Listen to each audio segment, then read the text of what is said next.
Hey there, Space Cats. Welcome back to the stream. Welcome back to the cyberpunk dystopia of the devil. Last time we began the first full episode of the devil. And, we're taking an interesting case. It seems a personal friend of Morgan's has suddenly passed away, and the police believe it to be a suicide, and we're taking the defense of the deceased to prove it wasn't a suicide, so that for the sake of the deceased's well, I mean, child, I guess. She is calling him father, but there's an android girl named Sarah who's her assistant now, who is insisting this was not a suicide. We're gonna look more into it. I want to read the book, so let's get back into it. Hopefully it loads quickly this time, though it doesn't always load very quickly. Did she see what happened? No, but she is very confident that would not have happened.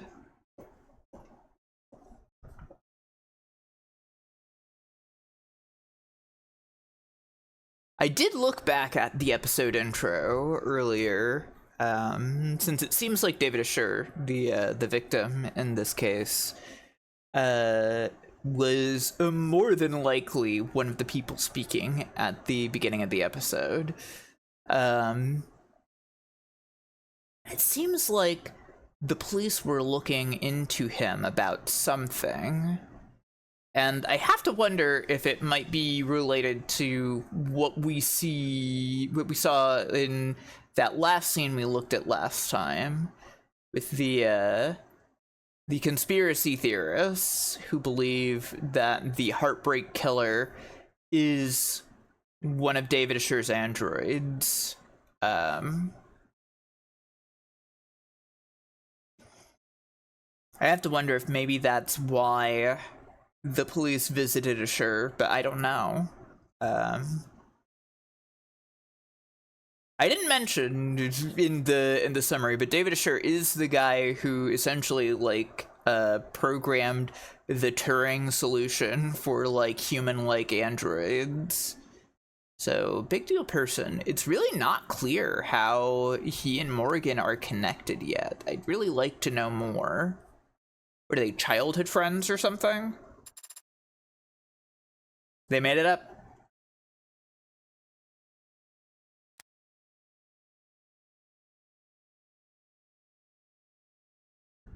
The game is feeling very fictional, right, everybody?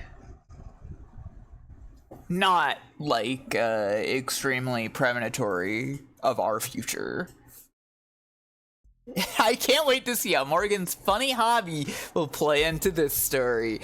Well, I mean, the fact that there is, conspiracy theorizing about the identity and motives of the Heartbreak Killer, already connects her funny hobby to all of this, right? Let's continue the game. Here in my high roller mode save. The only save allowed.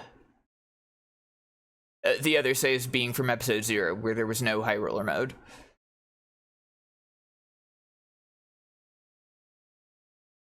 Alright. What we got? Gatesfield Memorial Hospital. That's right, we were going to see the body. Ugh, thank you, you're a lifesaver. And the next time that Bridezilla texts you, just turn your phone off! Chatty guy. Must have been due to go on break. When he tried and failed to find the witness's medical record, his datapad had the name blacked out. But I did see that they have Kadush's Executive 3. More expensive than David's, which means they most likely... Okay, so that's right. There is a witness to David's death, but their identity is being withheld by the company and the police. How did you do that? You need to hold the button to get the doors closed faster. Mashing does nothing. That is not what I meant. There are many others who arrived before us. How did you get us down here so quickly? Well, I didn't do anything. It was that nurse who escorted us. Yes, but you managed to get a stranger like him to help you with so few words, so little information. I don't think you even gave him your name. Haven't you heard of the golden rule? Of course I have. Treat others how you would want to be treated. Wrong. Treat others how they would want to be treated. He wanted someone that he could vent to. He wanted someone to pay attention to him, and he wanted to feel appreciated. Which meant he'd be eager to help, given the chance. Even just reading someone's mood is quite difficult. How can you know how another person wants to be treated? There are no mind readers. No one can ever know anything about what anyone's thinking. Maybe not even themselves. Interesting for Morgan to say. Doesn't matter if they're your parent, your twin, your lover. It'll always be a gamble. That is not a very comforting sentiment. Well, I think it's fun. Only because you're good at it. How did you get good at it? Same as anything. Observation and practice. You must have been observing and practicing for a very long time then.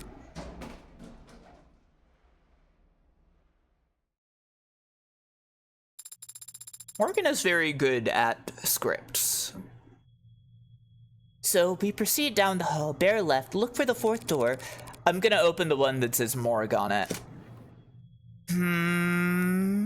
Oh boy. Fun character already. People are excited in the chat, I see. Oh, hey. Come on in. Don't stand out there in the... cold wouldn't be accurate. Sorry about the chill in here, but I run a little hot. And you can see my roommates never complain. Yumi Sato, medical examiner. People like this character, huh? March 3rd. Medical examiner, and she likes accessories, reality TV, and palm reading. She dislikes social media, oh, we're two of a kind, dress codes and ebooks. She loves to make new playlists, and she hates to throw out old clothes. She's most proud of her weekly meal prep. Wonderful.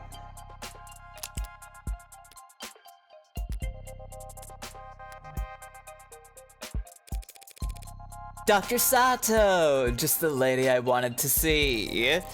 Though I didn't expect that I'd get to. The fact that they've assigned a medical examiner and not some ad or junior means... Oh, you can call me Yumi, and you're... Morgan. I represent the deceased. The deceased? Oh. The deceased. Sure, comma D. Oh, wait, really? That's, weird. I thought this time slot was scheduled for a group of noble PR people who... I know. Weird, right? Well, what the hell do I know? I was getting tired of hosting Megs anyway. I had to finish typing up this report before we talk shop. But in the meantime, feel free to make yourself at home. Alright. I love snooping around. What do we got? What's this? The hospital's getting renamed? No, I guess it's some other hospital that got snapped up. Hospital renamed to thank Ikaria family. In a ribbon-cutting ceremony held uptown today, Plotter Memorial Hospital was formally renamed the Northeastern Icaria Medical Complex in recognition of the family's incredibly generous donations over the last several years. It's the latest in a string of philanthropic efforts by the family to result in a name change after they paid for the renovations to the Orchestra Hall and the retrofitting of what used to be known as the Scout Arena. But it wasn't so long ago that the Icaria were better known for drawing blood than donating it. Interesting. Back in the 50s, they had a fearsome reputation for cutthroat business practices that had their business rivals going so far as to accuse them of involvement with organized crime. I see, so they're trying to launder their reputation through charity. They were phlebotomists, right? Exactly. After the founding of Renogen Medical over 25 years ago, and in subsequent sale, the Icaria have moved out of the business world and into the upper echelons of society that sometimes are mockingly referred to as the neobility. Oh, a generation of newly minted aristocrats born from the unique and chaotic economics of the mid-21st century and the Red Decade. It's the Red Decade. I wish I could search term that.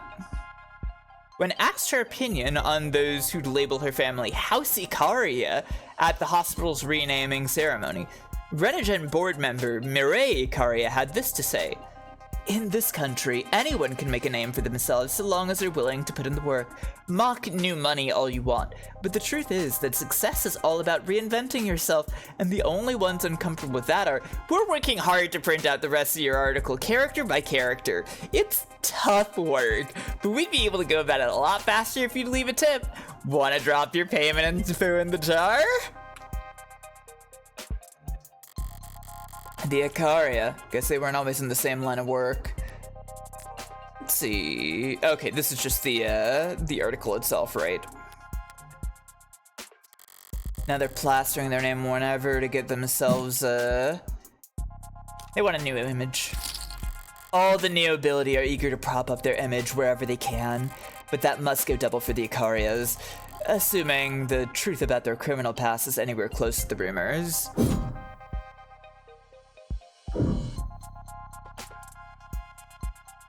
Let's see. Let's check this out over here.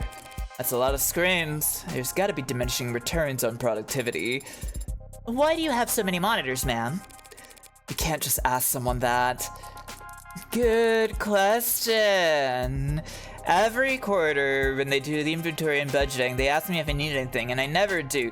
So I submit a blank form, but I guess a while back, there was a +1 in a spreadsheet somewhere, and no one's ever corrected it, and so, boom, I get 4 new monitors every year. Do you ever run out of things to use them for? Sometimes, but this year I've started running 2 dramas at once when I'm doing rote work, which helps. Watching 2 television shows at the same time helps you do rote work. Helps me use up the screens. I see. Wonderful. This is also what I would be doing. Just kidding. If any employers are watching. I can't imagine any employers are watching.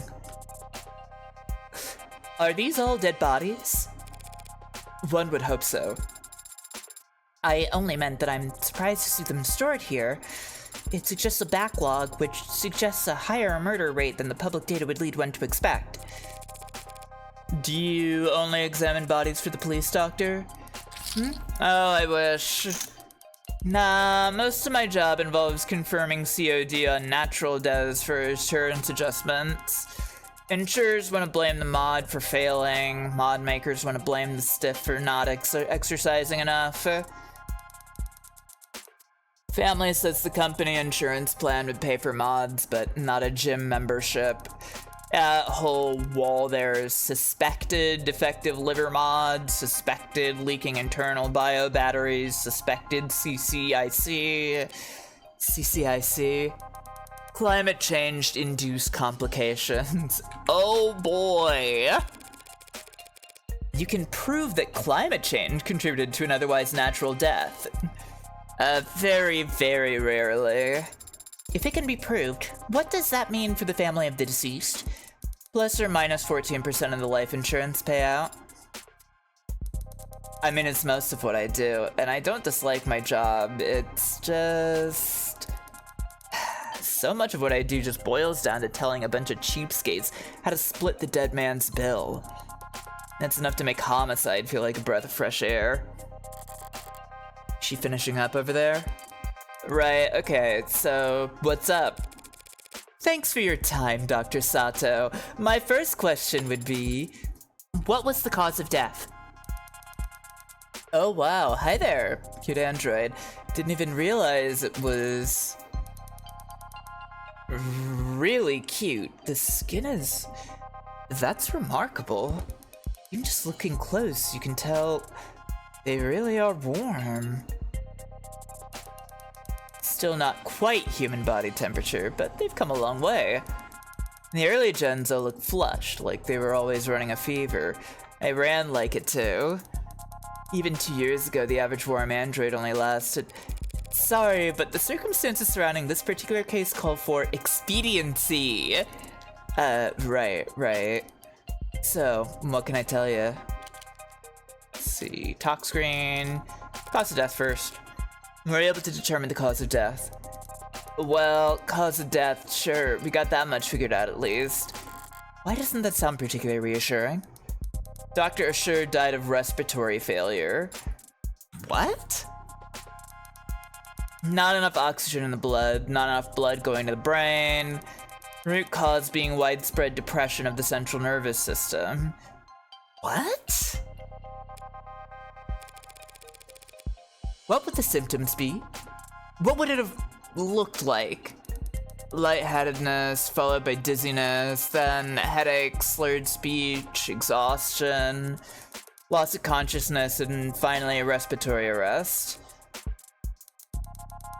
Report shows that the EMTs tried intubation, and then resuscitation through electrical stimulation repeatedly. By the time he got to the emergency room, they were desperate enough to attempt direct artificial blood oxygenation, but it's too late. And you're certain of all this? Oh, well, most of it, sweetie. Most of it. Yeah, it's turned into quite the puzzle, and I'm used to having more pieces to start with. I was surprised a man as rich and famous as him didn't have any kind of biomes, but his files show, what are these? Oh, I kind of skipped over Neobility. I mean, I more or less get this, but yeah. Derogatory slang for nouveau riche families in their network, slang term for the nouveau riche, new money, families that arose in the second half of the 21st century amid global economic turmoil. The name carries a negative connotation and is meant to criticize the way said families supposedly style themselves as nobility, or even a second estate that administers global power alongside the first, governments, and third, corporations. Can I... If we're saying the third estate is corporations, what is the second estate, if not... if not the nobility, I guess, right? Users also frequently search for, who are nobility families? How to marry into wealth? Define nouveau. The biomes are biomonitors. Okay, I see. Biomonitor is a general use term for wearable technology or implanted mods that monitor or provide feedback on an individual's vital signs, commonplace among the affluent as an additional layer of security. Biome use is relatively rare among the middle class. They have a middle class? Some sociologists and consumer trend analysts point to anxieties about the climate, pollution, stresses in modern life as to why adoption of biomonitors has met resistance with medium wage earners. One's health is already assumed to be poor. Constant knowledge of its status might be considered uncomfortable. Biomonitors are also frequently employed by incarceration, probation, and workplace health initiative programs. Fun. He wasn't a viable candidate for modding. Yeah, that's right. Without that kind of first-hand tech, we don't have nearly as much data as we'd like, but he was extensively monitored from the moment the EMTs arrived. We're very certain about our conclusion. Did you find anything else unusual about his body in your examination? Cuts or bruises? No injection sites, nothing in any cavities. Nothing at all, huh? The police mentioned a tox screen. Yeah, that's the thing. They ran a tox screen when he first arrived, typical diagnostic intake procedure. Based on the emergency call, they figured he must have overdosed on something, but the tox screen gave them nothing. Let's see that evidence. Test performed on David Asher when he arrived at Gatesfield Memorial Hospital to determine what, if any, illicit substances were in his body. Alcohol was the only item positively identified at the time. Interesting. So, I mean, this sounds like they don't even have enough to say that this is a suicide. It sounds more like it was like some kind of, you know, organ failure or something, right? After he died, we performed the broadest screenings possible. Nothing. So, were you forced to conclude this was a natural death? I didn't give up that easy. I took blood samples and compared their makeup with what was on record in previous medical history, and I managed to isolate a single non-naturally occurring chemical compound that wasn't there before. Oh, interesting, okay. What was it? Some exotic toxin from a different hemisphere? I wish. I ran it through every available database we have access to. Even a few I only sort of have access to through some friends. Not only does it not match any known poison, it doesn't match the chemical makeup of any registered compound. So, a designer drug, huh? That seems to be the best explanation. Okay. What the hell did you do, David? You said it didn't match any registered compound. Oh, what about compounds that aren't registered? Those friends of yours, private sector folks? Yeah, and pharmaceuticals. If one of them patented a new compound, a new drug, what would keep its formula from going on the record? In the private sector, intellectual piracy is the norm, so you're expected to protect your research aggressively. Patent first, find a use later. Yeah, a patent would have to at least describe your compound in brief, but depending on what country you file in, I've heard it may be considered prudent to keep the actual chemical makeup off the record. Smart, using international IP law as your own personal minefield. How so? Whatever your head, patent as much as you can, as fast as you can, but bury the formula so no one knows where it's safe to walk. Anybody small and ambitious comes along, finds a new drug they're excited about, you flip up your card, let them know you came up with the idea years ago. And that you'll give them death by 1,000 court days if they so much as blink. Wouldn't work on anyone your size or bigger. They couldn't punch back, but for the rest of the field, they could punch back, excuse me. Wow, you corporate lawyers are scary. I'm not a corporate lawyer. So you came up with that strategy just now? So it's possible that this poison is actually a known substance, something that the hospital could have easily identified if it wasn't considered a trade secret. Yes, unfortunately that is a possibility. Still, just because a drug is new, that doesn't mean it's original. Does the effect that this compound had remind you of any other drug? Maybe one that's prescription only, or a controlled substance. One you might know by another name, but with a patented structure. Sorry, sweetheart, it's a general depressant. There are a lot of drugs that have that effect on the body, and they come in all shapes and sizes from all kinds of places. If the effect was unremarkable, what about its strength? Could you estimate how much of the stuff he had in his body, all told? Not precisely, no. Not without detailed knowledge on its half-life, but I'd guess that it must have been about 20 milligrams. Is 20 milligrams a lot? Not for a medicine, so this wasn't just an overdose of something relatively harmless then. No, not if 20 mil was enough to crash his entire nervous system. Thank you, Yumi. Of course. So, let's see that autopsy.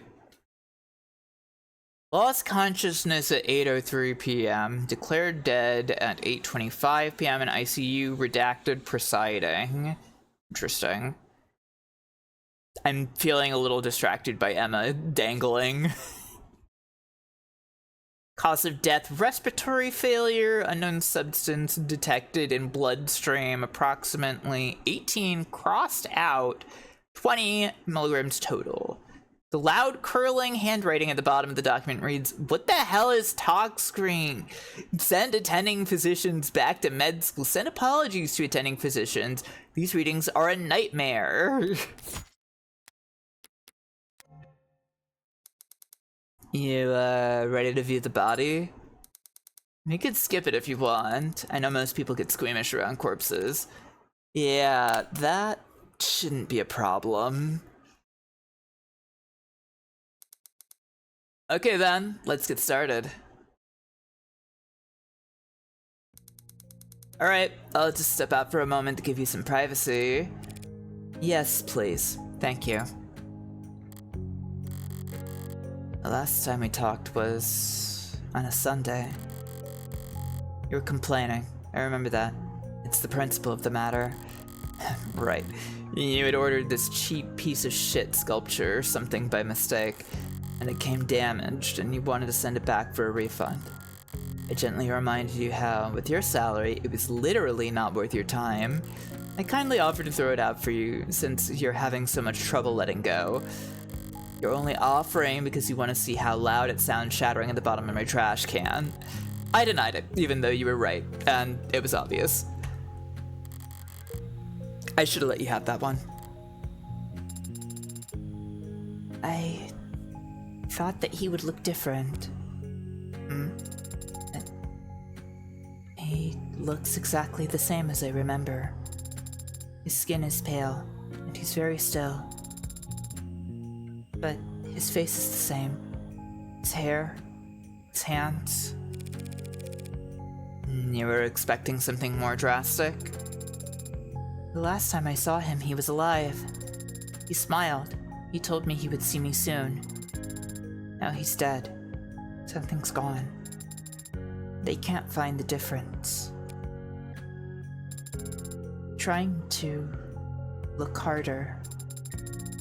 But I think I might just not be capable of it. And I wonder why. Why I was created to not be capable.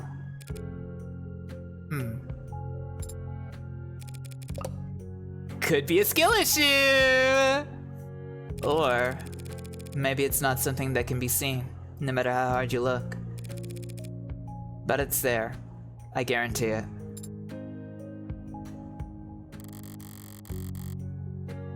I've seen the transition enough times to be sure that between life and death, the distinction has significance.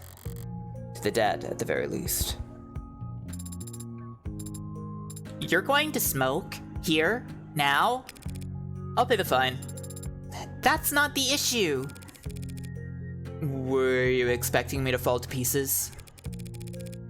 Real boys grieve in all kinds of ways, Pinocchio. Some don't grieve at all, it seems. I'm a cold woman. Sorry to disappoint. The hell? Why the hell wouldn't this thing light? Adonai, you have your cigarette backwards. Oh my god. The JoJo reference? Are you for real?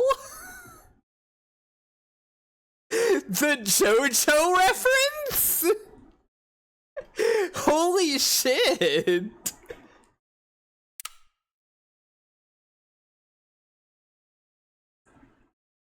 Sorry to be that person, but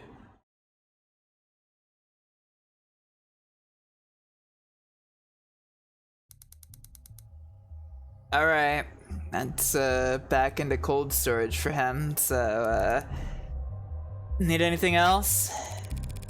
Can you send me the chemical makeup of that compound you isolated? Sure, for what it's worth. Let me just got carbon, nitrogen, oxygen, hydrogen with hexagonal structures, excuse me.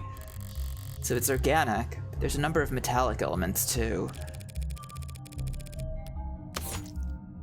Unidentified substance found in the bloodstream of David Assure after his death has many similarities to the chemical makeup of a depressant drug. No additional tracers found anywhere at the crime scene or in David's penthouse. Huh.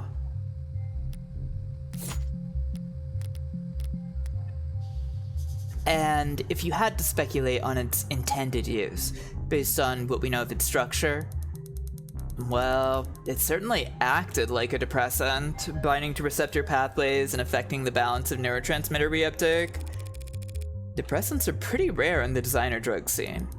True, people are always looking for a higher high or a crazier trip, but a more powerful depressant will just make you fall asleep.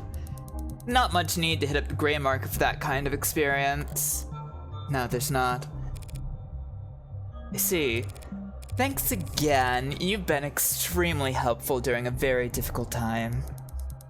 Hey, anything you need, give me a ring. That's very generous. Rockford's orders got me on call, so I'm already getting overtime for the whole weekend. Glad to hear it. Goodbye, Yumi. And goodbye to you, Greenie. My name is Sarah. Nice to meet you, Sarah.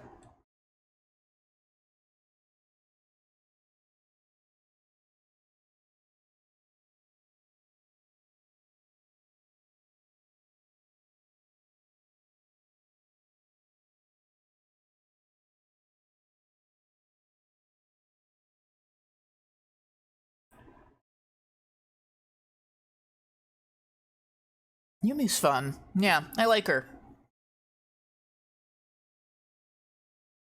Yumi isn't on screen now. I'm asking, where's Yumi? Well, nothing's on screen right now, except for text. Up on ramps and down off ramps, above skywalks and under tram lines. Hey Sheriff, how you doing? The buildings get progressively more polished as we head into the most economically developed part of the city. Corporate territory, national headquarters for the likes of Howe Industries, Lockcoon, Tethys, Nath, each of them sheltering their own micro-city of employee accommodation beneath their skyscraper shadows. Whaleful, the entirety of the ocean floor coming together to feast and grow and live. Their own. Live off the fetid, rotting fat of the leviathans that swallowed generations of people by the mouthful. Weight is commonly listed, and my weight is... do I really have to disclose that? Noble lays claim to one of the largest shadows in the city, a towering nerve center for the whole nation's android industry. It's meant to be intimidating, I'm sure, but today I'm glad that Noble keeps such a sizable physical presence here. I need answers about David, and his work on Sarah. Answers I'd never get browsing the company website or speaking to a representative. Synopsis, relationships. There are typically trivia sections as well. Should I start there?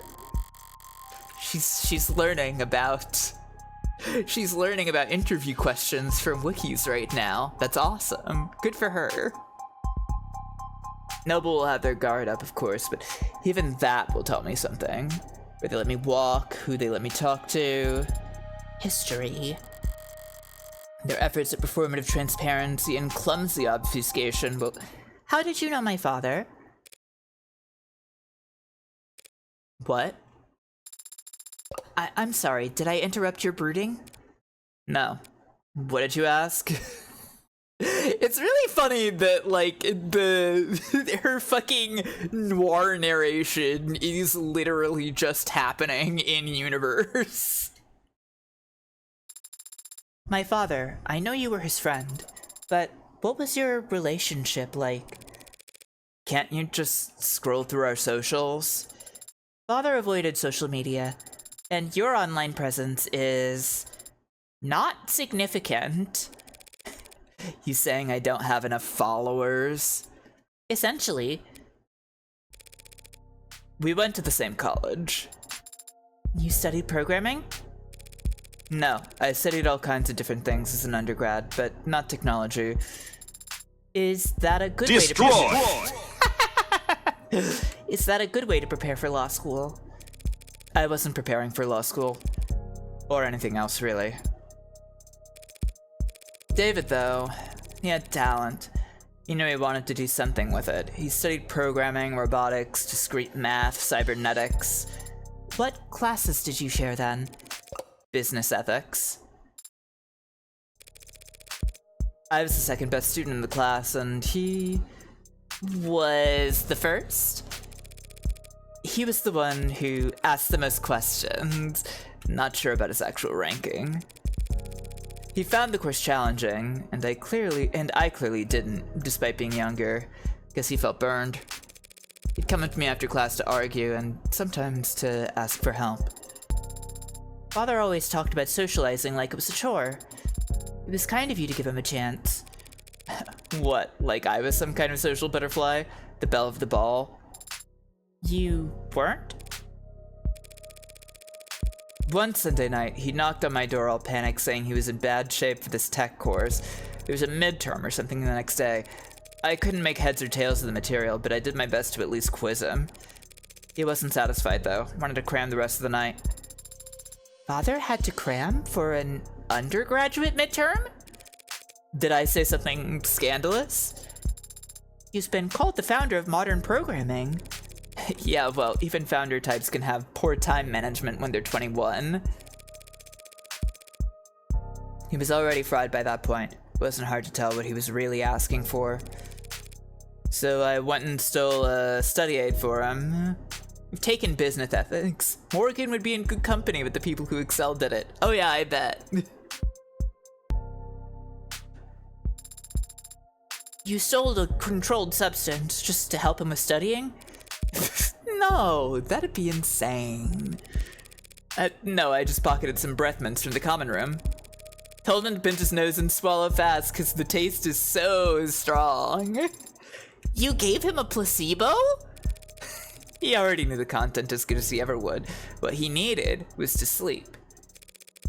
He could barely keep his eyes open by the time I got back from my daring heist. Didn't take much convincing for him to rest his eyes just until it kicked in. And the test? B+, I think. I'm surprised that Father stayed close with you after that. You stole and lied to him. I stole and lied for him. And David understood that. He was good at understanding things without me having to spell them out. But I guess that's not the kind of thing that gets passed down through programming. Anyway, we kept in touch after that. First year of grad school, he published his paper. The Turing Solution, a framework for programming adaptive linguistic heuristics. One of his advisors came up with that title. David thought it was way too cocky, but it still hasn't failed any known Turing tests in the year since. Don't act like you're the one who deserves credit for it. He called me one weekend, asking for advice on how to handle all the attention. Job offers, interviews, apprenticeships, invitations to immigrate. What did you tell him? I don't remember telling him anything, actually. A lot of our conversations went like that. He would talk to me about whatever personal or professional problem he was stuck in his head that day, and I would nod while he wore himself out. And at the end of the conversation, he'd thank me, even though I hadn't offered a single word of advice. He took Noble's offer, and they took over his education, paid him to work on his master's during the day and attend corporate training at night. And whatever else Noble may be, they were smart enough to start listening to him early. You are referring to his one-point doctrine. Quality over quantity. Simple and elegant, just like his code. Simple and elegant, but anathema to a global corporation with supply chains designed for maximum capacity and just-in-time manufacturing. But obviously they got over their distaste fast enough. In the span of a few years, Noble's gone from making manual labor ads for meager profit to being the world leader in intelligence as a service. Even as he was making money hand over fist, he still kept in contact with a nobody like me. I moved to the city for my apprenticeship. He helped me put a down payment on my apartment and made up excuses as to why he couldn't help me move boxes. So, is that enough detail for you? Thoroughly convinced that he and I were in fact friends? I am. But Adonai, the favor that you owe him, what was it for? That's private. Understand? I have zero interest in talking about it with you. Say you understand. I understand, Adonai. We will be arriving shortly. Shall I send word ahead? Just tell them that David's lawyer is here.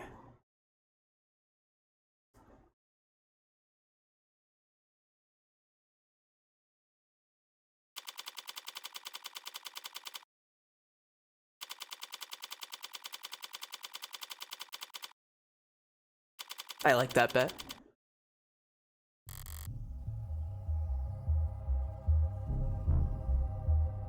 It's very cute, yeah. Morgan is a fascinating character. She really, really is. She has a lot going on, yeah. I've been here before. Sat right here in this lobby, waiting for David to come and treat me to lunch. At least I think it was this lobby. Could have been some other floor. Could have been an entirely different building. All these corporate towers of Babel feel like interchangeable fractals to me, folding in on themselves in patterns of narcissistic paranoia. So monumental in the scale of their hubris, they needed to use non-Euclidean geometry when drawing up the blueprints. Greatest minds of each generation coming together just to find the most expensive way to shove their heads up their asses. Adonai, is something bothering you? Just doing the math on how long we'll be kept waiting here.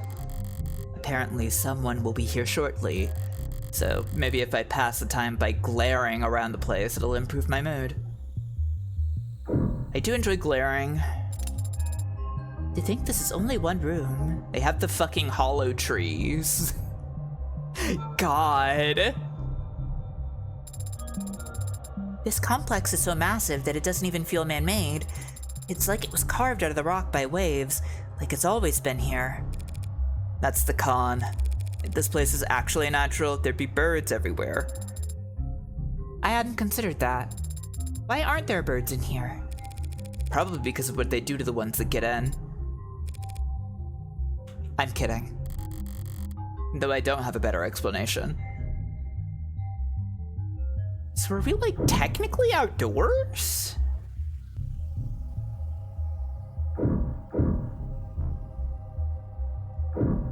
If birds would ever be a possibility? Yeah, okay, I thought we were indoors, but the question of birds made me go like, well, wait. And they changed the logo again. Oh my god, they're always doing that. Noble Electronics. How's it feel stepping in here? Is this some kind of religious experience for you? It's just the corporation where my father worked. Careful now or they'll burn you for heresy against the company. When a bird gets into a mall, I guess birds do get into malls sometimes, huh? You said it again. The company, as if it's a proper noun. You're mimicking the employees, aren't you? So it can't obey simple orders, but it can pick up on that? It's really funny that, like, Morgan has not realized the significance of, like, what Sarah is. Like, she can't put it together. I guess because, like, for her, it's like, well, there are androids everywhere, and they're all, like, human-like enough that, like, the distinction with Sarah is, like, so nuanced that, like, she's not even, like, thinking about it, right? That she's not thinking about, like, what, that there would be a distinction, essentially, right? And that seems pretty obviously what David was doing, though I am a little curious why Sarah is apparently like so much stronger than like typical androids from what it sounded like Morgan was saying last time. Yeah, she's always poking fun at them to find their limits. Yeah, exactly. She doesn't, she fully just doesn't understand yet. I wonder when she will understand. Is it just part of the corporate culture? Melbo's one of the biggest corporations there is. One of the biggest there's ever been. We mere humans can't hope to escape the gravity of anything that size, no matter where you live or how far off the grid you think you are. So imagine what it's like working for them. You live in company dorms, work in company quarters. Wherever you go, that logo's above your head. You eat, sleep, and breathe on Noble's timetable at its discretion. And you spend your whole life inside of it. Noble must feel big enough to be the only company there is. Yeesh. Anything else? That's the last one. So much energy. So many people. Also intent. You kidding? It's Saturday. The place is half empty. But doesn't everyone work on Saturdays?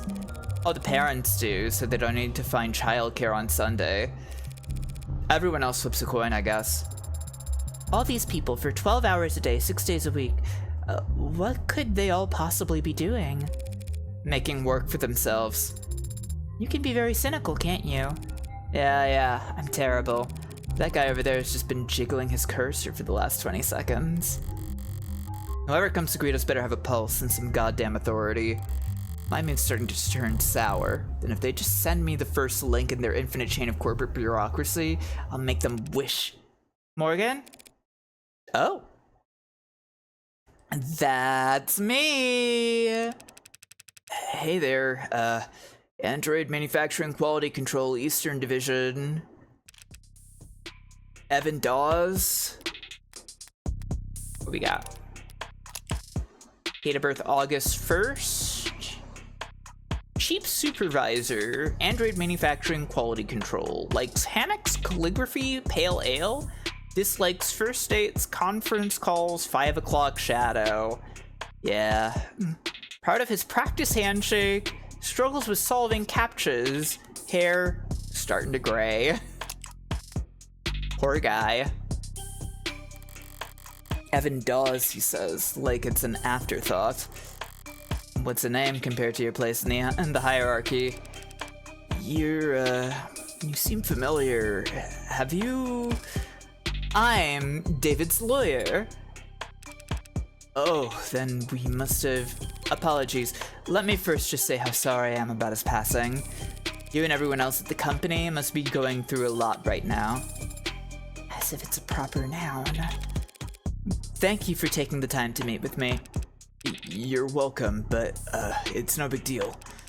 Everyone's on the razor today, but what else is new? And compared to PR or legal right now, our workloads in QA are, never mind. How can I assist you?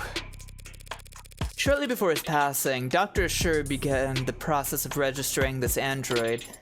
Yes, that is correct. Unfortunately, he wasn't able to finish the job. Look at that. It's definitely custom. Gee, you think? Good thing I sought out an expert. Warm, goes without saying. Reminds me of the A16 Premiere, if anything. Barcode is clearly printed, no visible defects.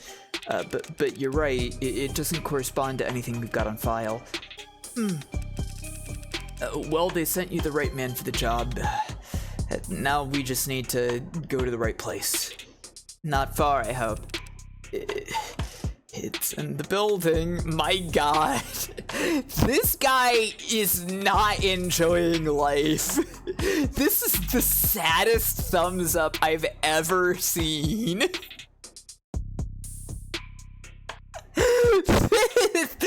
I feel bad for you, Evan.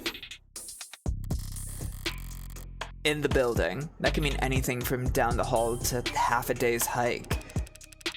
The production line on B9 should have everything we need. You do manufacturing inside your corporate headquarters?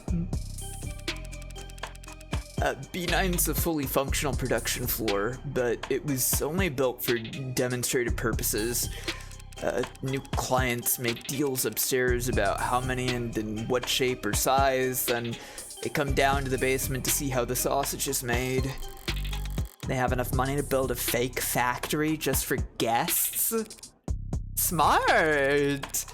So long as you're only giving tours and not giving away company secrets. No need to worry about that. We take intellectual security very seriously around here. No kidding. There are 11 cameras on us at the moment that I can see.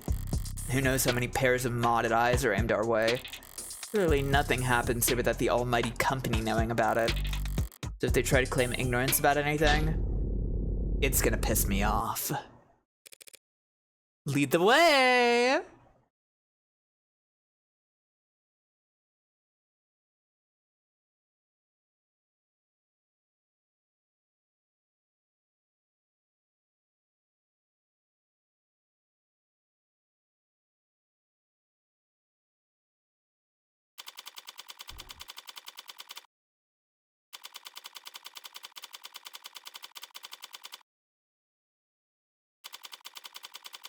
Basement floor 9. It really is furnished down here. I don't want to take up too much of your time, but it's pretty rare to get to see all this in person, you know. Would you mind terribly if I looked around for a moment? No problem. I got some prelim paperwork I need to handle anyway, so have at it. I better take full advantage. I'll need more than cursory knowledge if I want to figure out where Sarah came from and why David wanted me to take custody. I'm gonna look around. You stay put in the meantime. Adonai? Wouldn't want to lose you among the rest of the merchandise. Let's see. What's being built out there? Our top-of-the-line, brand-new bestsellers, the Animate 16. Warm. It's kinda cold out there. We keep the factory floor refrigerated. Slows the organics already tuned metabolic activity to a minimum. That explains why the room doesn't smell like rotting flesh. The flesh out there is only somewhat rotting. Slowly. I just meant I'm surprised to see metal. Oh, well, all the A16s have alloy endoskeletons. The organics are layered on later in the process. Sounds like what Sarah told me about herself. Maybe she really was the A16's prototype. But it's hard to imagine bridging the gap between her and these scattered dull parts. I get that you can grow just about anything from Lex Gemini, but how do you get the synthetic and the organic to work together? Yeah, that was our first concern when R&D began work on the worm concept. The 1.0 is your real skin with synthetic muscle, and it was a horror show. Metal pulling on skin was just right. For 2.0, they work backwards. Organic muscles, organic skin, but digital signals on organic hardware was a dead end. Didn't the muscles flex when you pass an electric current through them? They'd flex and unflex, sure, but it's not nearly precise enough for facial expressions. Look like puppets strung up on live wires. We used the test footage to haze interns, actually. Yeesh! You must have figured something out. The A16 wouldn't look out of place on the runway. Thank you. We try. We ended up reaching out to mod companies. Well, we actually just bought out half a dozen of them, but... Right. They figured out how to get human nervous systems moving mechanical limbs decades ago. So we just needed to get a mechanical nervous system to move living limbs. Very clumsy attempt to avoid using the word human. High precision mods are slotted straight into the nervous system. They receive their input from neurotransmitters, not bioelectricity. So you had to do the opposite. Exactly. We created a synthetic neurotransmitter that our androids could use to communicate with organic flesh.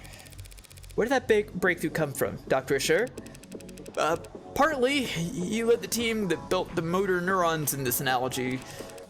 They carry commands from the central nervous OS to individual muscles across the chassis. But the serotonin, the synthetic analog serotonin. They got serotonin? Was actually an old brainchild from the VP of Android Futures, Helen Young. Young? Hasn't David mentioned a Dr. Young before? Sounds impressive. She's one hell of a biochemist. Or she was, I guess. Not much time for individual lab work when you get her kind of pay grade. So, Young collaborated with David on the technology that enabled warm androids. As I thought, whatever went into serum that makes the android so distinct, he couldn't have taken sole credit for it. Young. Did he partner with her on this? What do we got? There's a data pad here. What do we got on this data pad? Some kind of write-up. On the subject of Sullivan's Peak. Much of our world today, and in fact much of our world's economy, is heavily influenced by the uncanny valley. The thought experiment provides a simple and easily applied explanation for the gaps we see in the otherwise wide spectrum of automated dependence that assist us in nearly every industry on the planet. There's a very simple primal truth to it. We like things that resemble the living, like cartoons and puppets and toys, and we like things that are damn near indistinguishable from the living, like whatever name Noble's latest products are being sold under. But there are deep, deep trenches between those two ends where products are universally appalling to human sensibility. Yeah.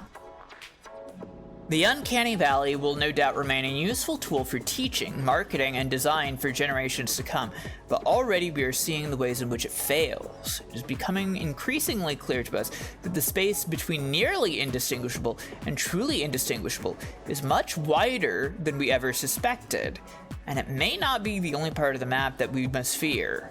Interesting. I propose we bridge these gaps in knowledge by looking to the speculative fiction of Robert J. Sullivan, one of his most well-known work, Equal Under One Sky, described its concept, which thereafter has been called Sullivan's Peak. Through the lens of his characters and their so very divided world, Sullivan demonstrated that the uncanny valley does in fact have its own peak on the other side, a point past which making an artificial existence any more human when its features serves only to make the user experience more uncomfortable, more difficult, more fraught with moral pitfalls. Once you reach the Sullivan's Peak, traveling any further only has diminishing returns. I think I get what they're getting at, yeah. The implications of this idea are far-reaching. We will very soon reach a point in which the designers of ads can only make their creations less lifelike or less likable, a hard stopping point for the technological progress. What then, we must ask? Oh, looks like you forgot to sign into this device. Drop your thumbprint below and we'll get you squared away so you can keep reading. Surprised to find reading material like that around here. Hate having to do that. Were they already passing it around as a gag, or are they actually afraid of Sullivan's Peak around here? Noble must be... This is an interesting question. Huh.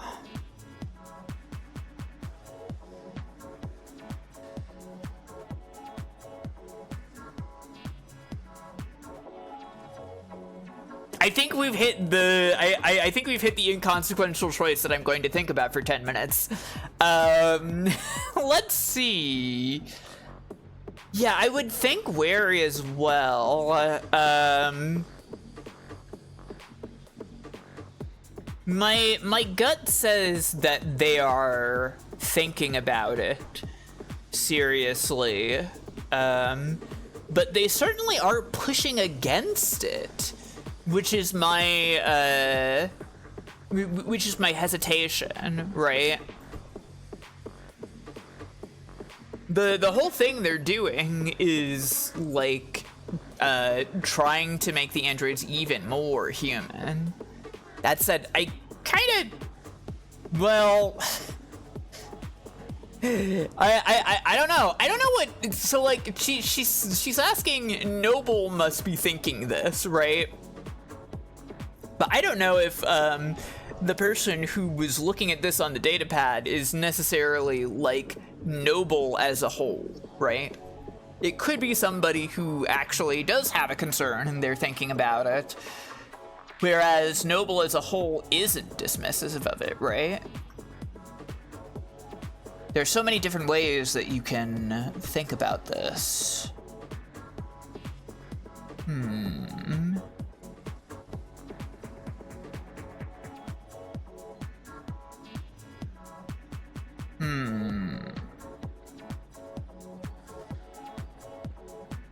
I guess it's just +1 credit, right? It's not a big deal if I miss it. I guess.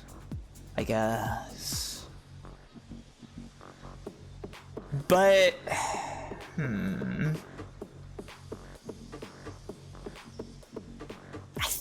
I think wary of it is where I'd go.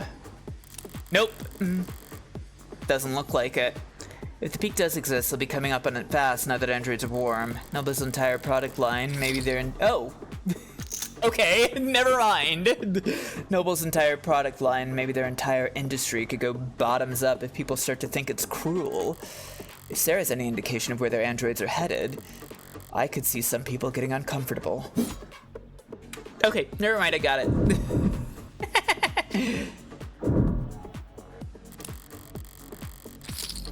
It seems to share some components with that coffin Sarah was napping in.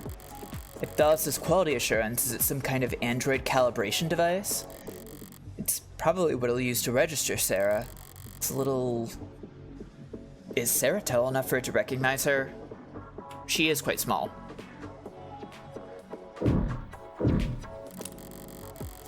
There's something out there that caught my eye when we came in. A very familiar shade of crimson.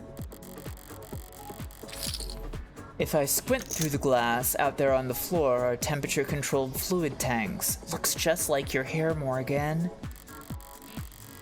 Through glass and plastic flows an eye-catching scarlet that transitions into... So, you add the blood towards the end.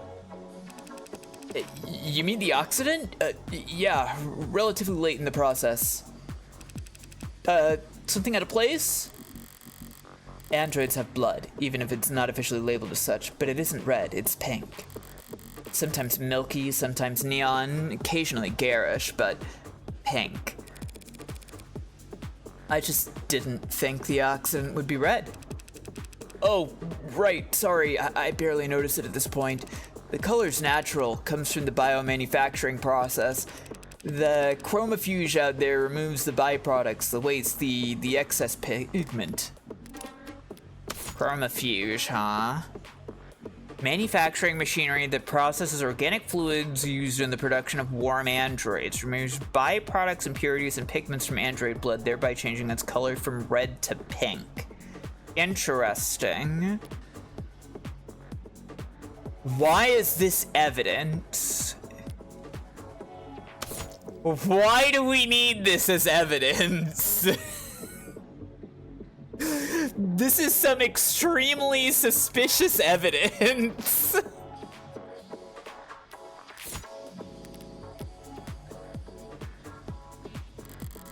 Changing it from blood red to psychopop pink. Without the chromofuge, your android's flesh would come out looking all the wrong colors. That may be true. It probably isn't, but it may be. But I have a simpler explanation. Blood is primal. The sight of it carries weight. They change the color of their product's blood so that when an android gets a bottle broken against its face, no one bats an eye. Probably true.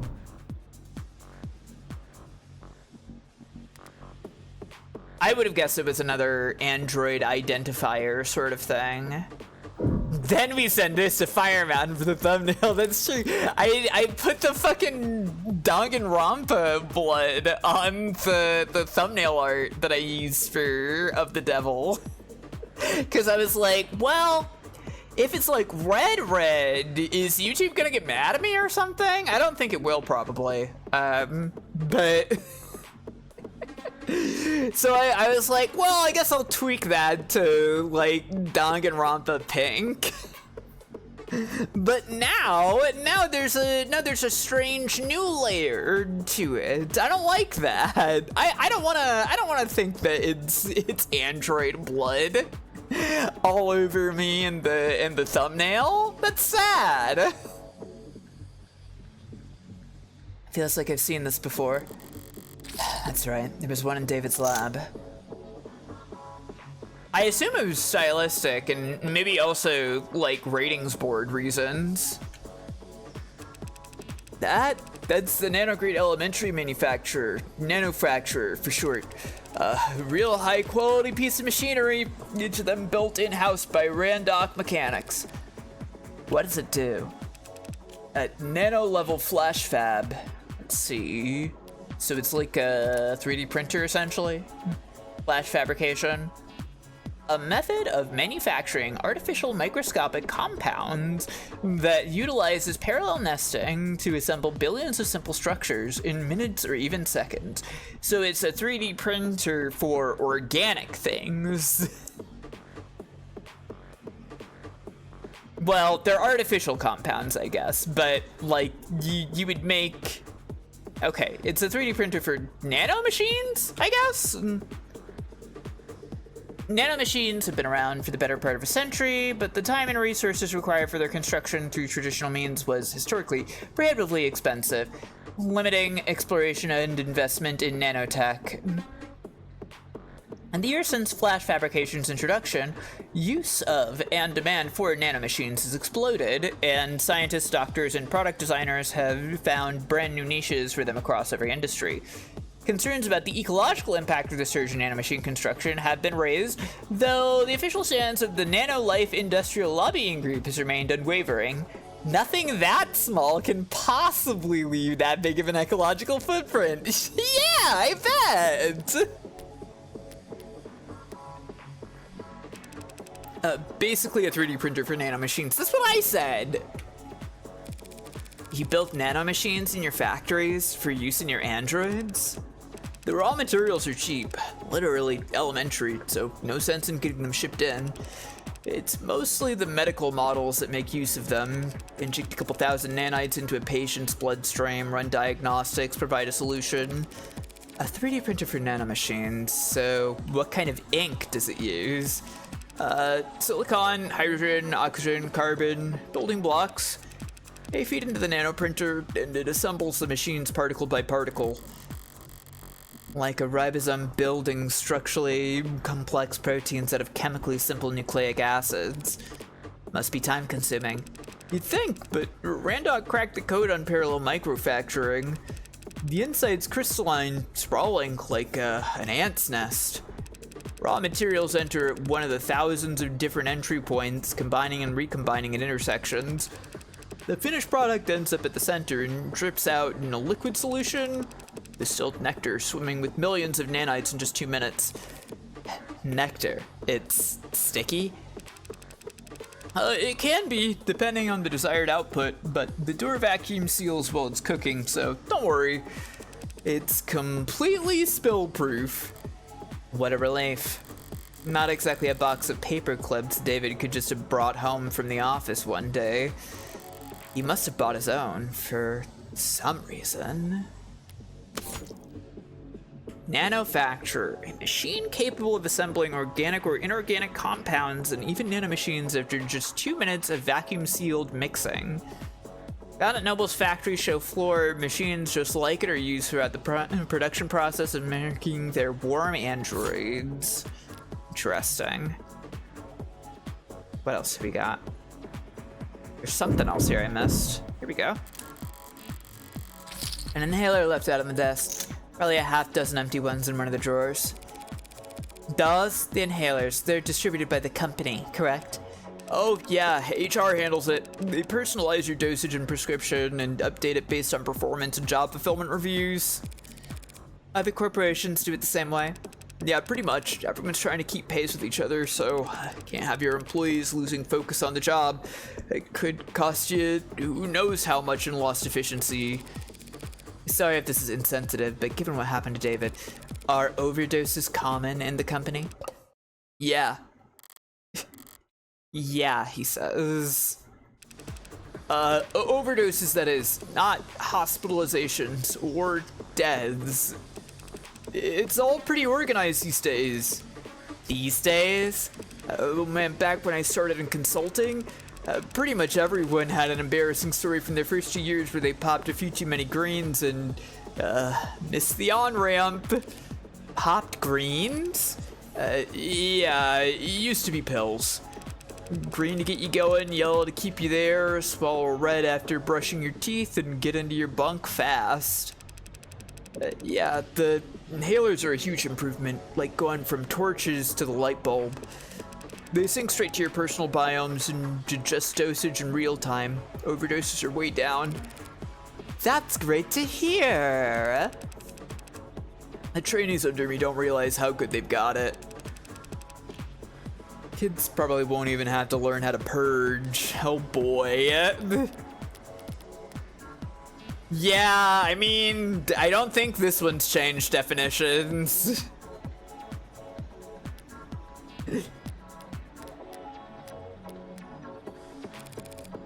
Yeah, I know, right? All done? You ready to get the ad handled? Thanks for humoring me. Can you have it step into the scanner? As he says. Understood. Right then, what are we looking at here? I like her in silhouette. Whoa. There's a lot to unpack here. We theorized that it may have been Assure's pincushion. A pincushion, huh? That would explain some of what I'm reading here. What language is that on the screen? Tess? You know, Tesseract? All noble products and, well, pretty much all products, period, are programmed in Tess.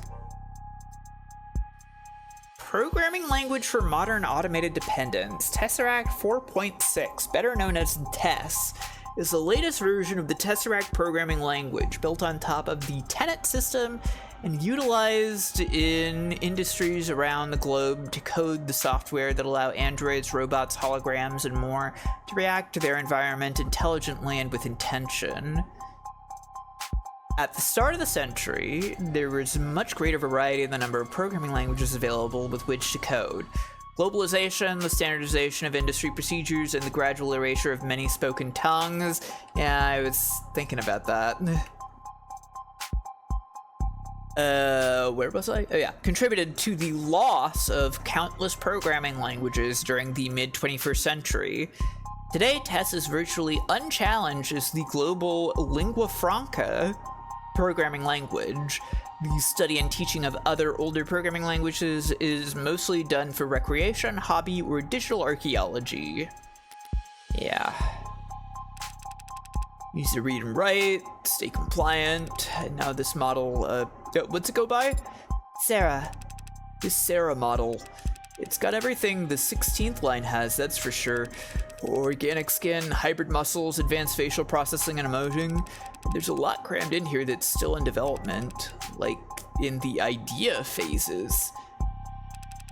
Solar cell hair strand, decentralized redundant power, mental and physical overclocking with extended tolerances. Data storage is so large I can't... Oh wow, he had to measure it using... Hell of a poker face. Wait, decryption and signal hijacking? That's hacking? Essentially. Does that mean it could hack its own tenants? I assume we're referring to programming framework underlying the development of all modern animated dependent software. Any and all contemporary supported programming languages are built upon the tenet system, allowing users to designate a series of inviolable priorities for their code to pursue. Yeah, that's kind of what I was thinking. Once added to a program, a tenet cannot be circumvented under any traditional circumstances, and even then, only if a tenet with a higher weight supersedes it. Tenets were first adopted in the field of computer science as a trio, 3 priorities that governed how preserving human life, obeying human commands, and avoiding damage to human property should be prioritized, of course. Since then, the number of supported tenets has ballooned to 113, most of them requested by lobbyists, of course, and the insurance industry looking to better define relative financial value. Tenets are well known for increasing the decision time lag of programs. This, combined with their engineered inflexibility, has made it such that most programmers aim for a tenet limit below 30. Okay. Originally, the one tenet that could not be removed from any program was in TNT _ safety 0, aka tenet 0 or tenet 1. Said tenet dictated that the following program could not reproduce outcomes that would result in harm to a living person. Of course. After the decision reached in People versus Volstan's defense contractors and the resulting widespread adoption of automated dependence in the military and security sectors, this is no longer required! Yay! Though Tenet 0 may still be added to particularly benign or mundane software as a good luck charm, superstitious ritual, or joke. Oh boy. Oh no, that's unthinkable. Literally, for an ad. For an ad to break its tenets would be like you stepping into traffic or dropping a baby. Even if you're physically capable of it, it's not something you would ever choose to do. Some people do walk into traffic. Psychotics, addicts, the mentally ill. Does that mean there are androids? Well, no, there aren't crazy androids. So yeah. I guess my analogy doesn't hold up. It's very interesting the way that Morgan talks about people who do things that she does. That's okay. So it can't hack itself, but it was given the ability to hack other systems. The industry line is that such a capability could be an option in certain emergency scenarios, breaking through the firewalls and encryption of surrounding electronics to broadcast directly to police or military channels. Speaking of military, this musculoskeletal setup is drastic. I've never seen this on a consumer model. Can you lift a car or something, Sarah? Most cars. It would depend on the center of gravity. Lady, this Sarah could wrestle a public disturbance walker and come out on top. The stomping behemoths they bring out for riot suppression? In terms of computational ability, the estimate says that can't be right. Look, Dawes, I was actually hoping you could tell me something about the software or the metadata. Who worked on it and when? Right, okay. Well, that's unfortunate. The editing logs have been purged. That doesn't sound very above the board.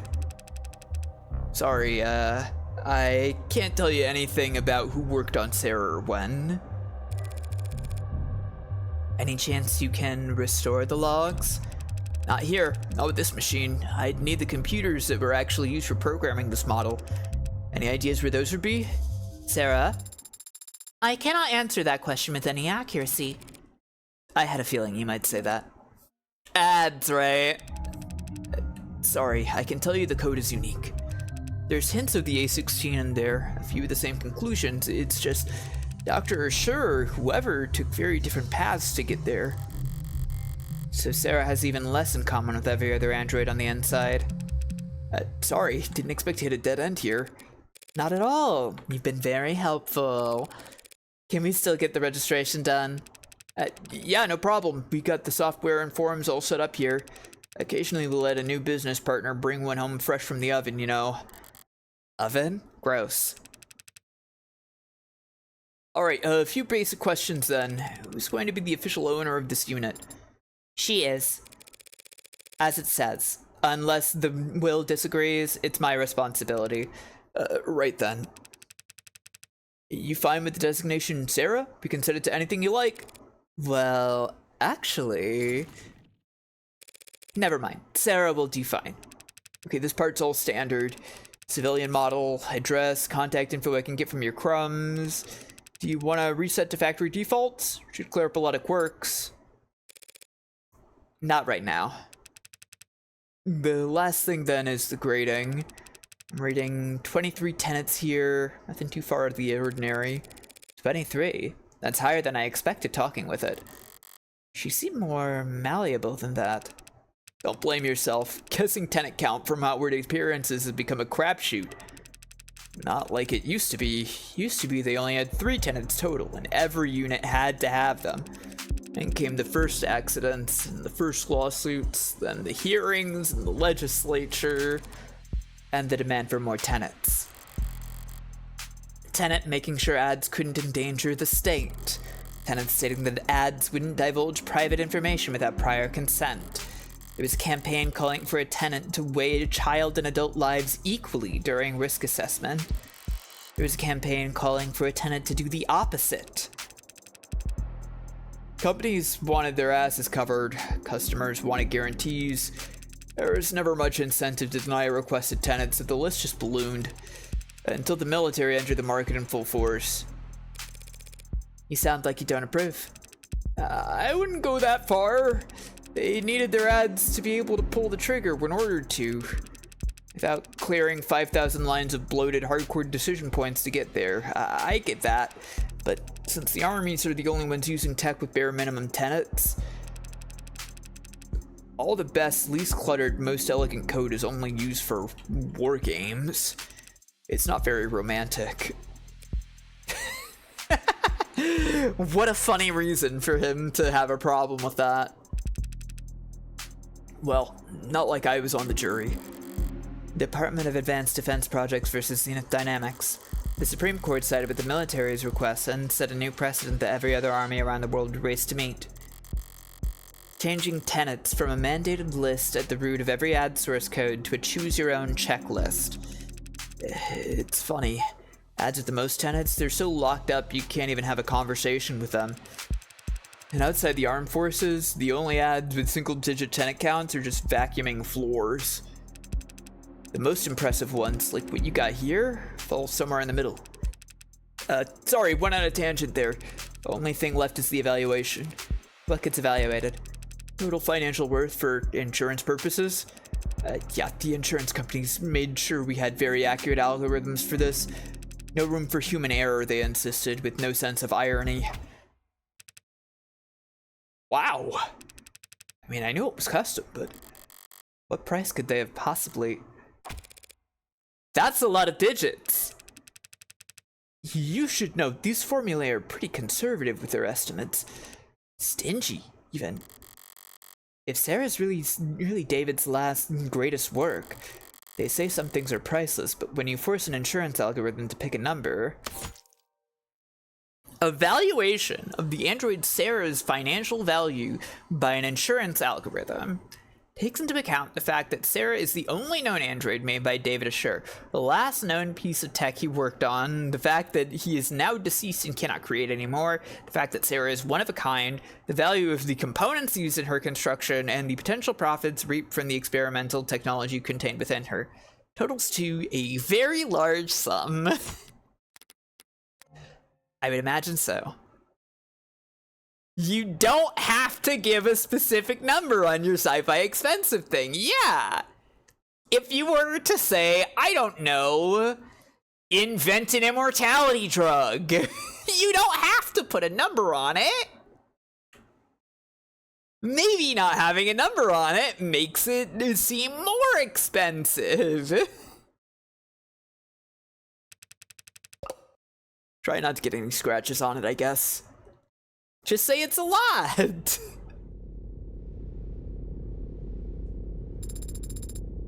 You spoke differently back there. With Dawes, you spoke like he did, it seemed. Like I copied his accent? You seemed to mirror his affect, his tone. It's called being friendly. What's your point? It was just an observation.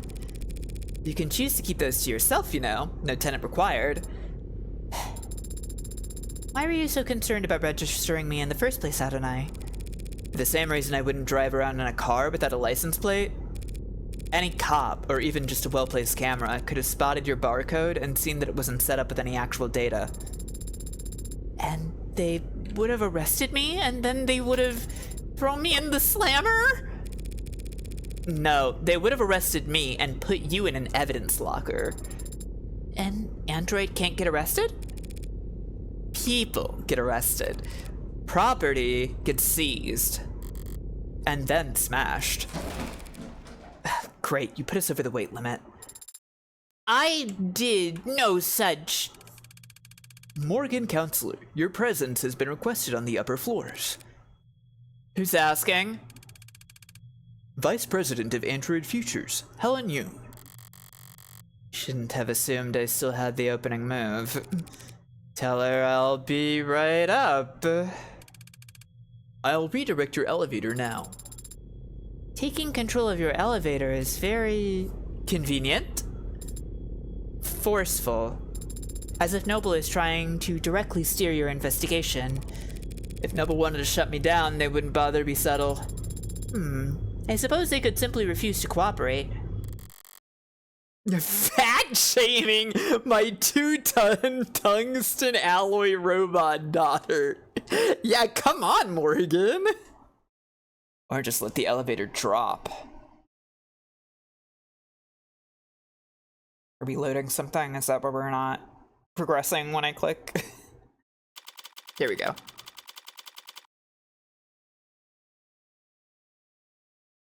Rachel, hello, it's good to see you. How are you doing? What is up for you on this day?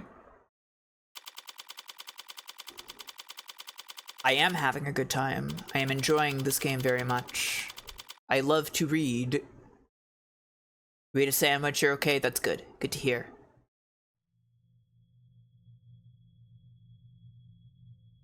Ah, this character. I remember her from the preview footage at the end of episode 0. Right. Speaking first is a sign of weakness, is it? Here I thought I could avoid wading into the swamp of corporate pretend power dynamics.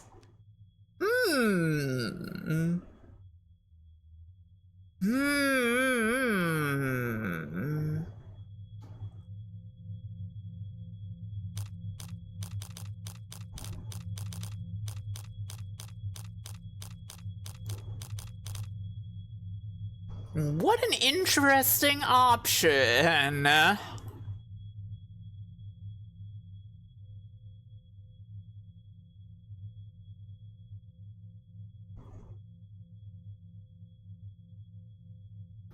I think in most circumstances... This post has been fact-checked by true defense attorneys. That's right. I think in most circumstances, Morgan, you know, no matter how much she internally has distaste for all of this stuff, I think in most circumstances, Morgan would play with the script, right? But she seems to especially dislike this one.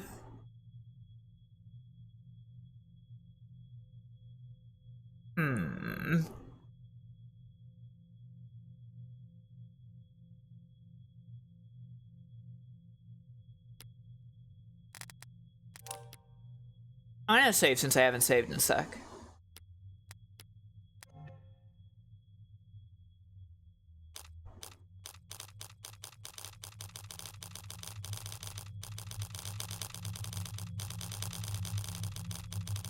Just having fun with that.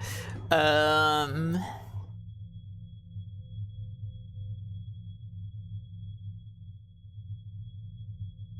gonna see what happens. Silence is only awkward if you care. I can ignore social cues all day long.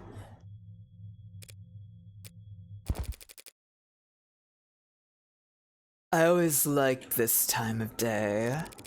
Not too muggy for you? No, I never liked a clear blue sky. It always seemed cold to me. You're in luck. The sky gets more colorful every year. As the air quality drops. Childish, isn't it? Marveling at the small sheen of rainbow dancing on the surface of a massive oil spill. Apologies for waxing poetic.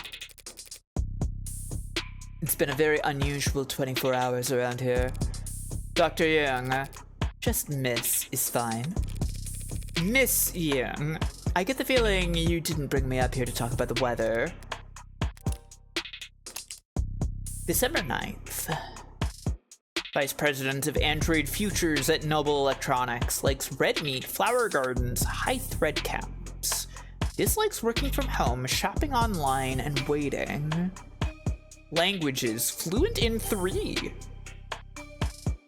I get the impression that's a lot these days. Enjoys attending baseball games, hidden talent, getting children to stop crying. Interesting.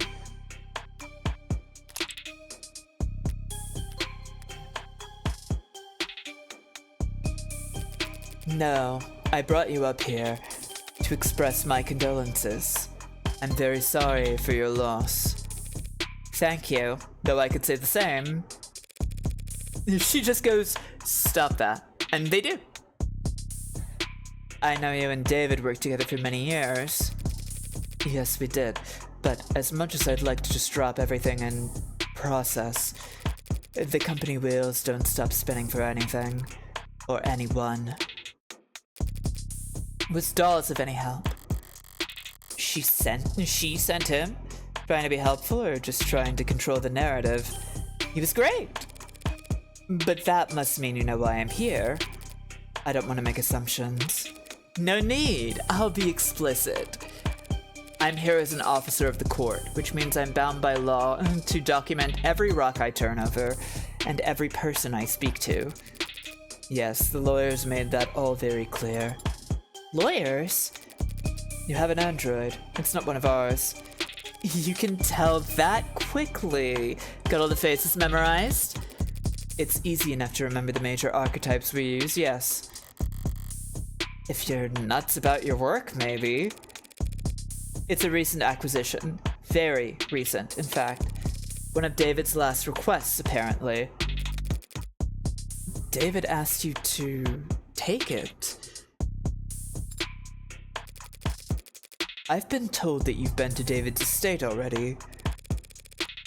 The police gave me full access to the scene. Then you know he wasn't alone last night. Yes, there was a single witness who met with him and called emergency services when he fainted. I was that witness. Alright. Helen Young is the other party. Gotcha. Really? Obviously. There aren't that many other people David would bother meeting with in person, let alone welcoming them into his home and offering them a drink. I also knew that Young is his superior, on paper, if not in fame. And I knew that the witness had Executive Plan 3 insurance, so they had to be higher up than David. Well then, do your lawyers know we're having this conversation? Of course. They're pulling their hair out about it as we speak. I can't imagine why. The police cleared you. And you were well within your rights to ask for some privacy given the high-profile nature of all that's happened. So, why call me up here? Why cut through all the red tape your lawyers painstakingly hid you behind? Eventually you, or some clever lawyer like you, would get the record opened. Through legal means or otherwise. The company's enemies are legion, and they have a prying knife for every occasion. Still, that would have taken time. Time you could use to get ahead of what could be the biggest PR hurdle Noble's ever seen. Touché. And... so perhaps the truth of the matter is that I simply didn't want to hide. David was my colleague for several years. If I were in your shoes, I would have questions as well. You're doing this for my sake? What? Oh. No, my reasons are purely selfish. I'm only hoping that talking to someone whose job isn't to defend me from all consequences might prove therapeutic. If she wants to play confessional, that's fine by me, but is that really all that's going on here? Why don't you start from the beginning then? You went to his home last night. Yes, at around 7:30 p.m. The building's penumbra captured all that quite clearly. You fell ill around 8 p.m., so you spent half an hour together. Why the late call in person? We had an intense discussion yesterday afternoon. David never came in on Saturdays, and I didn't want to spend the weekend glaring at him through screens, so I visited, and he let me in, and we talked. About? The good old days, if you can believe that. Back when we were both new to the company, eager to make a name for ourselves. How long ago was that? 7 or 8 years ago? Miss Young. Putting a number on it, it doesn't sound that long ago, but it feels... We spent a while like that just talking. 7 or 8 years ago is actually shockingly short of an amount of time. Like, you're telling me that, like, the most human-like androids ever have been just like a 7 or 8 years thing? You're telling me that Morgan isn't even 30? Oh, maybe she's 30. He was lively and sharp, and I never would have thought that a few minutes later that he would be dead. That he would commit suicide in front of me. A firm reply. What happened? 8:15, he said he wanted to toast. Got up, walked back into his workshop, and then he must have went down into his basement to get us a bottle. I checked some messages in the meantime, enjoyed the view. In other words, she stayed on camera. Came back with a bottle of whiskey and 2 plastic cups. We drank and talked. He got quieter, spoke less. I thought he was just getting drunk. I didn't get worried until he started to fall asleep. You tried to wake him? He wasn't responding. I tried to shake him awake, but he didn't seem... I left him and ran to the kitchen to use the security system. Didn't think to use your phone? No. I suppose I didn't. But it worked out. Penumbra's emergency protocol summoned a VTOL straight to his helipad with 1 button press. When I returned to the parlor, he was limp. I moved him to the floor as delicately as I could. He had a heartbeat, but I just did what I could until they arrived. You went with them to the hospital, I take it? Yes, they insisted. They checked my vitals and ran a talk screen, which came back clean. So did David's for all the good it did him. I wasn't paying close attention to what they were saying at that point, but I'm sure they ran through every step of the CCE SOP. That's what they're paid to do. You seem certain that it was suicide. Yes. Why? As I said, he got quieter as the time passed, and he spoke less. But the last thing he said to me, the last clear thing he said, was that he was happy ending it here. He said he was content. And he downed his glass after that. He drank every last drop. Does that sound like David Assure to you? Curious, restless perfections, David? No, I guess it doesn't. Lot to talk about.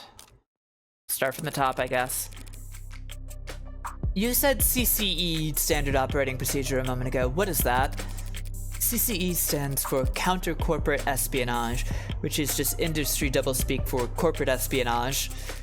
Only used in self-defense, you understand?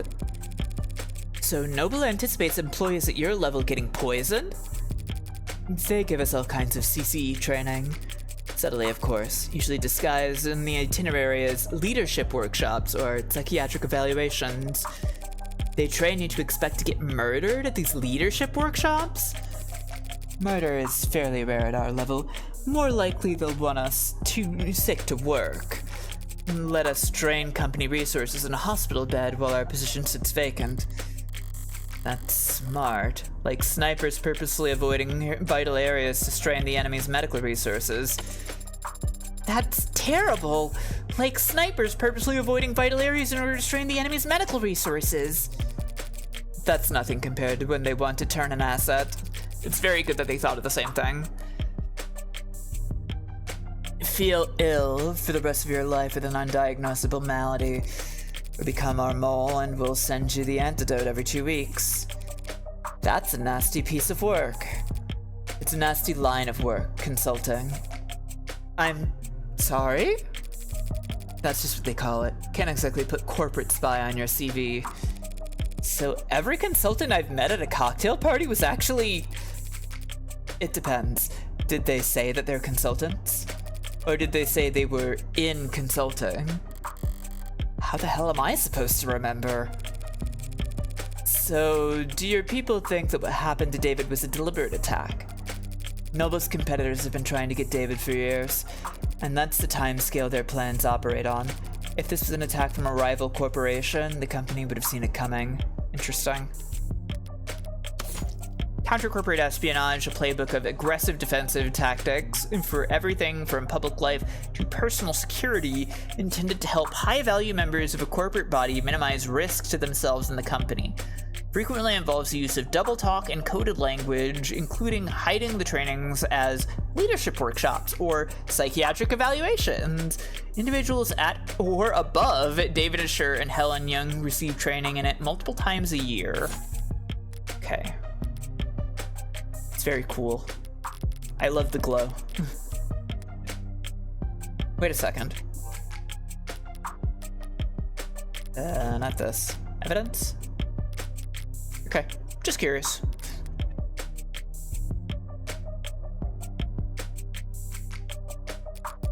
And they'd probably have struck first.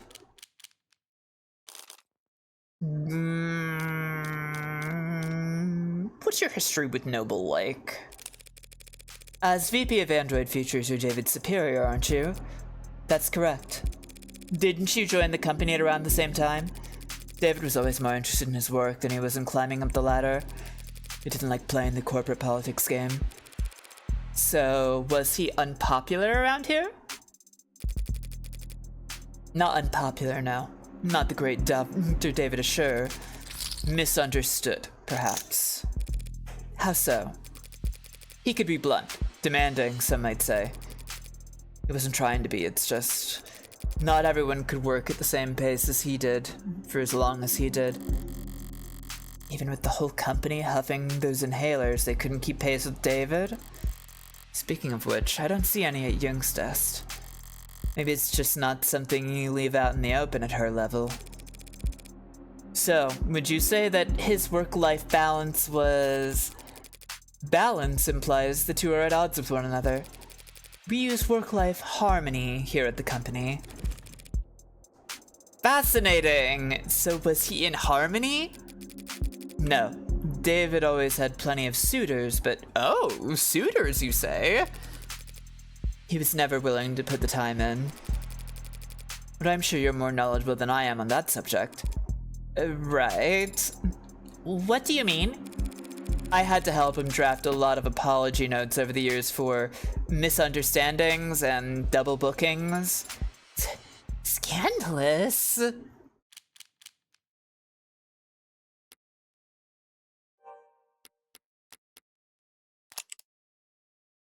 I mean, I can understand.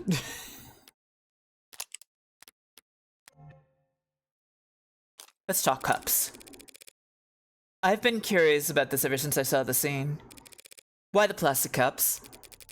There's a story there. David and I got hired around the same time under similar circumstances, headhunted while finishing our higher education.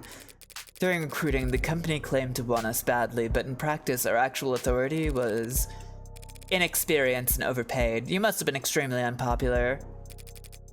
You don't mince words. We didn't either back then. We were loudly trying to convince our superiors that their entire sales model for androids was antiquated and self-defeating. The two of them made the one-point doctrine. That's not the story I've heard in Noble commercials and Noble-sponsored media. Come to think of it, it's not a story I ever heard from David himself. We had this deadline, self-imposed, but still a deadline. We wanted to get our pitch to the president of international sales by the end of the day. 7 p.m. rolls around and people start filtering out. David still has his head buried in diagrams and sales figures. Imagine a technical man like him, a programmer trying to make a sales pitch. The clock hits 9 o'clock and even the zombies start heading home. I turn to David and tell him that it's not going to happen. We're nowhere near finished and the day's long since been over. He looked at me like I'm the only other person on a sinking boat and I've just stopped pitching water, and he says, "The president lives on the other side of the globe. You still got all night until his end of day." We wrapped up at 4 in the morning, just us and the cleaning staff. Back then, only half of them were ads. He finally sends the message and I'm ready to collapse. I've got nothing. We stared blankly at his inbox for the next 40 minutes, hoping that the harsh light would give us the energy to work through the next day. And we got a response. It wasn't long, but it showed he was interested. I'd been turned down so many times before then, ignored and placated, passed up and ghosted, but together, David and I, we finally had gotten a win. So David asked if I've got anything to drink. I got a bottle of some swill in a cabinet on my desk, but he doesn't want to drink from the bottle. He says he wants a toast. So we sat there at 5:19 in the morning, toasting awful vodka to one another in cups we grabbed from the break room. Great. Toasting our first victory against the corporate beast. Between the lack of sleep and the drinking, the next day at work was hell. Sounds like a good memory. Plastic cups and liquor, that was our little ritual.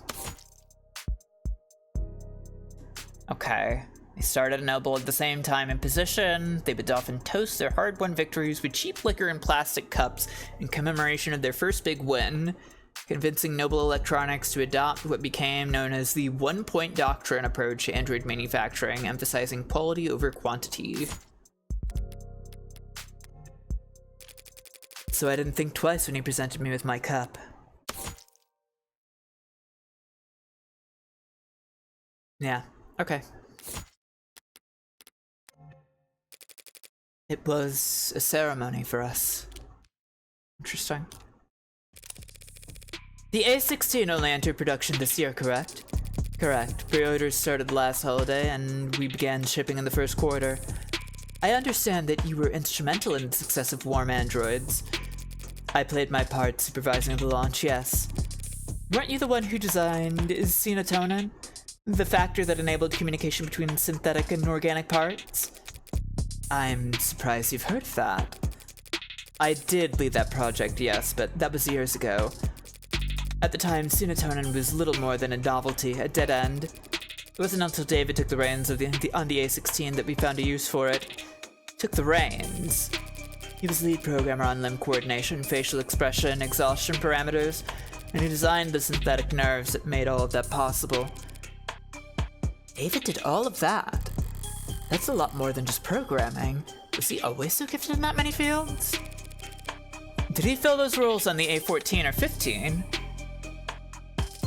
No. He used to stick steadfast to his role as a software architect. That was his field of expertise, and he didn't wander far. But 2 or 3 years back, he started sitting in on other departments, taking notes. Ah, yeah. 2 or 3 years back would have been Sarah's first memory. Soon he was joining the discussion, proposing new ideas, and eventually they came to follow his lead. Just like that? Just like that. So he just applied himself, and soon he was leading other departments? That's the kind of genius that Dr. David sure was.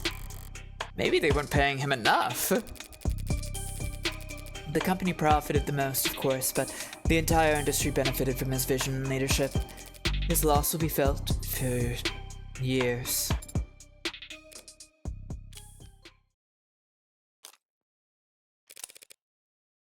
So, this android, Sarah,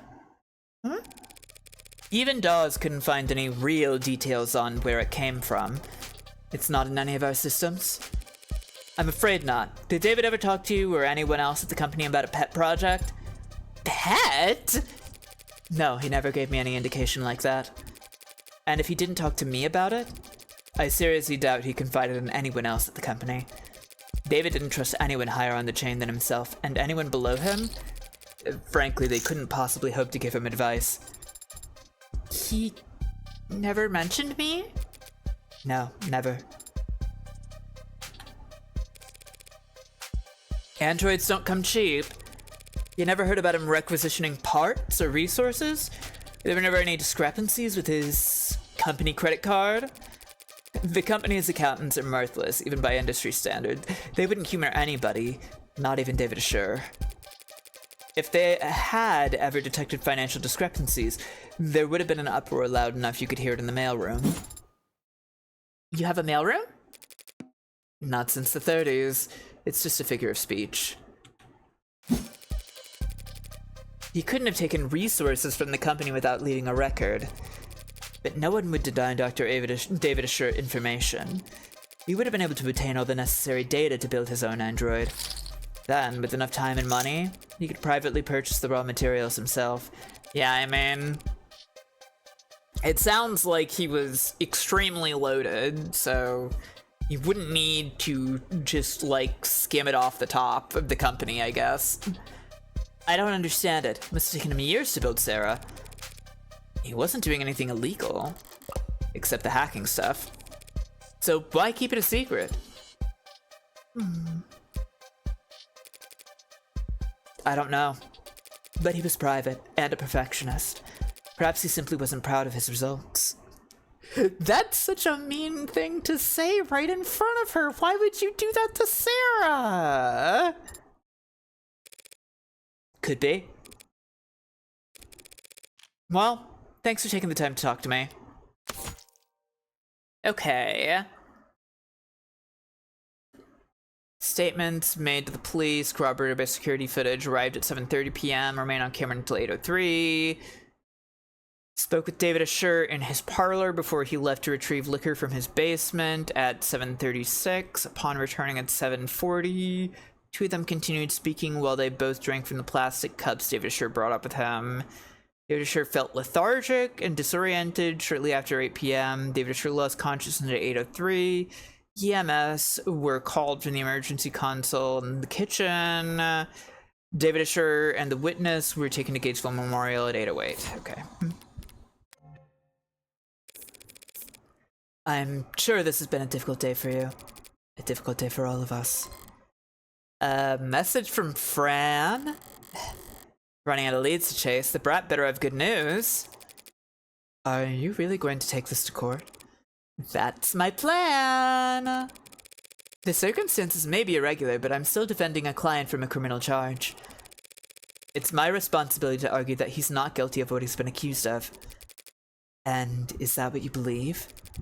That he didn't commit suicide? I guess I haven't decided what I believe. Yeah, I don't know.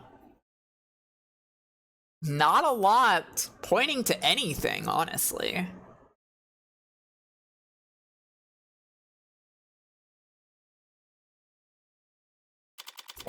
Taking a sec to load, I think. I think I need to get up for a second. I'm gonna be right back, everybody, okay? Whoosh.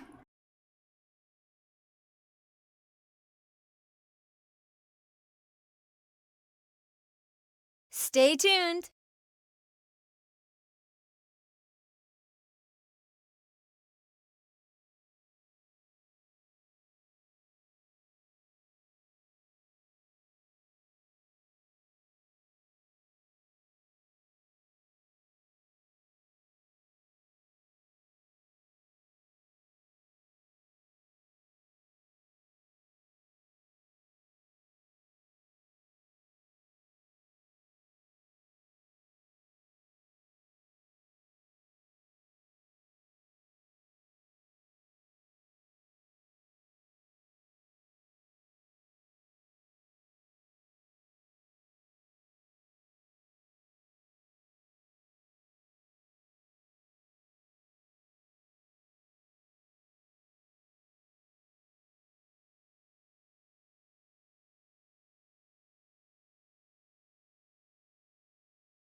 Whoop. Let's continue reading. Back in the car. Would you kindly slow the hell down? I'm sorry, Adonai. Was I walking too quickly for you? Oh, we're not in the car. Okay. That wasn't walking. That was speed walking. Up 2 flights of stairs. It's very different. Speed walking? Sounds like a powerful technique. Is it like the Xinxiao? Just let me catch my breath for a minute. Adonai, is it possible you are out of shape? No. But since we left the cab, your heart rate has... I'm not wearing the right clothes. Or the right shoes. Is that... Destroy! So? Yes. Also, I didn't stretch or hydrate, and the sun's reaching its zenith. That would have been several hours ago. Do you mean the air temperature? You said it would be a short walk from street level, so I prepared myself mentally for a short walk. Then you took off like a rocket, and you didn't mention we'd have to go upstairs. Are you sure this place is even back here? The reviews online were quite clear. It's worth the trouble finding it. Maybe if you're a mountain climber.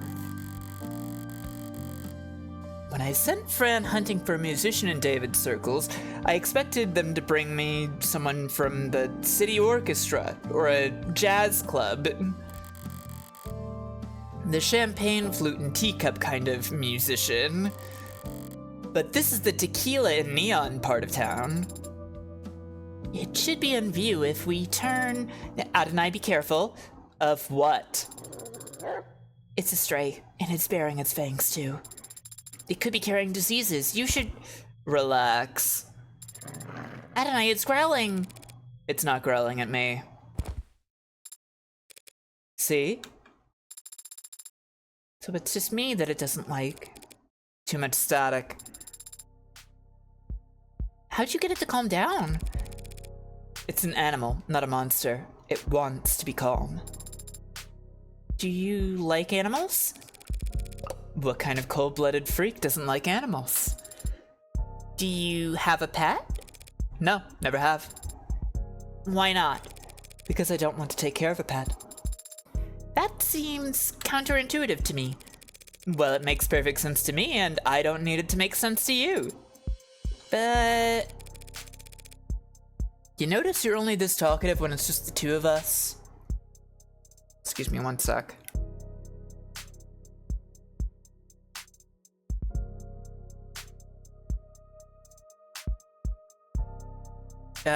My nose is starting to feel kind of runny. I don't like that. Ew, gross. Just an observation. You shy or something? Did David program you to have android anxiety? It's generally only appropriate to respond to comments that are addressed to oneself. Today I have rarely been addressed directly by people other than you. In other words, you're shy. That is not what I... Can I try petting it? There's no law against it.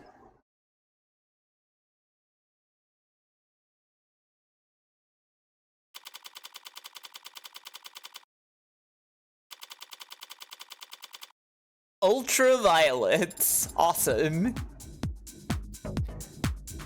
This is the establishment. I don't want to have a pet because I'd be a bad pet parent because I don't want to have a pet. Yeah, exactly.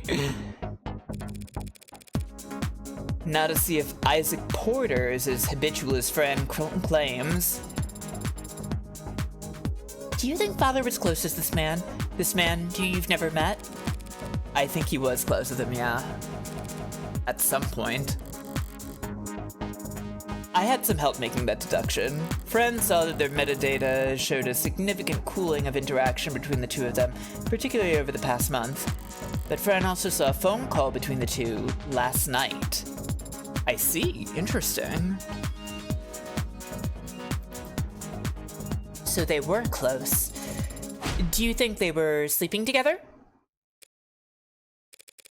That is completely inappropriate for me or anyone to speculate about. What did Fran have to say? We haven't actually talked to Fran. But we were led to this club where supposedly the musician friend will be. Inappropriate. Adonai, it's only... I'm getting a very important text message from my private investigator. Excuse me. Did you catch the killer yet? No.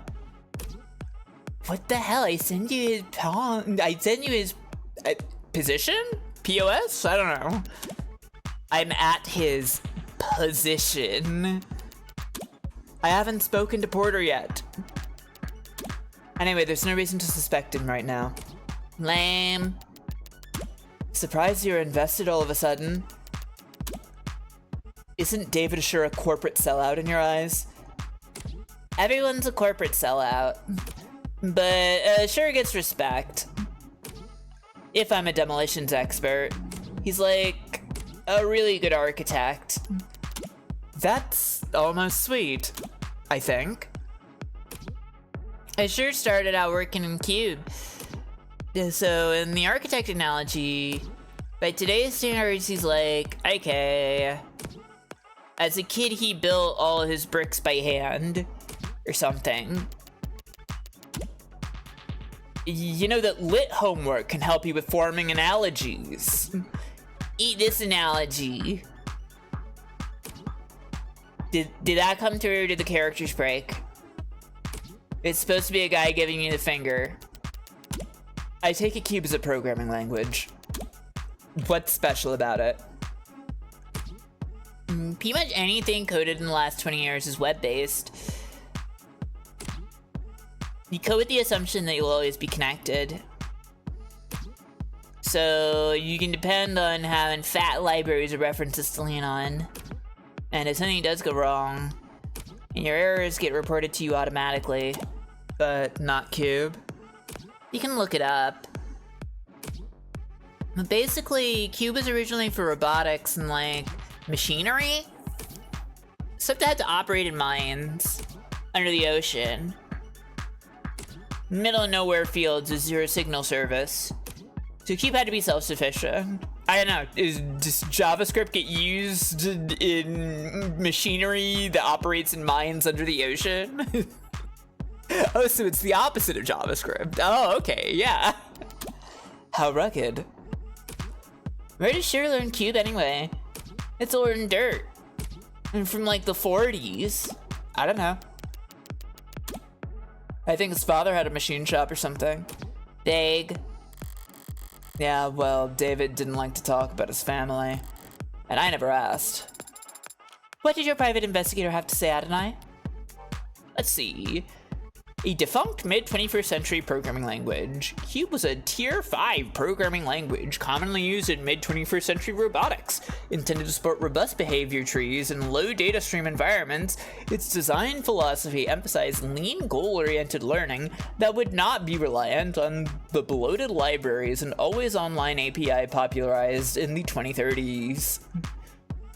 Rousseau Fluff, real name unknown, first began working on Cube in 2044 as part of the student robotics project. I love Rousseau Fluff here.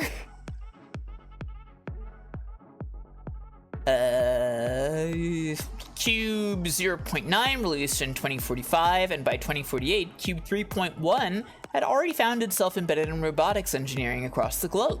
Despite having what is considered a relatively high barrier to entry in user knowledge and execution, Cube gained widespread popularity, particularly among disaffected communities in third world countries where internet access would remain unreliable for the next 2 decades as regional conflicts would continue. Infamously, Contra Fighter engineers utilized Cube during the 27-day siege to seize mechanized weapons from peacekeeping forces in a cyber warfare operation that is frequently cited as the key reason why the siege lasted as long as it did. Wow, they really don't hold back with like all of the like warfare related stuff to all of this. Cube has not been developed or supported since 2063, and it's considered a defunct programming language because much of its documentation was never ported from the old net, and due to its incompatibility with tenants, there is little to no corporate interest in the ongoing grassroots digital archaeology effort to archive it. I see. Huh. That's interesting.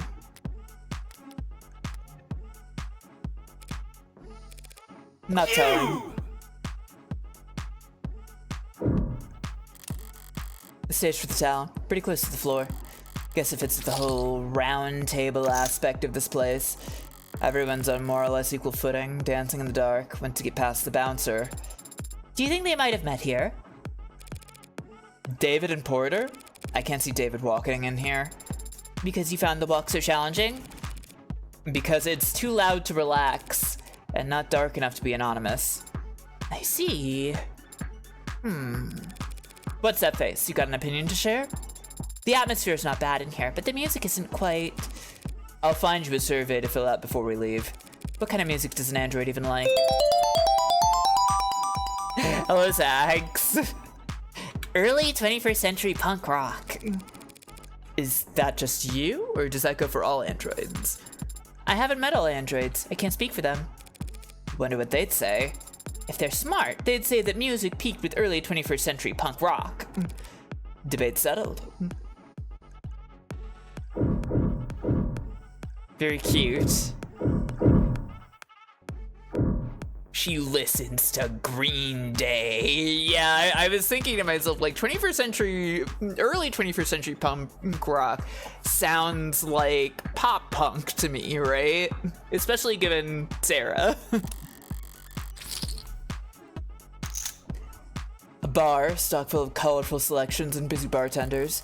Hope this isn't the kind of club you can order food in.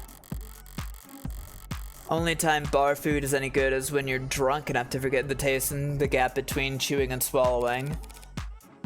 So, you can, like, eat things? She could be listening to harder stuff, it's very possible. I wonder if she picked that up from David, or if she's just been online listening to music. Yes, I can. What, like android food? There is no such product. So what do androids eat? Online user guides for Noble's Warm models clarify that they don't eat anything in the traditional sense. They get their energy from electrical charging, usually wireless. Whenever they quote-unquote need to eat, it is to replenish specific vitamins and electrolytes. Sounds a lot like what mod users go through with their sports drinks and energy bars. And charger separation anxiety. According to the net, warm androids can ingest nutrient-rich processed carbohydrate pellets if they need to forego electrical charging long-term. Processed pellets? You mean like kibble? Like dog food? No, it is not like dog food at all. Can you buy it from the pet store? It seems that you can. How is this something you have to look up anyway? Because I've always just eaten whatever father gave me. Like what? Marbled beef, never hydroponic avocados, foie gras. Never hydroponic. Showing results for never hydroponic food sourcing. Never hydroponic is a movement calling for sourcing food exclusively from farms utilizing natural sunlight. I see. Lobbyists for the movement have made unsubstantiated claims about superior taste or nutritional value, but the label has yet to receive official state recognition, and thus the presence of the term, or terms like it, on food packaging carries no weight and is not backed by any legal guarantee. Of course. Two androids dream of eating electric mutton. One of a number of food sourcing movements that arose in the latter half of the 21st century as rising sea levels reduced the total amount of arable land around the world and shifted the global agricultural industry towards hydroponics and vertical farms, rural skyscrapers where each floor is utilized for food production, saving on real estate costs and reducing the impact of unstable weather on agricultural output. Okay. So they have rural skyscrapers that do farming. Awesome. Don't get to see real sky anywhere these days, huh? That sort of thing. I am not paying for any of that.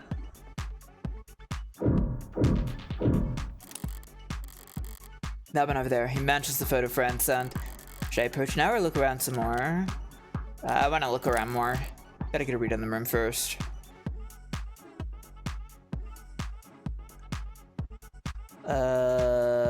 I'm not hitting any... It doesn't seem like there's anything left to look at. Okay. Oh, wait, no. This. What kind of reading material gets left out in a club? A tabloid interview? Exclusive sit down with luxury. You've heard her name on everyone's lips. You've seen her face in magazines and commercials, and then double check to make sure the photos weren't labeled as edited. Now get all your burning questions about her answered here in our exclusive interview with a mysterious young woman who's being called, perhaps the only truly a unanimous vote the net's ever seen, the most beautiful woman in the world. I see. Why the name? People think it's an ego thing, but it was just a random username I picked back when I was in Grassroots. And it was a pseudonym to give me a little shade from all the attention. Now it's a brand, and I can't change it without setting the stock market into a spin, so... You're certainly influential. After partnering with you, Inti saw a 3,000% increase in share price. Yay! Happy for them, of course, but to be honest, it's a pain at times like this. She gestures towards her clothes, a plain white t-shirt and gym shorts with no branding visible. On anyone else, it might seem sloppy or even unflattering. On her, it only makes her natural beauty stand out that much more. Who are you wearing, by the way? Can't wear anyone unless I'm attending something. If I don't dress like this, all my sponsors fall into bidding wars every time I leave the house. Oof. Does it stress you, all that attention? Stress is bad for your skin, right? They say mine's flawless. Can't argue with that. So do you have a skincare routine? Any tips you'd like to share? Be a little bratty, act a little spoiled, keeps you young. And how old are you exactly? Everyone's dying to know. 18 to 29, now and forever. Don't get stuck on a cliffhanger like that! Hurry, log in below so you can read the rest quickly, time's running out! Haha! However old she is or isn't, Luxury's got one of hell of a mind for business. Might do her more good than that face in the end. Maybe. That's one hell of a face. In the meantime, she's... I mean, honestly, she's kind of powerless. Trapped between a rock and a hard place, if she steps out of line, her sponsors will bleed each other dry in bidding wars for her wardrobe's limited real estate. No skin off her back, she's already got more money than she could ever spend. The corporations can afford to not keep growing.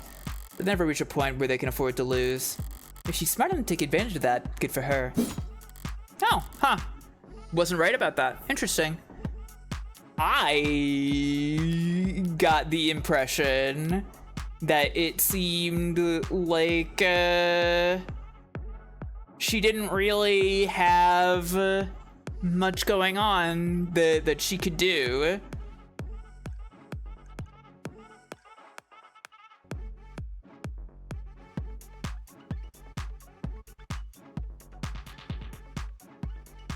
But it's probably the other way around, I guess. Could be one way or the other. Okay, yeah, that's him alright. Looks like he's killing time before his sets tonight.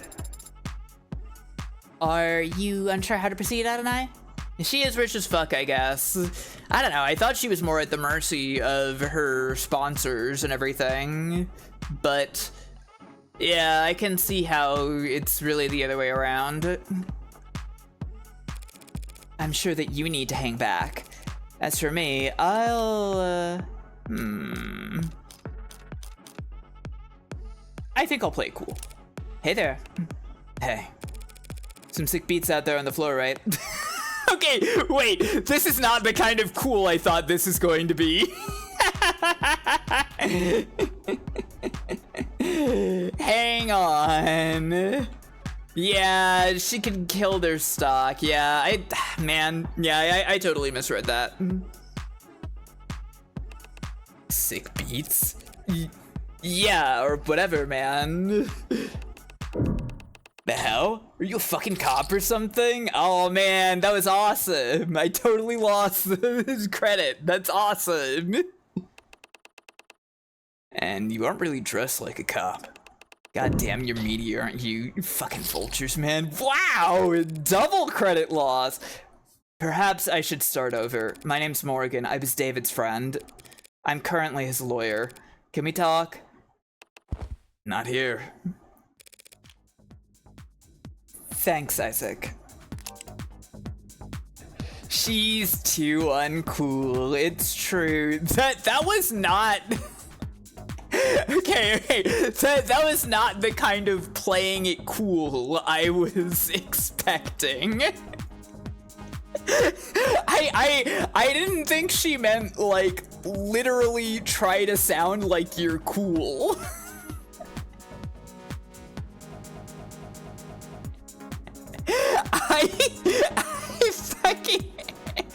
I'm happy it happened. It was really funny. Yeah, I was thinking more, yeah, like kind of a sort of casual approach to like the same sort of thing rather than go, like, I guess she was being as casual as she knows how to be.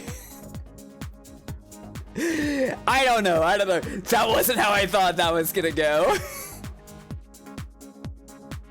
September 18th, musician, bassist, itineraries, grilling, champagne, dislikes resistance training, producers, ads. Oh, interesting.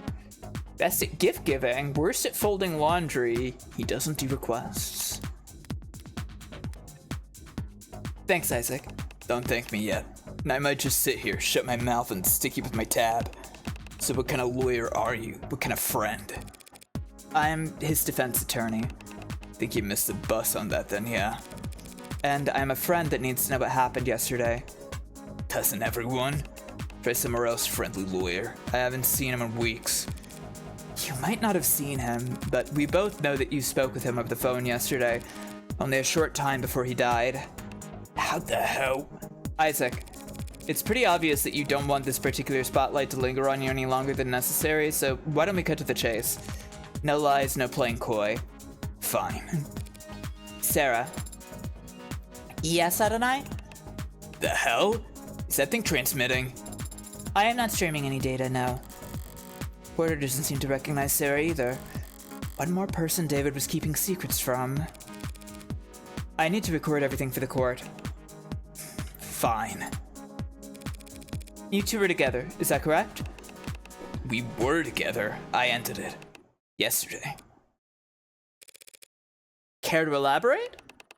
On our entire relationship? Look, you can tell me everything once and I can get it in on record, or you can hear the same questions over and over again from 1,000 different cops and Megs for the next 3 months. We met in a bar.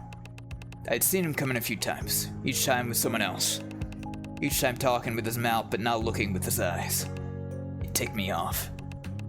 Scribbling on napkins and letting a single gin and tonic sweat onto the table for 2 hours.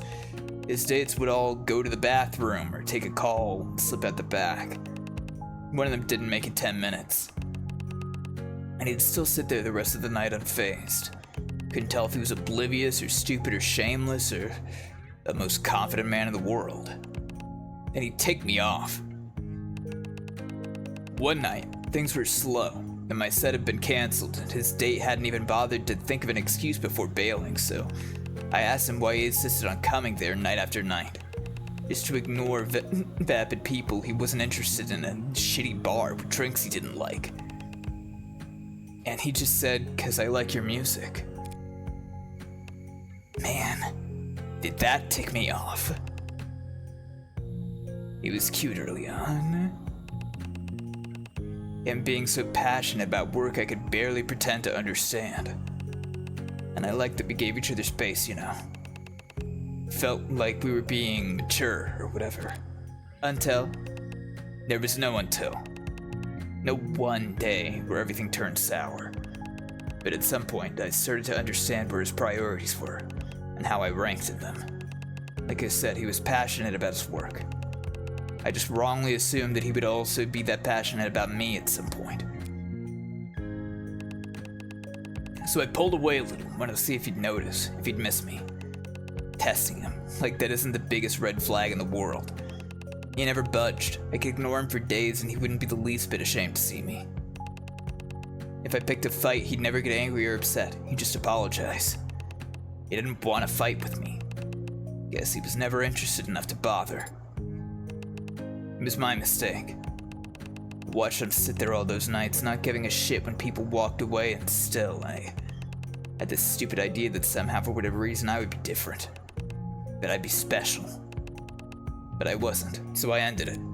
Last night? I called him. Didn't expect he'd pick up. I had everything prepared to leave a message with an assistant or ad or whatever. But he answered, first ring, without hesitation, shame, or awkwardness. That ticked me off. So I told him exactly how valued he had made me feel the past few months. I told him exactly how insignificant I felt as a boyfriend of the illustrious Dr. David Assure. And what did he say? He apologized. And then he asked me if that was all I called to tell him. Woof. I hung up after that. Spent the rest of the night wrapped in warm disdain for him and his coldness. He made that easy for me. I went to sleep hurt but clean, ready for something new. And this morning I wake up to see that my ex killed himself not 2 hours after he let me walk out of his life as so much as a don't.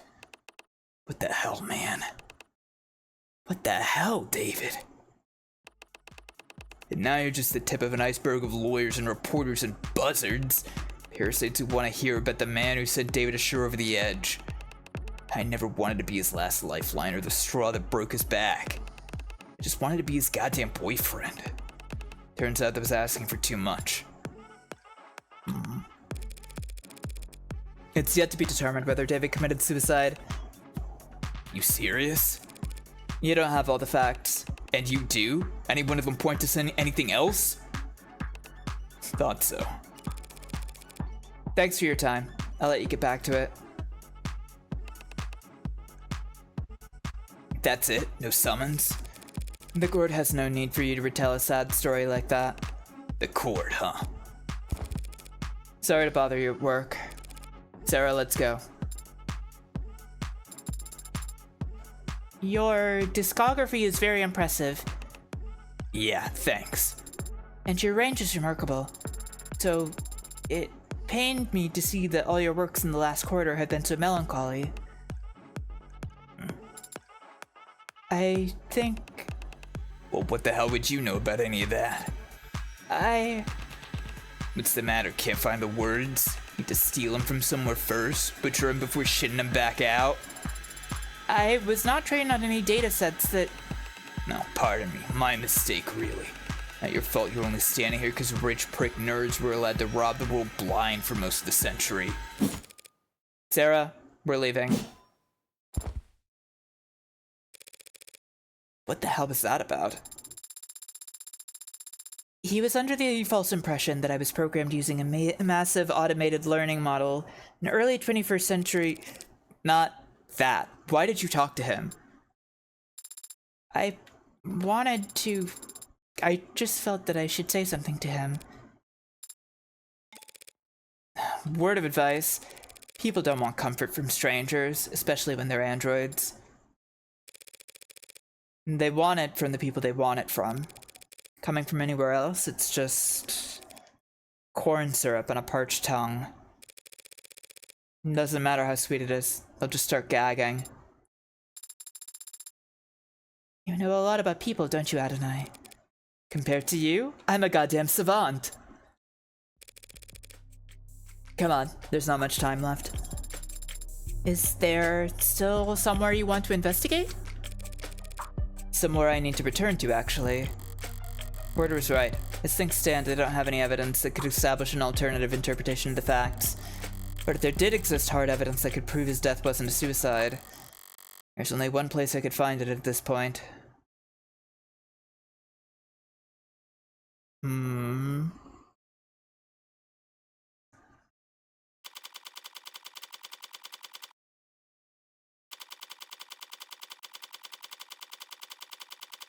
Back at the house. The basement. You sure you don't want another look at the crime scene? I'm all out of time. Gotta approach this from the other angle. The other angle? You know, inductive versus deductive. Flip the chessboard and all that. Ah, yes. I know all about flipping the chessboard. Haven't you ever read a mystery novel? I've seen mystery films. Well, let's see if you paid any attention then. What killed David Schur? Poison. 10 points. There's a point system? Now, how did that poison get into his bloodstream? He must have ingested it orally. And how do we know that? The medical examiner found no injection marks or wounds. And if he had inhaled it? Inhaled it? Why? Leave the whys to someone who actually understands them. I won't be able to understand anything if I don't practice. Practice by answering my question. I suppose it's possible, but highly unlikely. We would have found a delivery system for it in the building, like an inhaler. Right. An airborne poison is either shoved in your face or sprayed over a wide area, and no one around David has shown any kind of symptoms. So all we're left is oral intake. Eliminating the impossible? What's next, Adonai? Jung's corroborated statement was that David didn't exhibit any irregular symptoms or behavior until he started drinking that night. And the police didn't find anything unusual in any of the food or drink in his home. Except for his cup. The results were inconclusive. Jung was drinking from the same bottle and the same type of cup, but didn't get sick. We have to conclude then that David's cup alone was poisoned. That all seems logical. And consistent with the police's theory of suicide. So why are we down here? Minus 10 points. Back to 0? David left the parlor and came back with whiskey and 2 cups. Jung told us as much, and apparently the cameras upstairs support her theory. So we have to conclude then that he got them both from this bar? Better. 5 points. Did he also get the poison from the cabinet? Whoa, big room. Very big room. The police have been in here since we left. According to their ARCS file, they didn't find anything that matches that poison down here. So the poison somehow went straight into his drinking cup then? I need to flip this around again. But if you turn something 360 degrees, you're just back to... If I were the prosecution, what would I want more than anything? Proof that David knowingly added the poison himself. Yeah, you turn 360 degrees and walk away. Exactly.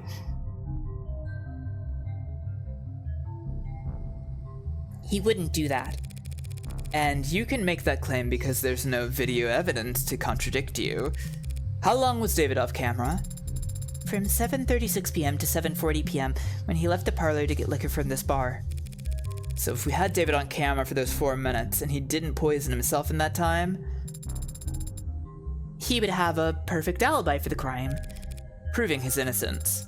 But Adonai, we don't have footage of that. There are no security cameras down here. I think there are. What do you mean? This whole building is coated head to toe in penumbra security systems courtesy of Noble. Every console, every corner, every Android on every floor, it's all plugged into penumbra. Except that. That panel is... manufactured by Cotter Security Systems. Why would David put a console for a different security system in exactly one corner of his penthouse? I've never given it much thought. Well, it's been bothering me all day, but my curiosity alone can't scale a 64-digit wall. You mean... signal hijacking, or whatever you want to call it. Have you tried it before? It is illegal and unnecessary. Father would not... he would not have installed hidden cameras in his own home. At the end of the day, I can't make you do anything. Well, actually, I probably can now that you're registered to me. But aren't you the one who wanted to prove his innocence? Eliminate the impossible. I will need your express verbal command. Not like David can press charges against us at this point. Do it. Did you really need me to say that? For the purposes of record keeping, yes. I have gotten past the 64-digit code, and I have found cameras. There are a number of them embedded in the room's walls and ceilings. As you theorize, they are on a separate network from the rest of the building. Where are they feeding to, if not the penumbra system? Behind my hibernation unit. A false wall in the back of a safe. I don't understand. Why would Father possibly have a hidden system of cameras inside his own home? Beats me! He was brilliant and more than a little odd. Throw in a little money and odd becomes eccentric. I see, I think. I don't. That was he thinking. What was he afraid of? Why didn't he come to me for... Time's short. Gather facts now. Leave the computation for later. Alright. Liquor cabinet this mystery hinges on. The police have been through it all by now, and they didn't find foreign contents in any of the spirits. No poison to be found here. Not that kind of poison anyway. In which case... Can I make you anything? Oh, well, if you're offering, I'll have... Sorry, you're way underage, aren't you? 2 years old or whatever? Technically. Took that one a lot worse than I expected. Cheer up. Maybe you'll find a mocktail if you climb to the top of the ladder. This is a rolling ladder, a kind of step ladder, not a ladder. We had to have it, didn't we? What? Remember, a ladder extends, but a step ladder folds out. And? It's important to know the distinction. I bet my life savings that this subject will never come up again. Ever.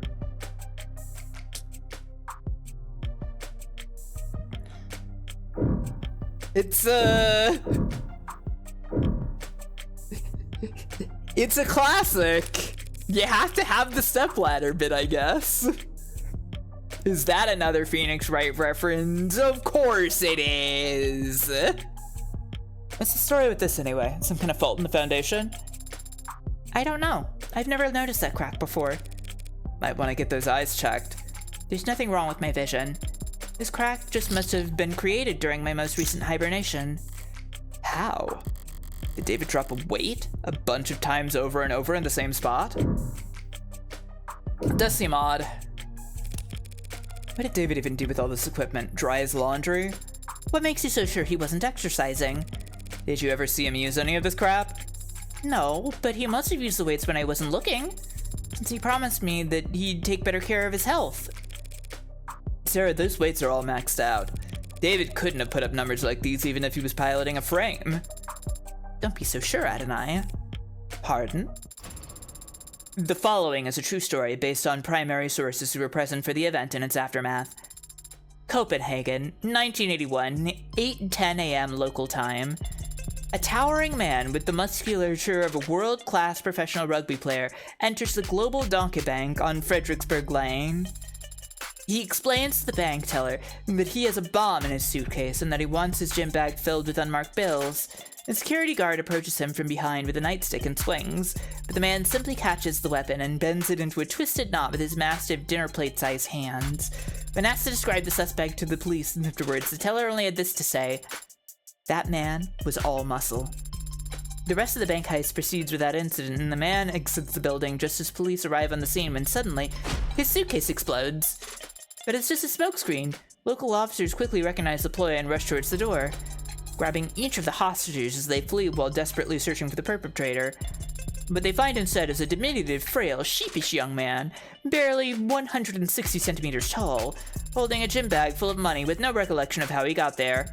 Renowned psychologist and trained hypnotist Dr. Werner Kitzler wrote the following in his diagnosis: acute dissociative identity disorder. That's right, the man had a split personality, and so great was the disparity between his two halves that when they switched control, he physically changed, becoming taller, bulkier, and capable of previously unthinkable feats of strength. So be careful what you say a man like Father can't do, just because of how he looks on the outside. Sarah, every single word you just said was false. Huh? Don't believe everything you read on the net. Mm-hmm. Really good. Really, really good scene. So, is that the original? It was appraised and confirmed to be genuine. At least you didn't get ripped off. I'm a Philistine when it comes to this kind of stuff. What does an android see? I see a meeting, or perhaps an encounter. Two apex forces of nature, two kings of the forest, the stag and the tiger, I think. Great, I'm officially less cultured than the robot. Alright, let's refocus here. So there's some kind of hidden door behind your bunk bed, huh? Essentially, though a bunk bed would imply a second or third. So how do we open it?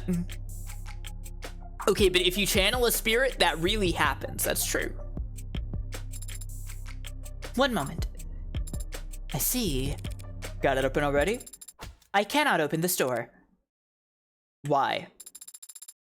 It is a Tethys-based Sturdicure. Wait, Sturdicure? Sturdicure? That anti-hack feature in the name is real? It's a closed system, Adonai.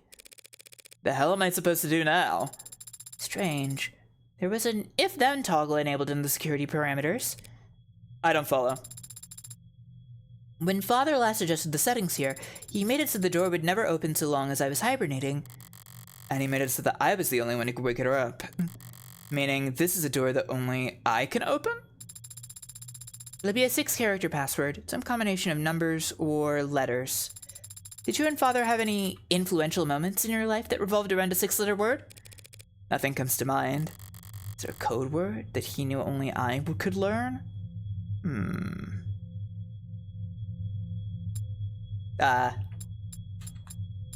Probably Adonai, right?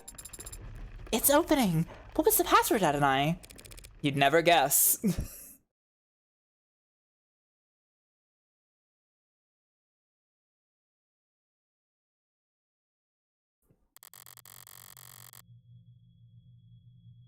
Did feel a bit out of character, David utilizing so much cloak and dagger tech.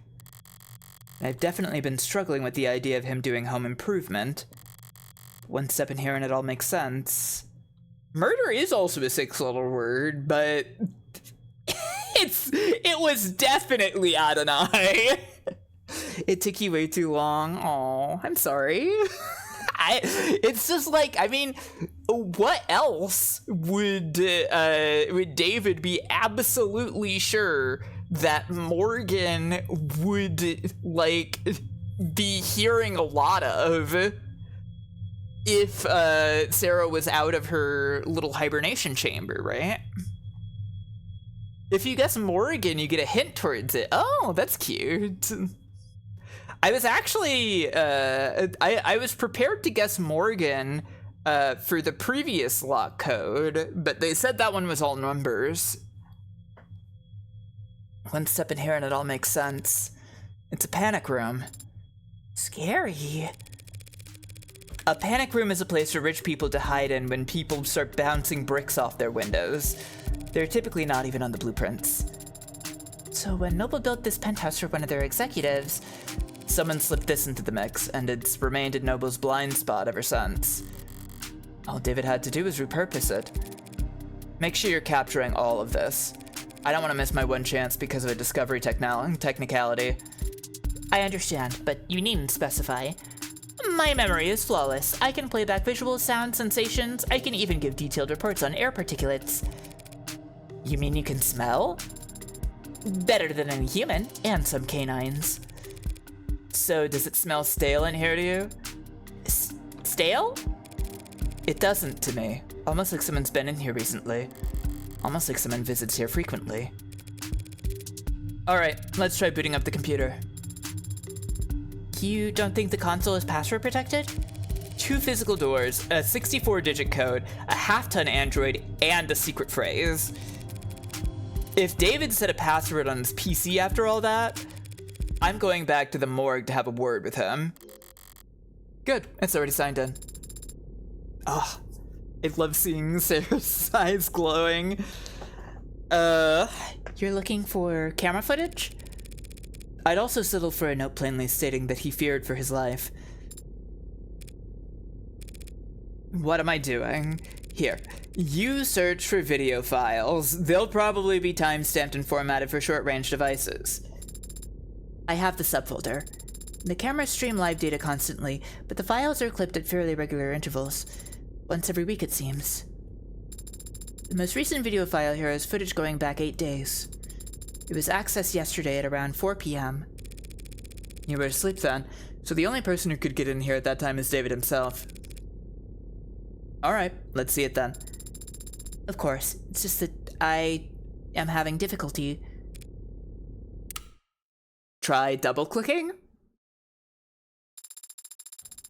I have been trying to open the files from the moment I discovered them, Adonai, but they are encrypted.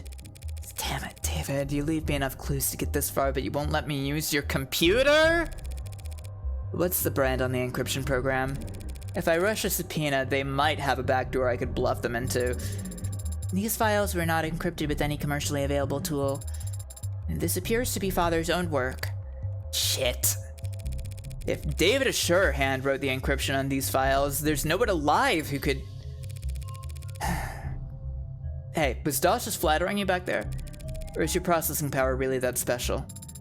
Adonai, Can you break his encryption, yes or no? With enough time. And how much time would that be? I would estimate it at 2 to 6 hours. That's a 4-hour window. No matter how sophisticated, encryption is still just a code that must be deciphered.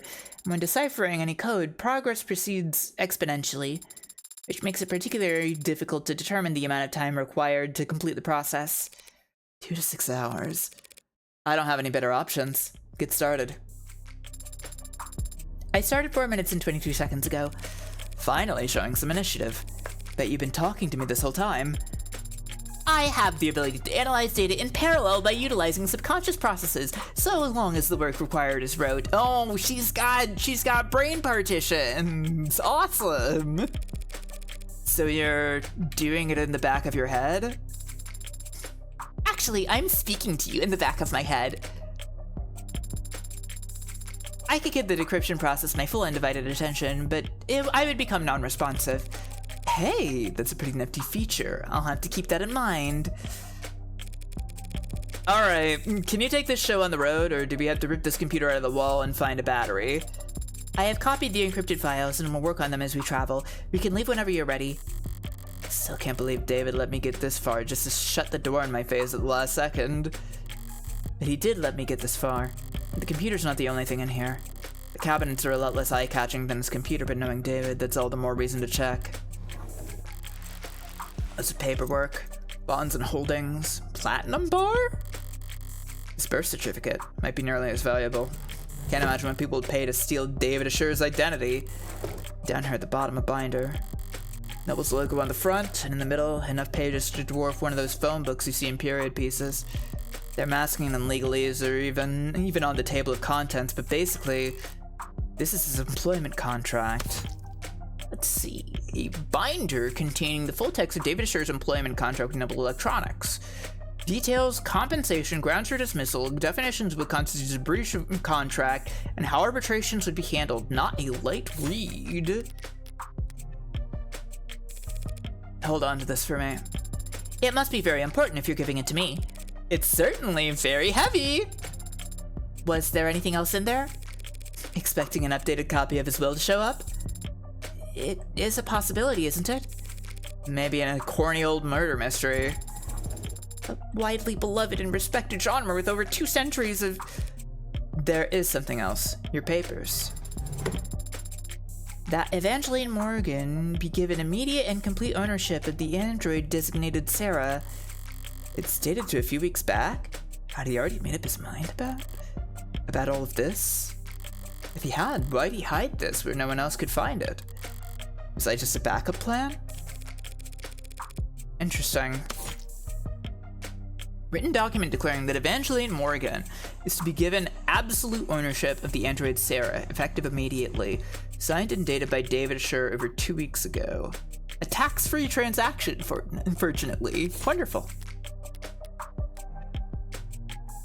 Well, at least we've got something a bit more concrete than Starling's word now. Her word should be plenty, shouldn't it? Not if people realize how precious you are.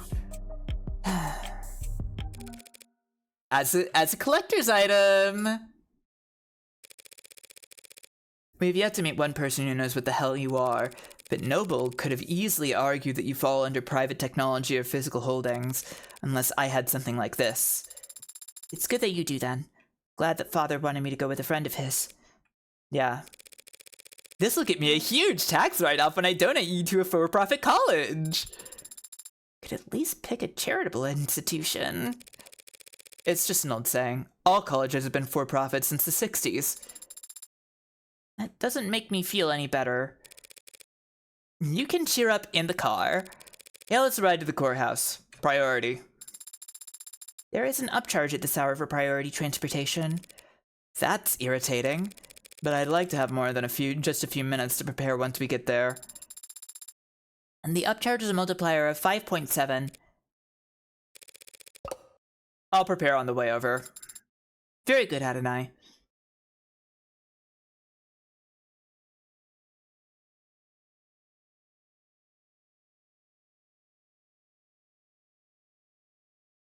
I do wish it didn't, like, hang on a text box like this when it's, like, loading the next scene.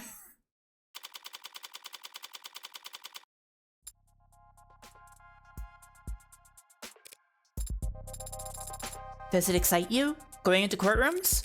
What do you mean? You don't feel the tension in the air as the audience murmurs amongst themselves? You don't feel a fiery sense of justice rising in your gut as the prosecution smirks at your ragtag assembly of witnesses? Do you really think this is gonna be like some kind of movie where the good guys save the day? Probably not. Though, it would be nice if it were. What's your deal anyway? Did David train you off of a movie marathon from hell or something? We did watch films together, if that's what you're asking, though he was rarely the one who suggested it. So you were the aggressor. What's an android get out of watching a flick anyway? What do I get? Why do you do it? What's your reason? I'm not sure how to answer your question. Never mind. Forgot what I was talking to. I like the performances. Sure, there you go. Got a crush on Humphrey Bogart or something? He's a handsome man. But it's not the actors I like so much as their performance. The truth is, besides Father, I have very little experience when it comes to people. Yeah, I mean, I can't imagine you have any, considering nobody seems to know about you? I hadn't noticed. I read the net, and I watch people and what they share of their lives, but it's also subtle. It's hard to follow. There are so many unspoken rules that can't be taught, only learned, and I often struggle to grasp them. They're also complex, so detailed. I wasn't expecting to see this. But the characters are on screen are exaggerated, larger than life. The actors enunciate, their body language is precise and meaningful. Their faces are bright and softly lit, their eyes are... It's fiction. So these characters and their stories, they have a beginning, a middle, and end. And the people on screen don't ask anything of you except your attention. You can't disappoint them, or make them feel awkward. You can just watch and learn. Yeah. But what about you, Adonai? What about me? Do you like movies? Yeah, sure, back when I was a kid. Really? Who was your favorite director? What was your favorite film? It was a long time ago. I don't remember. You don't watch movies anymore? You don't? What do you do? Well, okay, we do know what Morgan does for fun, actually.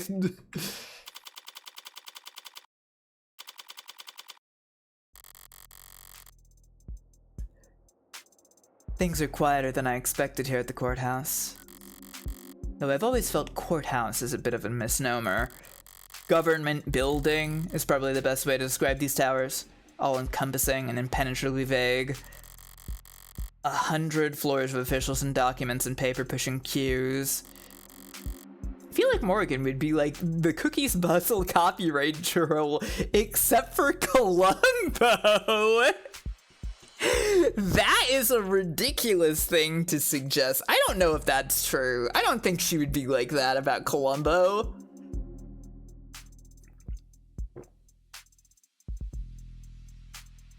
That feels like a lot of effort for her to exude for something that she didn't care for. A couple dozen courtrooms squeezed in along the way. Didn't think I'd be arguing in court when I woke up today. I mean, she doesn't do things directly, right? So like, even if even if she hated Columbo and didn't want Columbo to exist on the planet anymore, like whatever the fuck is going on with that Cookies Bustle copyright troll, that's not how she would do it. That's not how she would she would express that feeling. You know, she shoots women that look like Emma because she wants to fuck her. So like, I guess I guess maybe she would start killing people that look like Peter Falk. Maybe? I don't know.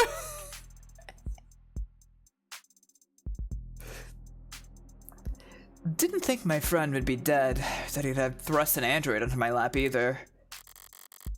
I could just walk in there and concede. Evan would be irritated, more than a little confused, but I could play it off as an exercise in grief. The android would complain loudly, of course, but I wouldn't have to listen to it. Now that it's registered in my name, I could probably just order the damn thing to reset its memory. But I haven't done that, and I guess I don't plan to. Why? Must be because I have my suspicions as well. Sarah insists that David would never commit suicide. I haven't actually stopped to ask myself whether or not I agree. David was rational, subdued, private, hard on himself, and not prone to emotional outbursts. So maybe that's why I'm finding myself outside a courtroom prepared to humor and add suspicions before the state. Because I don't really believe David killed himself either. What's your progress bar at? I can confirm that I am making progress. Well, shit, let's not get ahead of ourselves. But it would be difficult to summarize that progress in terms of a completion percent. Give it your best shot anyway. 4%. Are you feeling confident in your case? Markedly less so after hearing that. Do you think the judge will be amenable to your argument? What are you talking about? Do you know the judge we've been assigned? Are they particularly lenient or strict? Adjutants are always a coin flip, so... You do know what an adjutant is, don't you? Are you expecting to see a bearded old man with a robe and gavel when we get in there? Should I not? Adjutants are android judges, okay? With all the authority that entails. Of course. Commercial name for automated dependent judicial models. Adjutants are automated dependents that preside over trials for the state.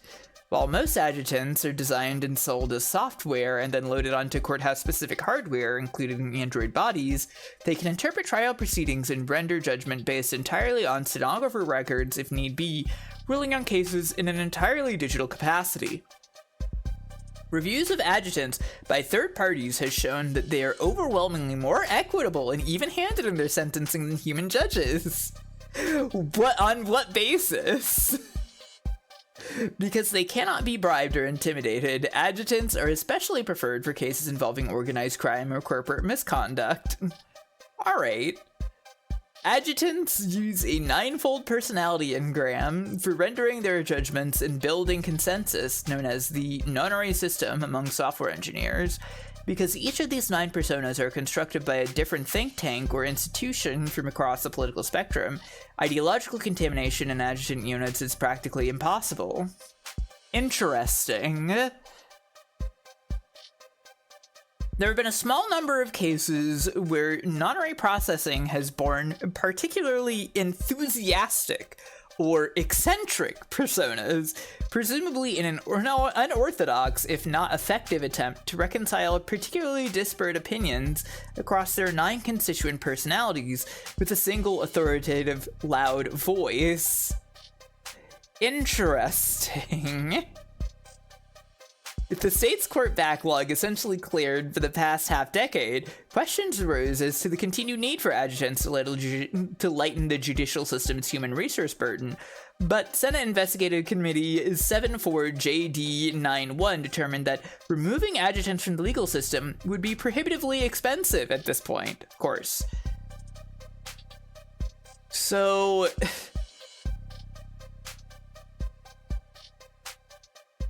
they have 9 personas, each constructed by a different, like, set of programmers across the political spectrum. Interesting. It does seem like ruled by corporate donors, yeah. I wish I could like, click on Emma and, like, make her, like, swing and pop around or something. But what if it's fine, though? It's probably fine, yeah. I am surprised to hear that people are willing to accept rulings made by automated dependents. Rulings come from landmark cases in the higher courts. Those are passed down by actual judges, real people with decades of study and experience. But not every eviction case or traffic ticket that ends up in court requires years of legal expertise. You know Morgan is poking and flicking at that thing, yeah. Sometimes all you need is a referee and a sentencing algorithm. So androids are used to reduce caseload. Been that way for decades. But how is a law that replaced judges ever enforced? Wouldn't there be injunctions? Stalling? Judges did fight it for years, at every level and in every theater. But the public lost their patience for that kind of obstruction during the 60s. The state needed to shed budgets across the board, and so judges that couldn't be replaced by years of legal battles were instead ushered into early retirement by the unrelenting force of our great nation's accountants.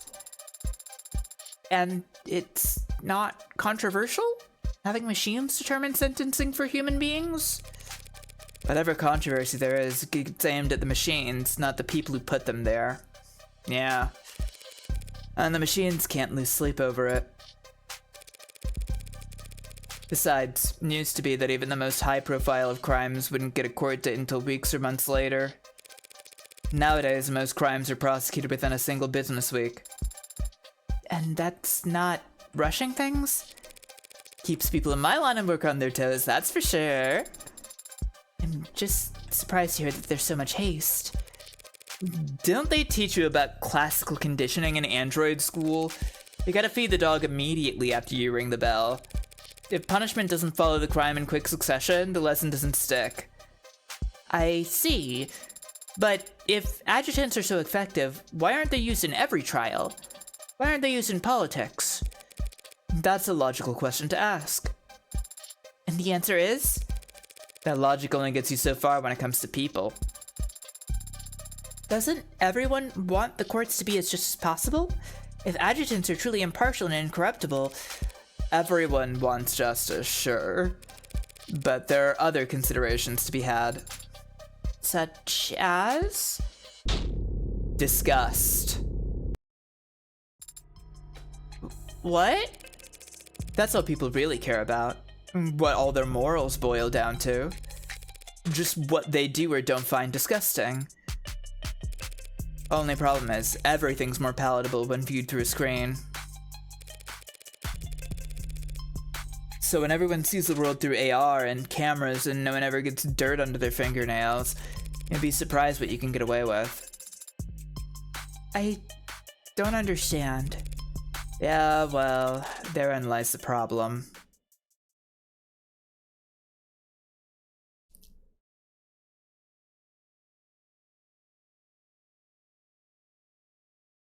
Huh?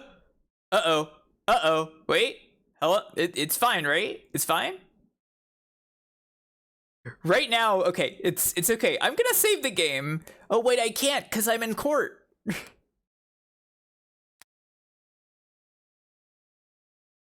I probably can't, because I'm in court, huh? Okay, good, I can. Okay, good. Good. Sorry, the game, like, the program window was, like, not responding for a second while it was loading the scene. I was a little scared.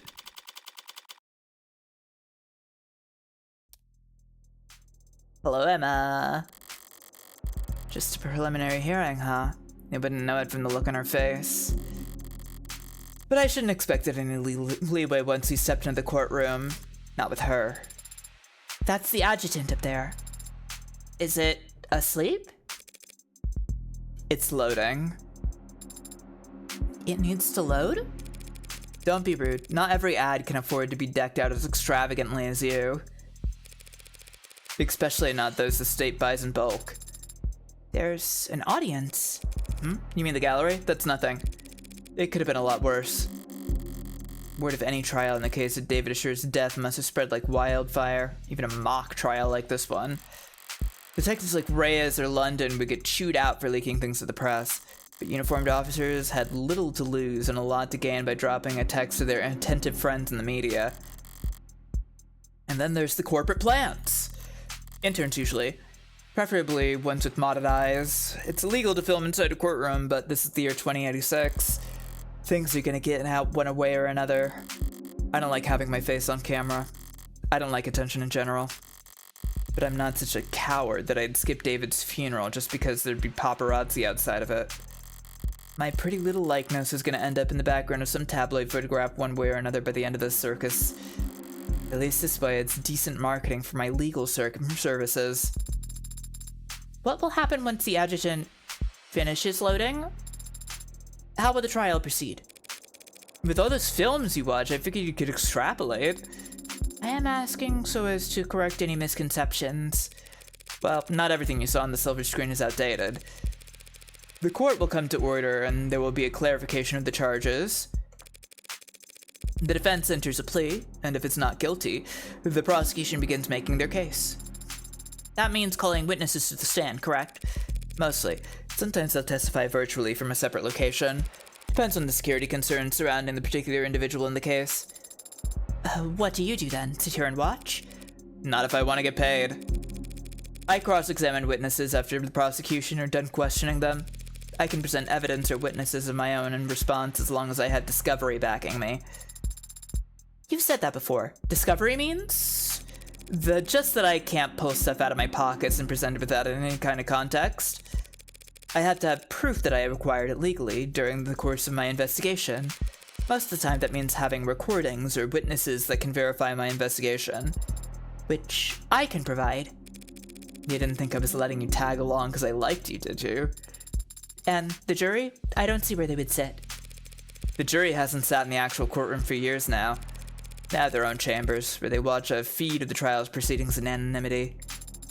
And that's not an issue? Don't people want to look someone in the eye before passing judgment on them? You've got an old-fashioned sense of justice, don't you? But there's no jury at a preliminary hearing anyway. It's only meant to evaluate whether or not the prosecution has enough evidence to go to trial. A mere formality in today's day and age. Balbino, hello. Sorry, I think I didn't say hi to you because I was freaking out about the game loading. Sarah is really awesome. I really like her. Tools like optics and arcs, there's never any shortage of evidence to work with. So all you have to do today is convince the adjutant. Easier said than done. Adjutants lean heavily towards evidence over arguments. And right now, all the evidence suggests that David killed himself. It's gonna be an uphill battle. I can't afford to stumble. I need to focus on establishing an alternative interpretation of the facts, and it needs to be solid. But I don't have a suspect or even a motive for killing David. Yet. Oh, you like the innocent and curious robot girl? Yeah.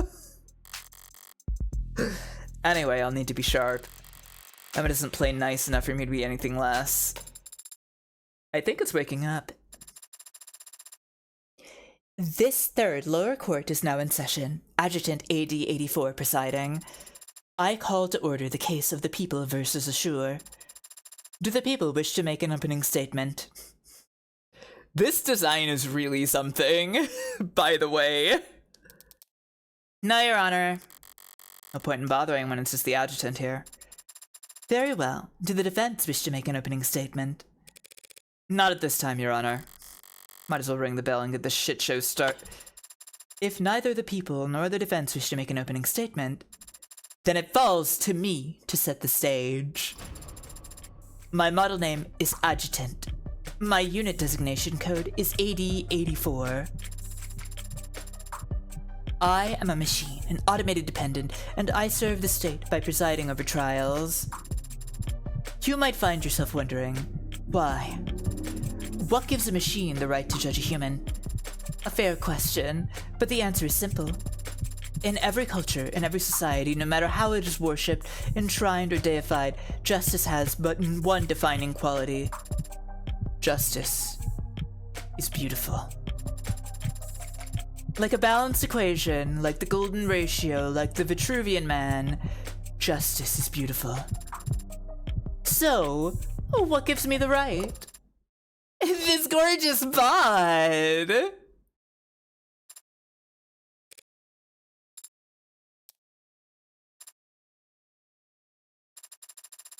Whatever, forget it. Forget I said anything. I was trying to lighten the mood, but I can see everyone hates me. Do the trial without me. They're guilty or whatever. Oh! She does have eyes behind the blindfold, I see. She's pretty awesome. Date of birth September 2nd. Automated dependent adjutant. Nope, excuse me.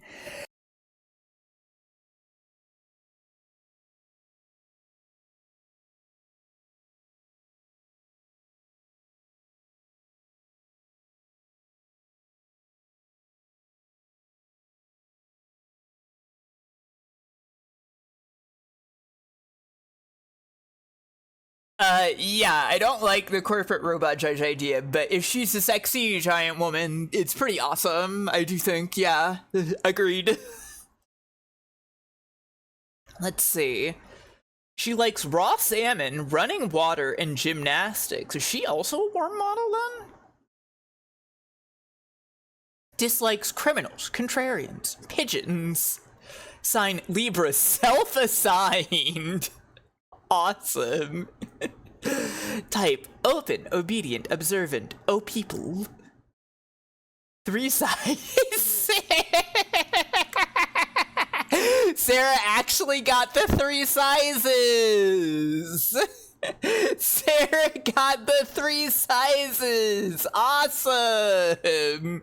She is quite proud of the gorgeous bod. 80. Her name is 80. 8084.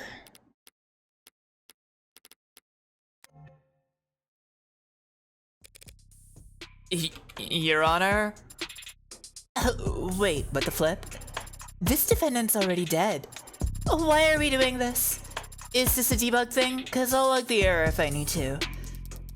No, Your Honor, this is a preliminary hearing to determine whether David Ashur did in fact commit suicide as he... I get it. You want to make sure he wasn't cuckoo in the cranium before you cut up his will like a T-bone. I didn't realize that adjutants were so lively. They aren't. They're supposed to be austere and statuesque. Looks like we got served the most in need of repairs adjutant the court system could find. Whatever paper pusher we rushed to get this trial going must have wanted a little payback for the kindness. What's that look for? Could it be you're trying to size me up? Wouldn't dream of it, Your Honor. Good, because if you have doubts about my ability to run this trial, I could always just enact summary judgment here and now. I'm sure you'd find my ruling to be fair and even-handed. That won't be necessary, Your Honor.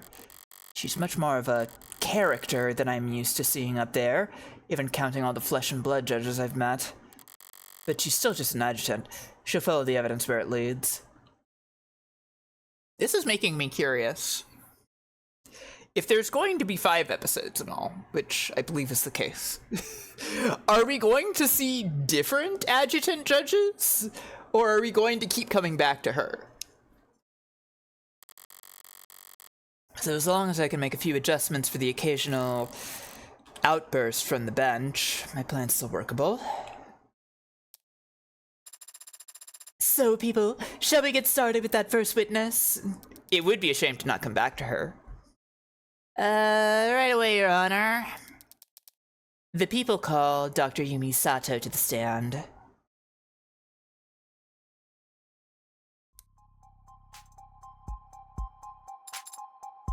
It's Yumi.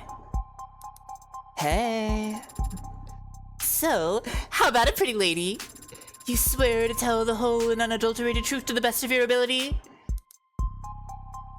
I do. Good enough for me! Dr. Sato, you were in charge of the autopsy for David Asher, were you not? I was.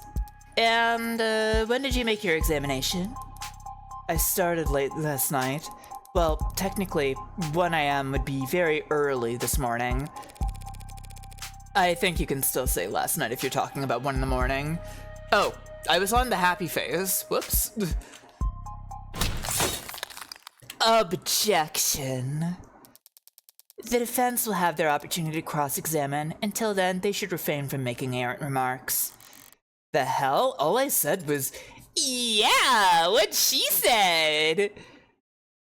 You mean sustained?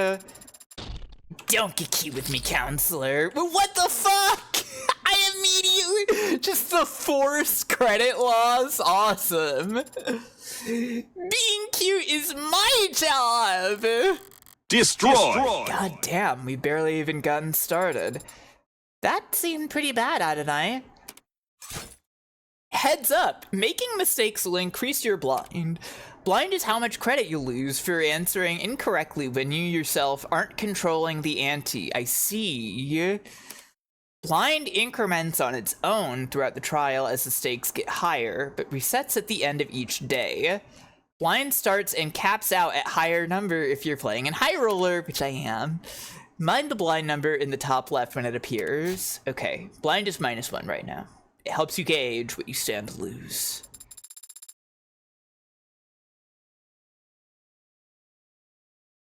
Sarah and the adjutant are quite fun, yeah. We should try to avoid being penalized in the future. Thanks for the tip. Shake it off. I'll get my chance to raise objections of my own soon enough. Dr. Sato, were we able to determine the cause of death? He passed away due to respiratory failure. Could you explain what that means to the court? Essentially, he wasn't getting enough oxygen into his blood. It means by the time he arrived at the hospital, he was no longer breathing. What does respiratory failure look like? What are the symptoms? There would be lightheadedness, dizziness, fainting, pale skin, and a bluish tinge around certain extremities. And the condition he was in matched those symptoms? Correct. In your experience, what are the most common causes of respiratory failure? It can be caused by injury or disease, but the subject had no wounds or reported illnesses, and otherwise appeared to be perfectly healthy. And what else could cause respiratory failure then? It is also commonly seen in fatal drug overdoses. Drug overdoses. Did you perform a tox screen on Dr. Asher? Yes, but his tox screen came back clean. Whatever killed him, it wasn't something we've encountered before. Wait, a clean tox screen? Clean? Dialogue will proceed automatically during testimony, but you can still advance text faster if you want with space or left mouse. Okay. Read carefully and wait for the witness to make a statement that sounds wrong, then hit the call button to call their bluff. Testimony will keep repeating from the beginning until you call. I see. Okay. Can't let this chance slip by. I need to catch her mistake the second it comes out of her mouth.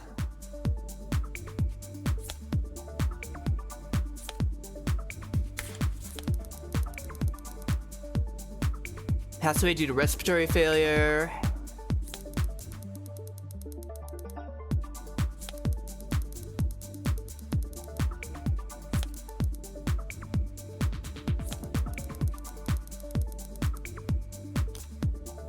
Wait, was there a second one?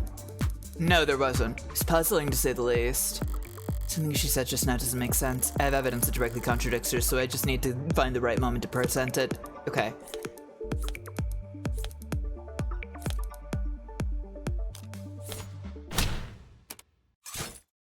After choosing to call on a statement, you need to respond with evidence. Hover over the 3 cards that show up. Left click to make your choice before the timer runs out. Okay. Negative for poison. That is. Oh, I didn't notice I forgot about the timer. Okay. I fucked up. There's only room for one airhead in this courtroom, and it's not you. Okay, it's me. I wanted to actually look at what the description said. Okay, I need to be. I need to be fucking on it. Okay.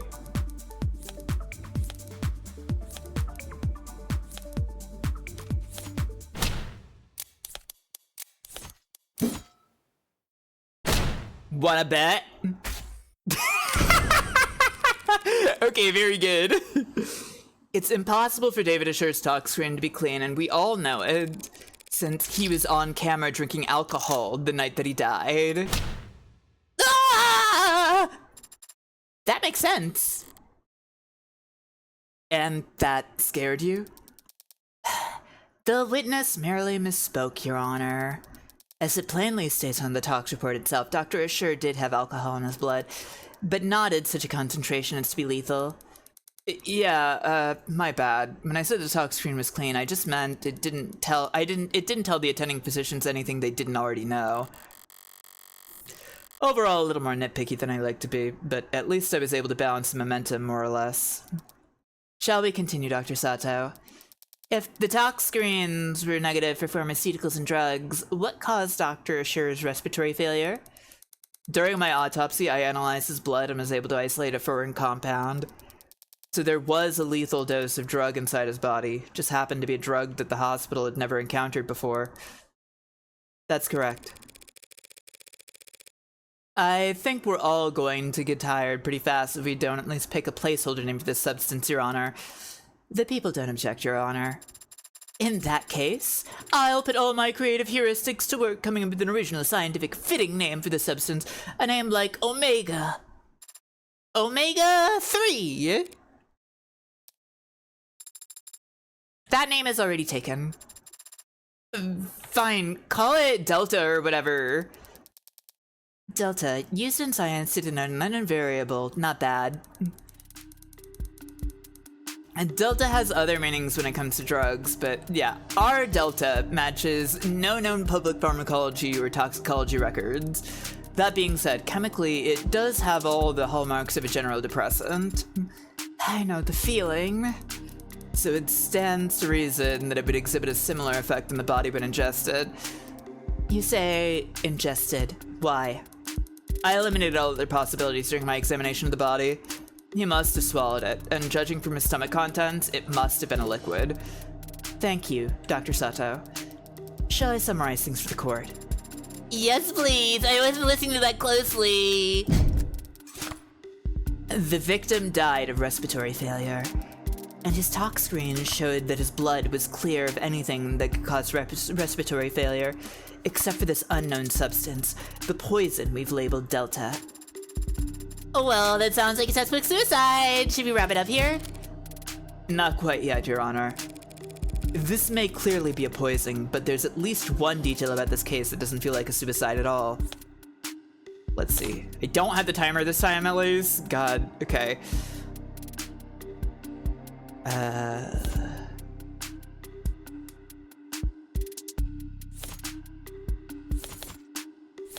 Young's testimony. The people shouldn't get ahead of themselves. There's nothing textbook about supposed suicide that had a witness standing there watching it happen. As you say. Well, now I'm lost. Was this poisoning a suicide or not? If that's the case, then perhaps we should give the defense the opportunity to cross-examine, unless they're going to insist on testifying themselves. How kind of you to offer. Ball's in my court now, so how do I counter? Emma's argument basically goes as follows. David ingested the Delta knowingly, and Delta causes respiratory failure. 6 out of 21, huh? He died of respiratory failure, thus David committed suicide. During blackjack, every piece of information you learn deals you a card. Choose only the questions that are logical and relevant, and only press if you think a line of questioning is worth continuing. Gotcha! So the information, like, asking too many questions can make me bust. I get it. Gotcha. Okay. Else you go bust and lose credit. Hover over press to see what the follow-up question would be. You only win blackjack when you reach exactly 21. Oh, okay. So don't press further if you're already there. And don't ask the wrong questions. Interesting. This is scary. My cross-examination aimed to put a microscope over the weakest part of that argument and hope that some cracks will appear under pressure. Sure it was ingested? You sure it was respiratory failure? Are you sure Delta is to blame?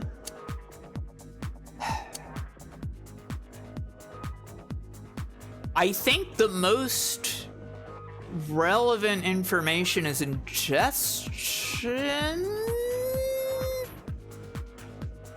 Question mark?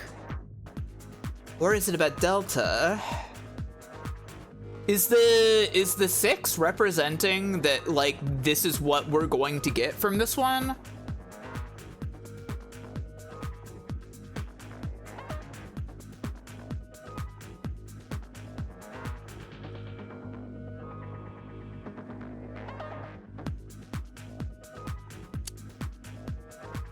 Six is the cards I already have. Okay. Wait, no, but I am... Oh, wait, I'm at 6, not 12? I thought 12 was where it was at. I still need to get 12 more then? Is that it?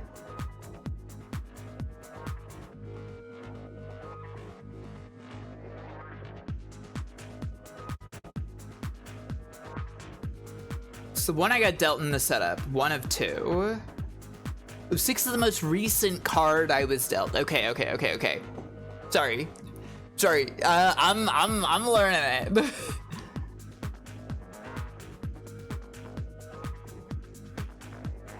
Okay. I'm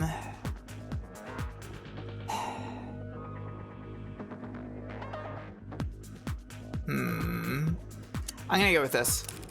Dr. Sato said that the subject had to have ingested the Delta orally, but how sure can we actually be about that? Pretty sure? I mean, I could go into detail about all the cavities that I checked, but... Was it knowingly ingested? I mean...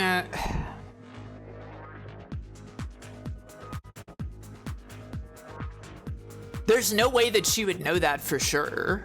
Like, she would not be able to have that information, right? So, like... I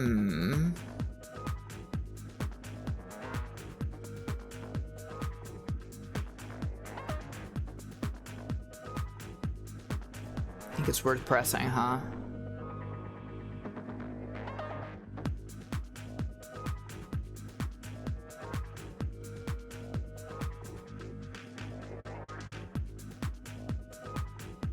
Uh, 14.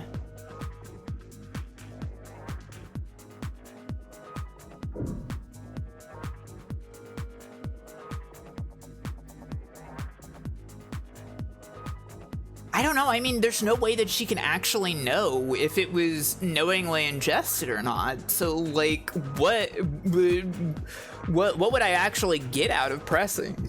Yeah, excuse me, this, right?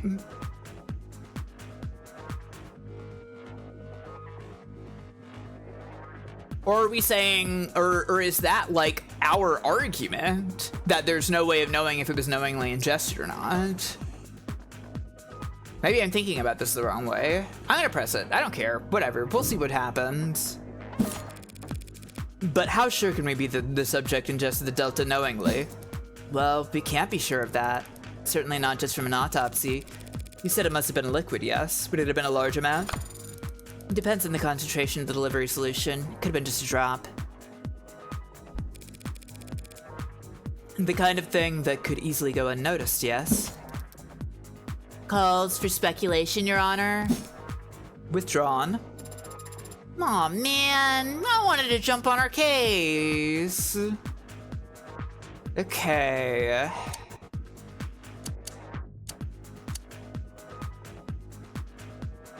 I guess this is the only one to go with. Dr. Sato, you were only able to even identify the presence of this delta after hours of work. Can you really be sure that this never-before-seen chemical can cause respiratory failure? Well, I have had time to run simulations, and they do give every indication it would act as a depressant. And just enough of any depressant and respiratory failure would occur. Wait, we're at 20.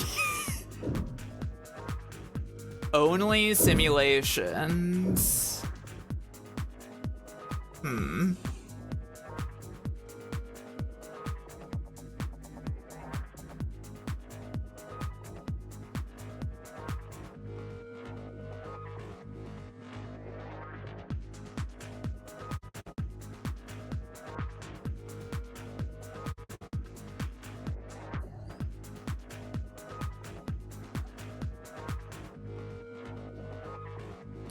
I don't care for the fact that we're at 20.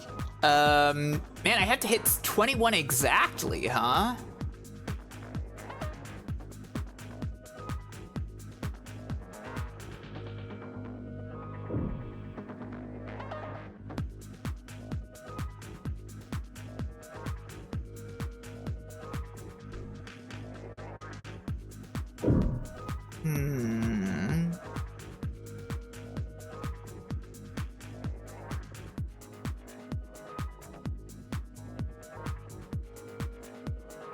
So, okay.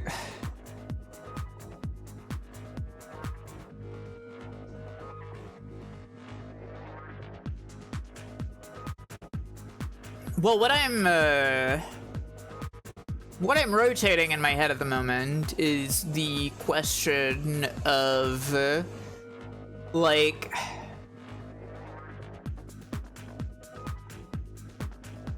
is it better to ask every question, or will this just be like the perfect one card?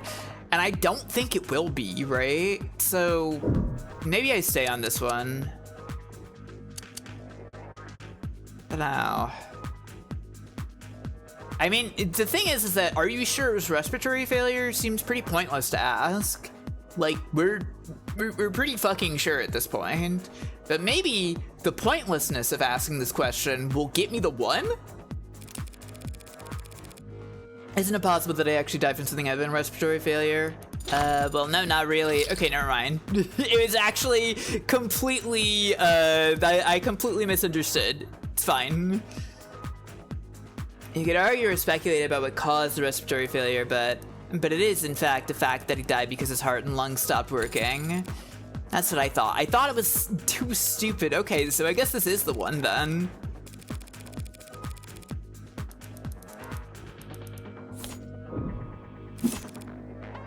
You've ran simulations? So you haven't tested Delta on an actual person? Okay. Okay, I think I understand a little more about what this is asking of me then, because I wasn't sure if it was like... Yeah. That's fine. It's new. That would be very difficult to do, given our extremely limited sample, not to mention highly unethical. Of course. But without such a test, you don't actually know for sure that Delta can cause any of the symptoms you've described. Was there a question in that statement, counselor? You don't actually know for sure. Do you? No, not yet anyway. Seems like that's blackjack. I feel a little bad that that I made the wrong call on what would be my one in that case, but okay. Or rather, my ace, I guess. Thank you for your time, Dr. Sato. We all appreciate it. But it does seem like we're still in the dark about many details regarding Dr. Asher's death, wouldn't you say? Well, poisoning via the compound we're calling Delta is still the most likely explanation. So, there are other explanations for what happened?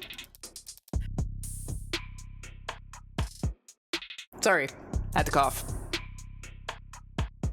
Defense is calling for speculation, Your Honor. It's not speculation when a medical examiner is attempting to explain the cause of death, Your Honor. The witness will answer the question. Well, respiratory failure can be caused by illnesses. If he had undiagnosed pneumonia or some other disease and his respiratory was weakened. 80s, I was about to ask which one you meant, because we got the plastic jacket here, which is cool. We have the big long barcode jacket. Undiagnosed pneumonia with his level of healthcare? It is technically possible. I'll take it. I have no more questions for this witness. Ugh, I felt weak. I can't be picky when I'm stalling for time. Sitting down wherever I can, however I can, it's just about all I can manage. the flash of Emma yawning is really... Detective Reyes, you were one of the leads in investigating this crime scene. Yes, ma'am. And did you interview the EMTs who first arrived on the scene? I did.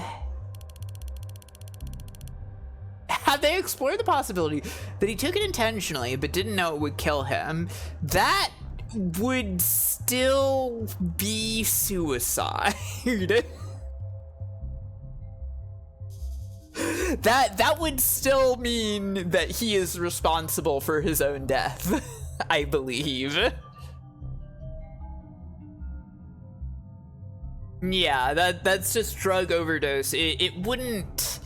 Would it be a crime if it was unintentional? I guess it would maybe change the whole, like, will situation or something. But I don't know that that's really what we're, like... I don't know that that's strong enough for what we're trying to do here, right?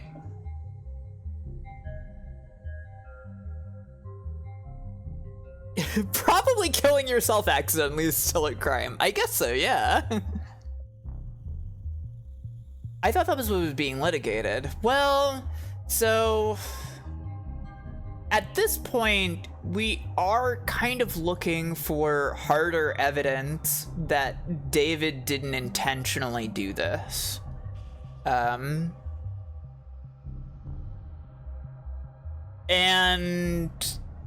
it's kind of not possible to prove that he took it knowingly, but without intention to kill himself, right?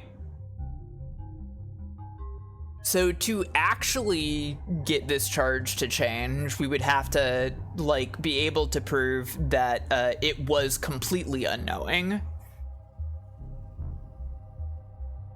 At least that's my understanding of the situation right now.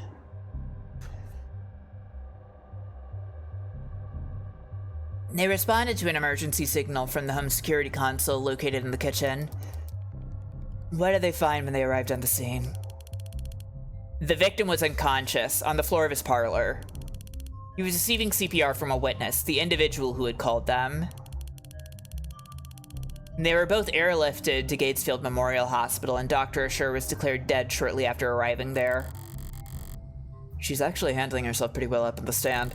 I have expected her to roll her eyes during the swearing in. But when you take in consideration her love for boot heel authority, she might be right at home here in the courtroom, the very seat of the state's power over the people. The witness met with the deceased about half hour before he fell ill, from 7:30 to 8 p.m. The two of them talked for some time and shared a drink. Shortly after, Dr. Asher became distracted, lightheaded, and eventually non-responsive.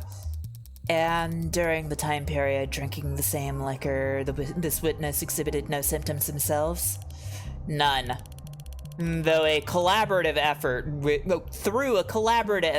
with Noble Electronic Security Division, we searched the entire building.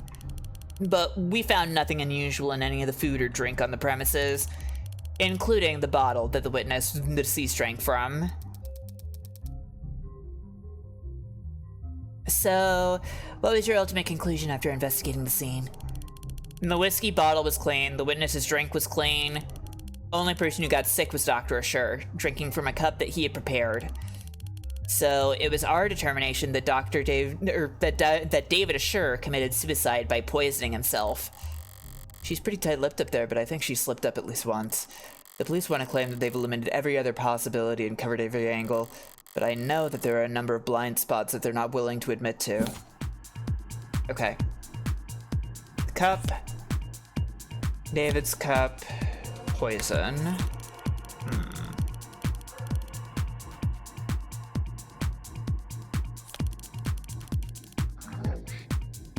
He's the one who prepared their drinks. There's no opportunity for the witness to ever slip him something. He drank from a cup that he himself poisoned. It's pretty cut and dry, if you ask me. Yeah, that's the end of the statement. Just to be sure, we scanned the kitchen, the lab, the basement. There was no poison anywhere else. There we go. Wait, fuck. Where do we... Shit! God damn it, the timer. I'm double checking the descriptions on these and the timer gets me every time. Damn, 7. I'm getting killed. Okay. I really wish I could see these descriptions before I actually had to call with the time limit.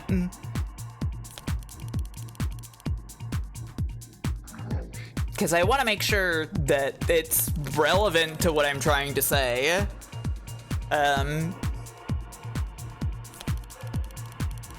So I'm trying to prove if there was no other source of poison, like if it wasn't anywhere else in there, like they don't give you access to your phone, no.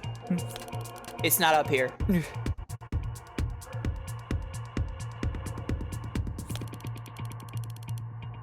There was no poison anywhere else. Okay, can I check now?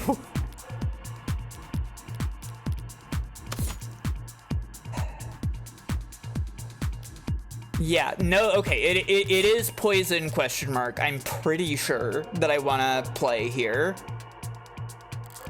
All I need to do is point it out, and then I'll get to watch her self-destruct, which should be fun.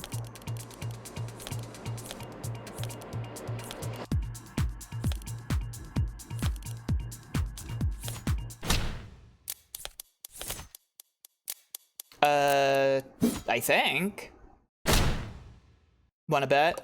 Nope. Okay. That's cute, counselor. You almost made a salient point. Do I get points for that? Boy, I hope not. Otherwise I wouldn't get to do this. Overruled! Okay, what am I missing here? It's not anywhere else on the premises, so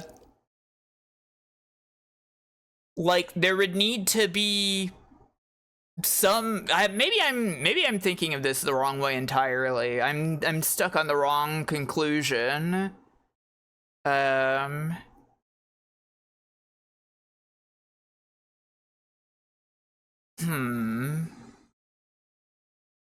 Too much of the whiskey is drunk and or evaporated. The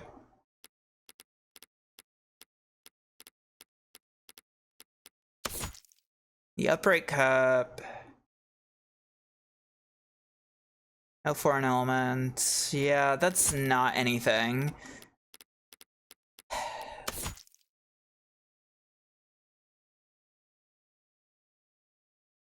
No additional traces anywhere at the crime scene in David's penthouse.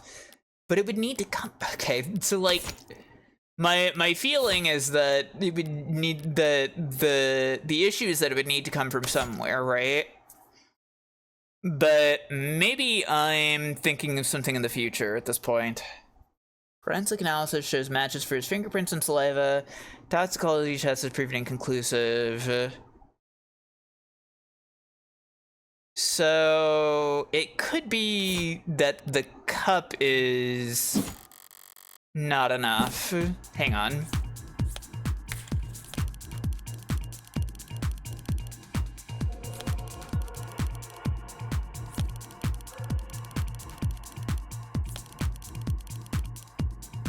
He himself poisoned. That's an overreach. Okay, I think it's that one.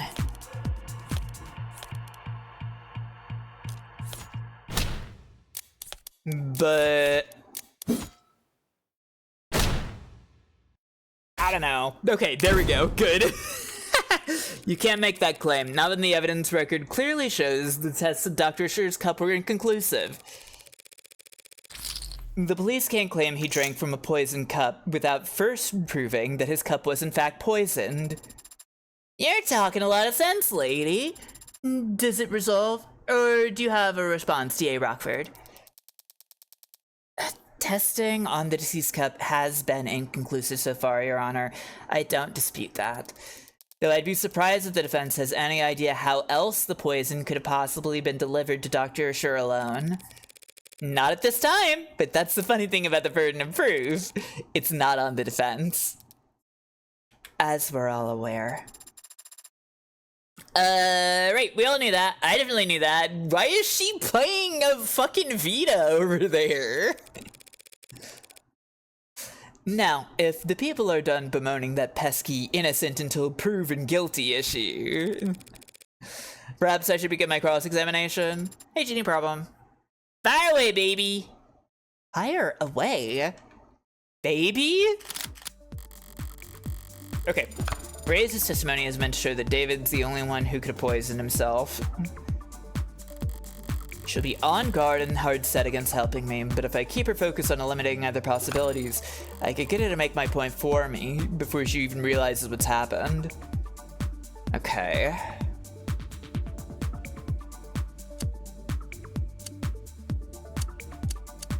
These are the two relevant things. Detective, we've been doing a lot of assuming and reasoning in quick succession, so we'll ask this plainly for the court. Is there any photographic evidence showing David Scher adding anything to his drink that night? No. Seems he already poured for the both of them by the time he returned to the parlor. He'd already poured. In that case, the next questions need to be when and what. Interesting. Any poison in the kitchen? Could he have been poisoned off camera? Detective, isn't it possible Dr. Scher was poisoned off camera? Possible? I don't know how else it would have been done. But that just goes to show it had to have been suicide. The only time he was... Wait, really? Oh. Hang on. Oh, I busted on that one. Well, but... Okay. I think I'm, like, thinking this through in a different way than what I'm getting here. Shit, that's not where I wanted to lead the conversation. It might certainly seem that way, yes. I see. Anyone else in the building? Any poison in the kitchen? Let's see.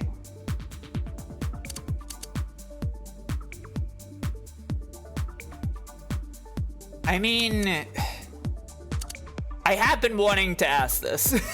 admittedly. But the kitchen? Did this... Well, let's ask it. Detective Reyes, during the course of your investigation, did you find any samples of Delta in the kitchen or parlor? No. That was a fast answer. Well, it was a pretty easy question. If we'd found poison at the scene of the crime, that'd be pretty important, didn't you think? What about in his lab, his bedroom, his basement? No, no, and no. We didn't find Delta or any other unusual substance in any part of his penthouse. Right, they never found any poison. No poison at all? What about a poison container? At any point in the investigation was poison found on the body of the deceased? No? He must have been searched. Did he have any capsules or vials? Eyedroppers? Didn't even have his wallet on him. Why?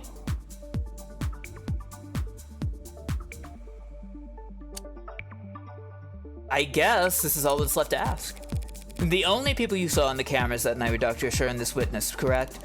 Yeah, there was no footage of the house and in the house of anyone else. Are there any parts of the house that aren't recorded by camera? Sure. There are a number of rooms in the home's interior that don't have cameras in them. So it's possible that there were other people there that night because cameras weren't watching every room. No, that's not possible. The only way up to the penthouse is through the building's elevator or the fire escape stairs, both of which are on camera. And that still wouldn't get you past his front door, which is also on camera. No one besides the two of them were there that day. It's the press. The press would be pretty stupid at this point since I've got blackjack. Thank you for enlightening the court about this point, Detective. What point? Well, I think it's strange, don't you, Detective? I mean, how could he have possibly poisoned himself without first procuring some poison? There we go.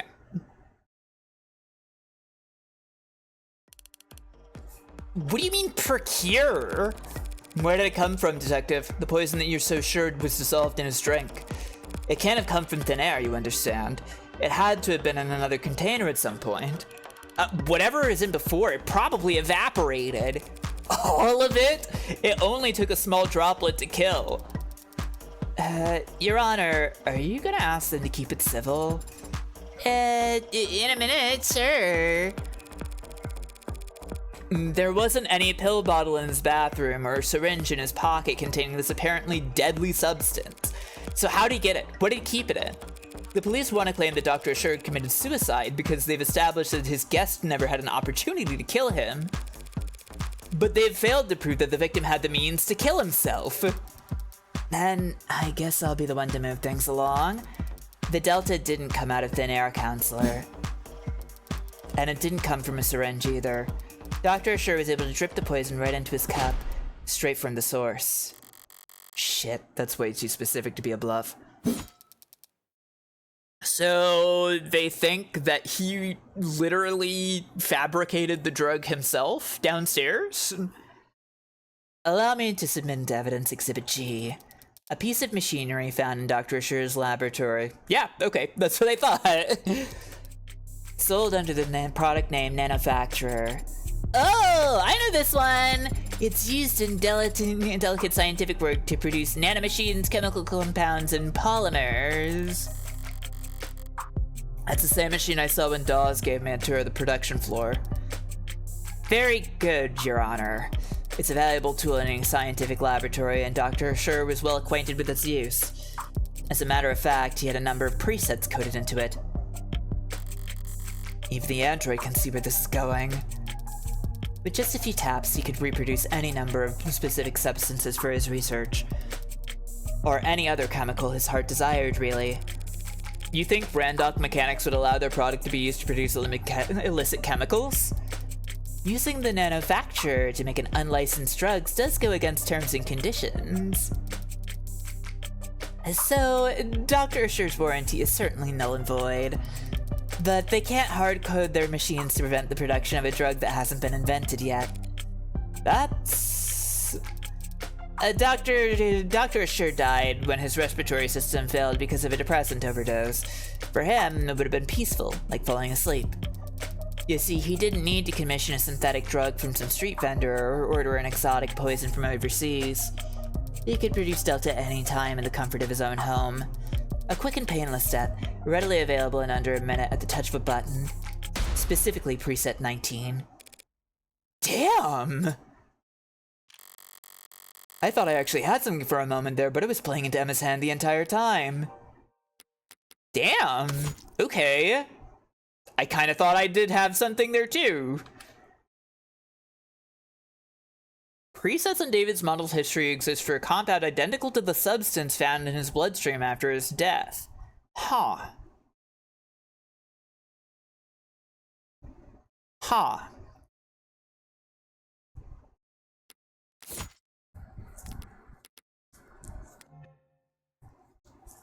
Kinda hard to work with that. Seems like we're done with this witness, Your Honor. Yes, ma'am! But before we move on, perhaps we should take a moment and put together a timeline of events as we know them. Not for me, of course, just in case someone else might need it. Simple enough. We know that Dr. Schur left the parlor and went down to the basement at 7:36 p.m. That's where he got the whiskey and the cups they drank from. The cameras show him returning to the parlor to drink with the witness at 7:40 p.m. And of course, we know that he fell ill and passed away shortly thereafter. Any objections so far, Counselor? She made a mistake with the timeline. I think it's correct so far. Not at this time, no. The timeline you described is accurate, as we know it. As you say. With this latest piece of evidence, we now know that David Schur could have easily dispensed the poison directly into his cup. Hang on. Can I double check the... where is it? Manufacturer.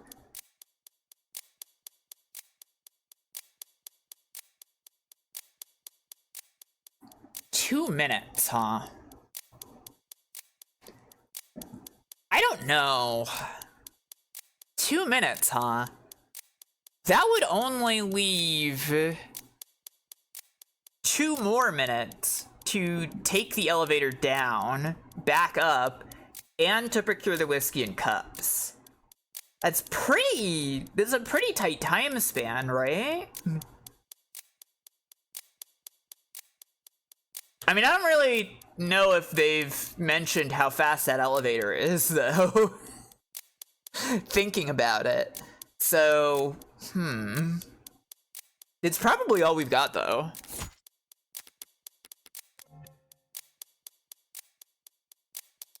By placing it inside of the manufacturer, activating the preset, and simply waiting 2 minutes. Easily accomplished during the 4 minutes you spent. Okay, well, wouldn't you say? Ooh, a complete timeline of events! He had the means, he had the only opportunity. Seems like we're about ready to wrap up here, no? Oh boy. The glasses shine. Where are we on that loading bar of yours, Sarah? I had a feeling you'd say that. Well, Counselor, are we done here? Emma's argument is missing something. Emma's argument is foolproof.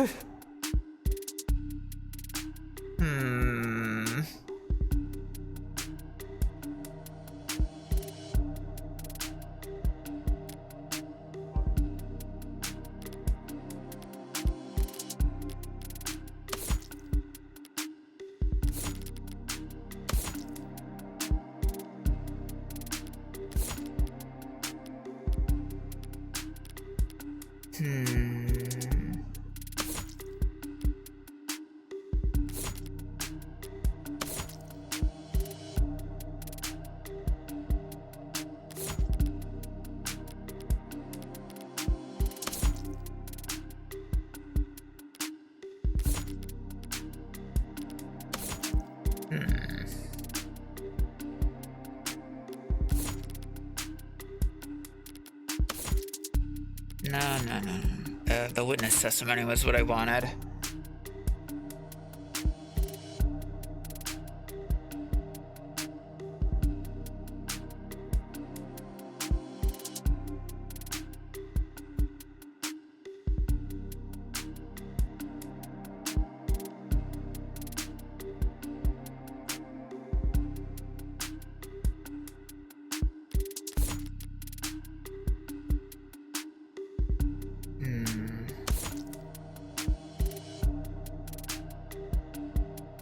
Oh, wait a second. No, he couldn't have put the cup inside because it's vacuum sealed, right? So he wouldn't have been able to do it that way. It would have to leave some other kind of trace. If he was going to transport it he would have to have like a container. Other than the cup, right?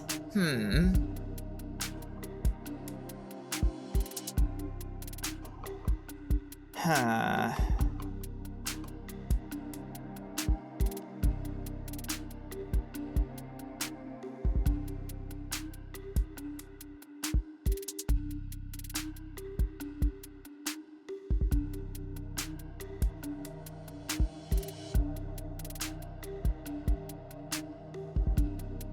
It's...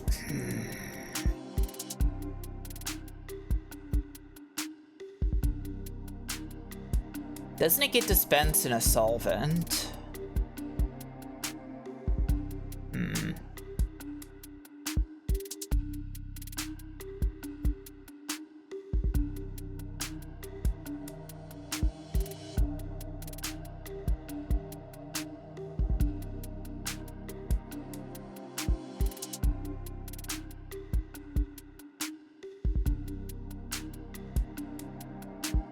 Yeah, minus 13 is a lot. I'm gonna be losing big on this one. Inevitable. There's another chemical that should be leaving a trace or something. I'm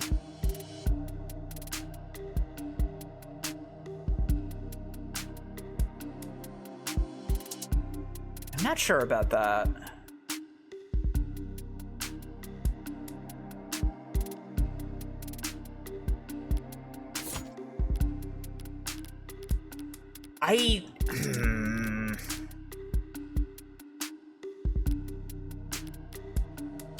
Hang on.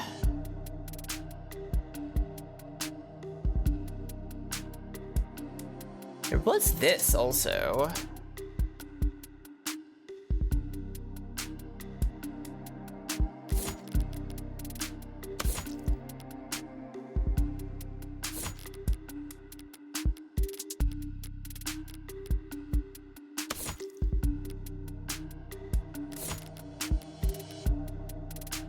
I just noticed woman who knows too much tag. Yeah. The woman who knew too much. The famous character.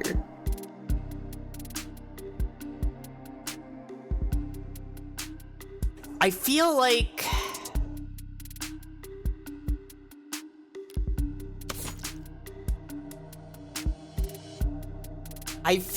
the vacuum seal is my best guess? I think you should do whatever it takes to win. Can we read Emma's timeline again? Is it in the log? Let's see. Where's log? Backlog. There we go.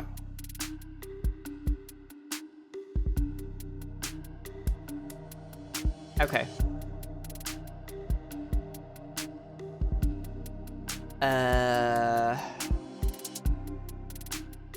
He went to the basement at 7:36, got the whiskey and the cups. The cameras show him returning to the parlor to drink with the witness at 7:40. And I fell well and passed away shortly thereafter. Yeah.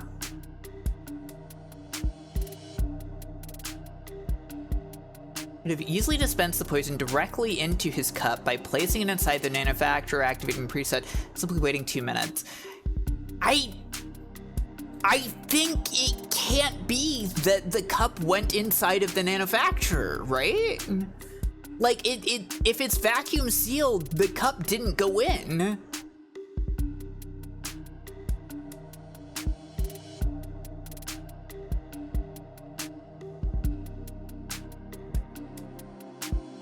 Am I crazy?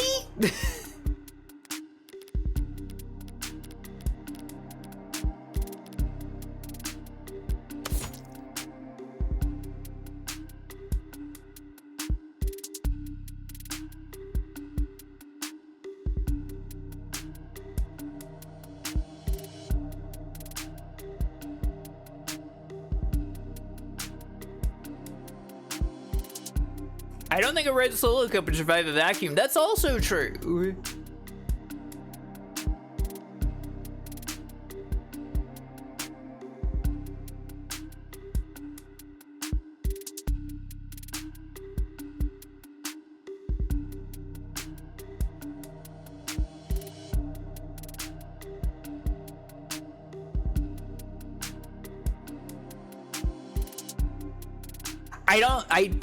I have to just do it. I have to just do it.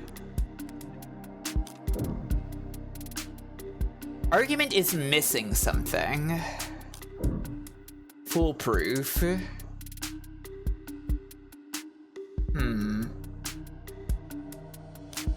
Missing something. Hang on.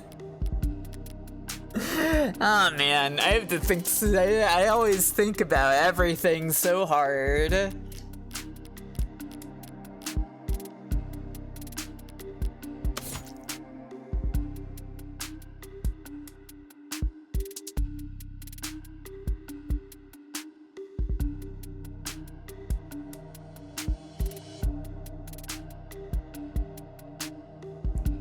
Yeah, like, there doesn't seem to be any kind of, like, dispensing outward.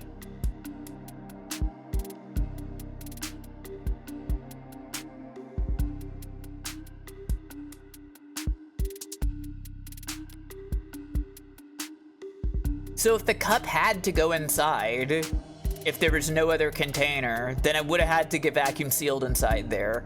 And I don't know that I think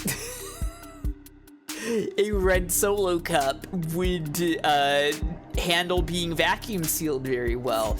But I don't know about her argument missing something.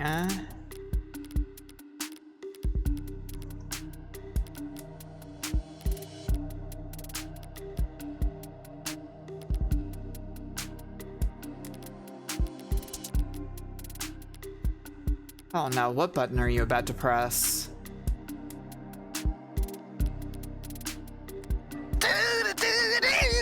Oh, okay.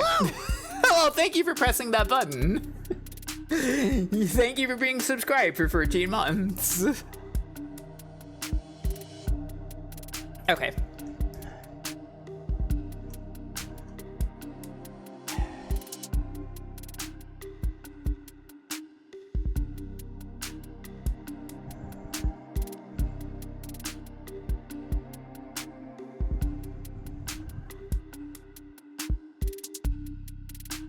Am I focusing too hard on the phrasing?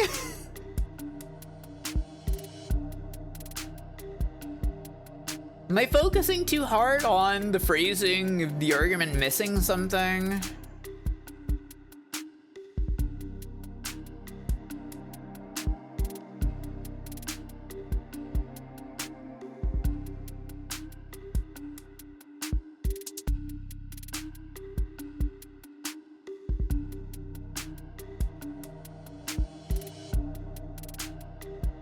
I'm thinking to myself. Thank you for asking.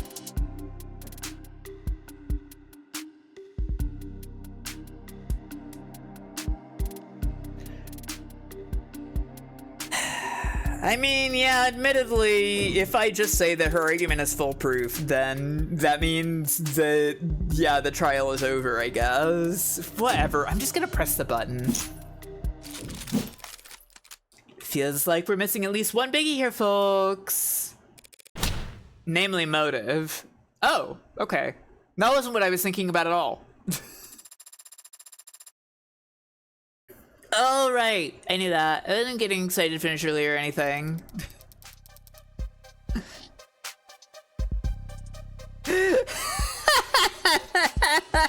I wasn't even thinking about motives.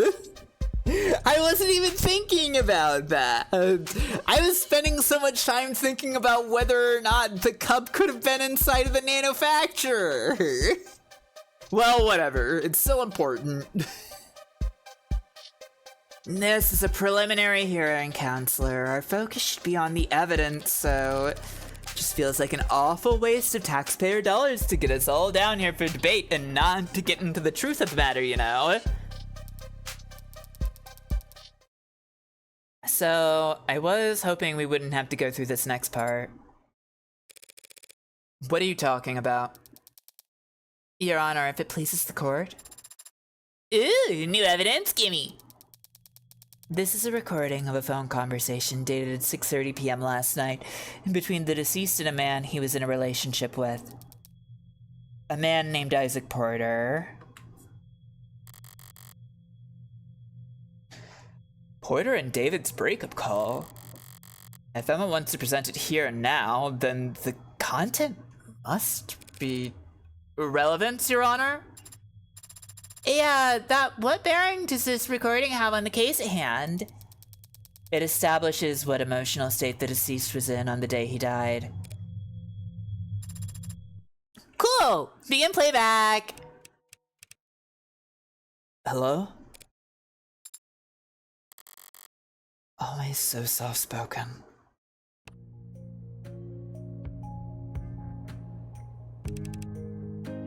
Isaac? You there? Yeah, I'm here. What's wrong? Don't know.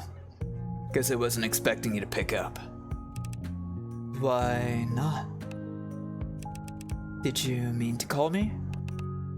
Yeah, I did. Sorry, I've just noticed that it says on call Pookie here. That's awesome, I think. That's pretty great, I think.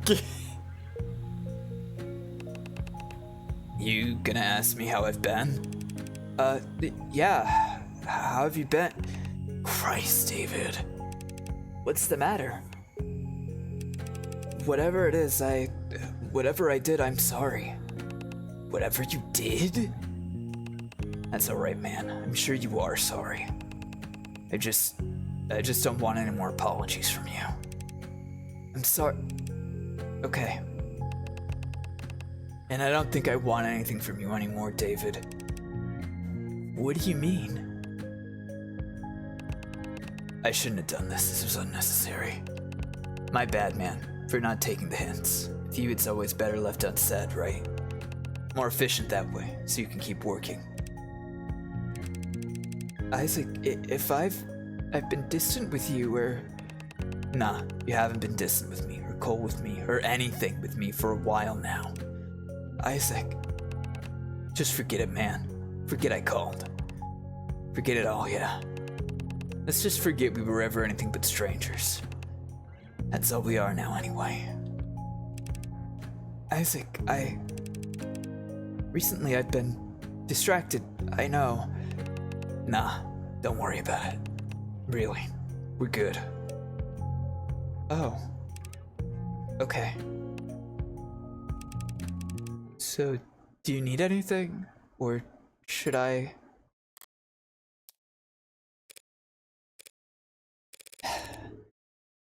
Where did you even get this? All of Dr. Assure's incoming and outgoing phone calls were recorded by the building's penumbra system, and the recording continued for several seconds after each call was ended for quality assurance.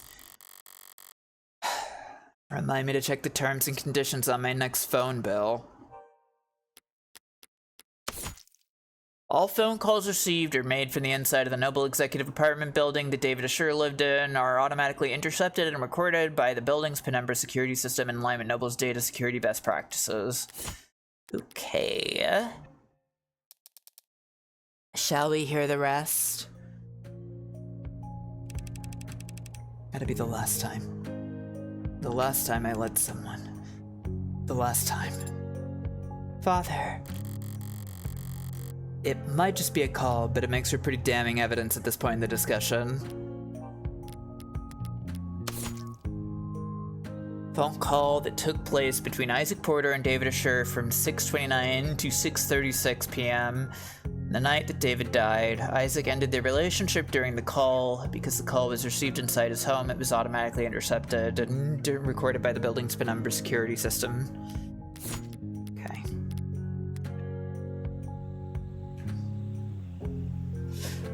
My thoughts right now are...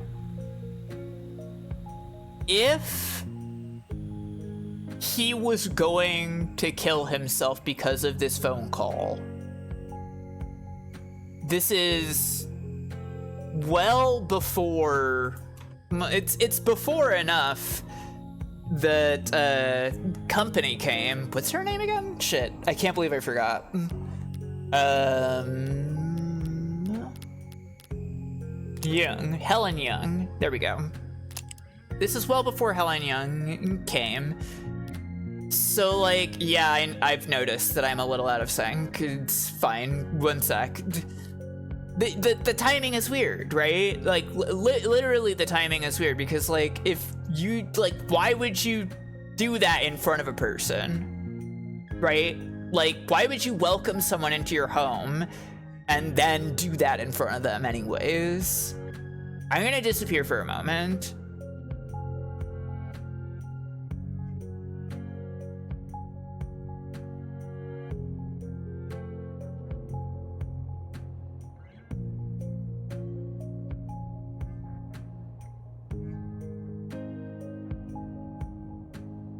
Okay. Am I normal now? I look normal now. Alright. That's my thought right now. That's normal. Emma's got her means, opportunity, and motive all lined up. So why is she looking at me like that? Oh, that's depressing. Can we finish up without anything else that horrible? Emma's never been apologetic in victory. Does that mean this is just pity?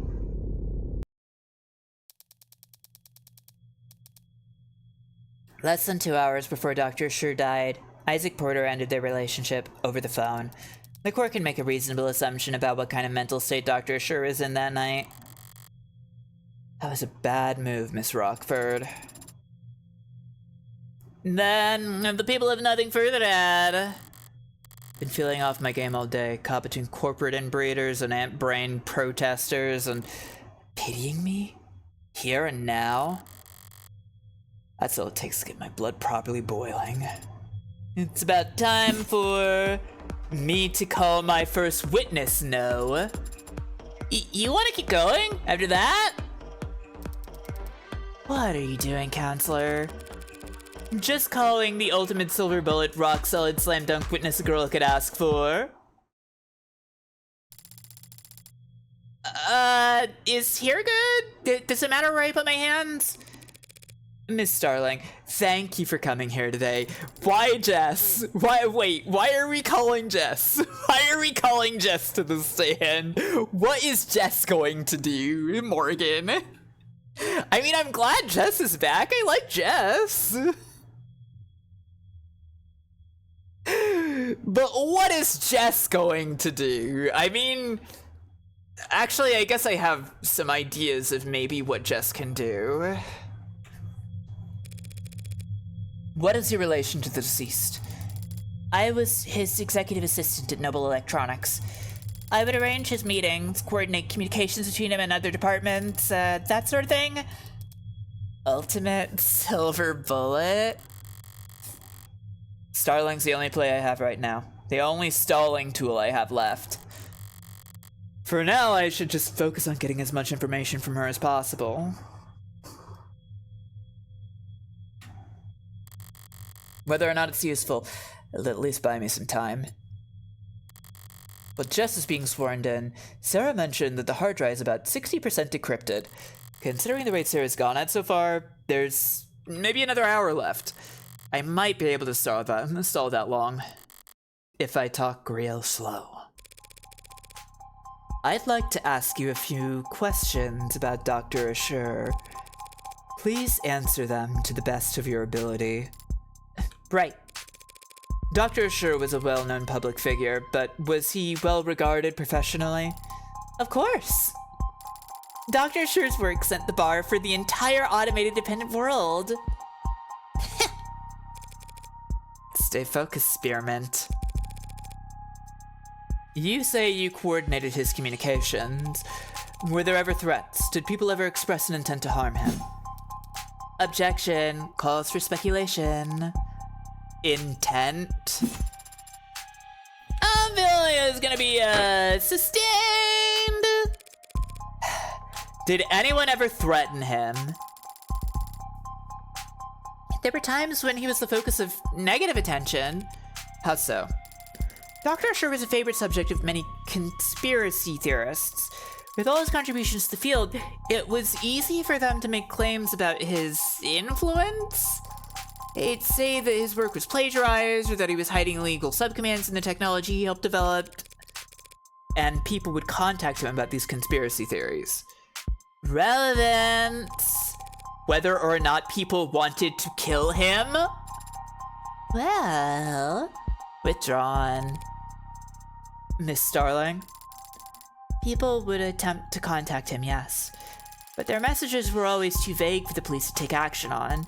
They would say that he belonged in jail, or that he couldn't avoid the truth, or that someone should do something to shut him up. I mean, someone should do something to shut him up sounds like a threat on his life to me. Did they ever talk about hurting him? Yes. But I always turn those messages straight over to the police. Yeah, I'm saying that on the record. Yeesh, who writes this stuff? All of those cases have long since been resolved, Your Honor. And none of the parties involved have had contact with David Usher in years. And the police take harassment very seriously. Something you want to add, counselor? Just clearing my throat. May I continue? Okay. David Usher experienced harassment and stalking from conspiracy theorists throughout his career at Noble.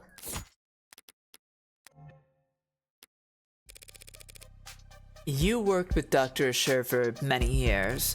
Did you have a relationship outside of work? Did you ever talk about anything besides professional concerns? Sure, we've gone out to dinner or met on the weekends, but I think he liked to pick my brain since he needed relationship advice a lot, even if he didn't realize that's what he was asking for. I'd like to think he knew how he could talk to me, but did he ever talk to you, or to your knowledge, anyone else about hurting himself? God, no, never. Do you know of any history he might have had with mental illness? Depression? Anxiety? No. So when you heard the people argue that Dr. Usher had done this to himself, I was shocked. I couldn't believe it. You're saying that you can't believe. Objection. On what grounds? Asked and answered, stalling, and also, the people have documents that would be of interest to the court on this matter. Juicy! And what matter specifically are you referring to? The deceased mental health history. Uh-oh. Emma wouldn't be speaking up if she didn't have something real. So what the hell is this about? We have private correspondences that describe if they're private, they should not have been obtained by the people without his permission. He can't give permission if he's already dead, and we're well within our rights to obtain it as evidence as it pertains to his crime. Convincing! Damn, I didn't honestly expect to stop her from admitting evidence into the record, but I was hoping to at least slow her. Where are you on that footage? 77%. Approximately. I need to buy whatever time I can, however I can, even if that means running out the clock as a punching bag. I have here a message between Dr. Usher and a psychiatrist he was meeting and speaking with for the past year, along with paperwork detailing how his treatment was covered under his platinum plan. Yeah, okay. This guy's psychiatric appointments on several occasions in the last year. Okay. Going to a therapist alone doesn't mean anything. Platinum?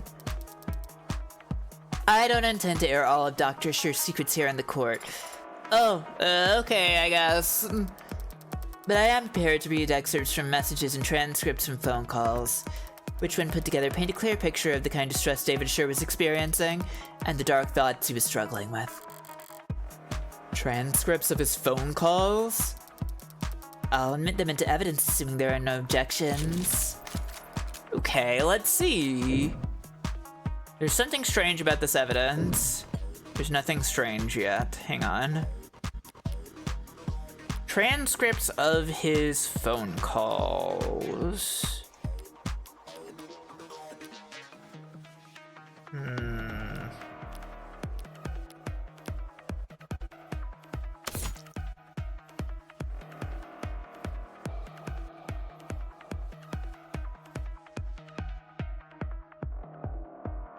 Oh my god. It could be, couldn't it? Couldn't it?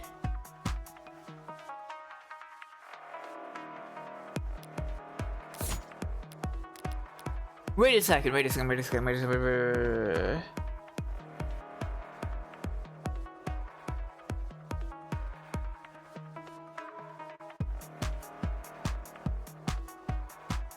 Platinum plan. That was the other thing, right? He has... Yeah, because his plan is Executive 4, and there are higher ranks of that, which I wouldn't imagine being called a Platinum plan.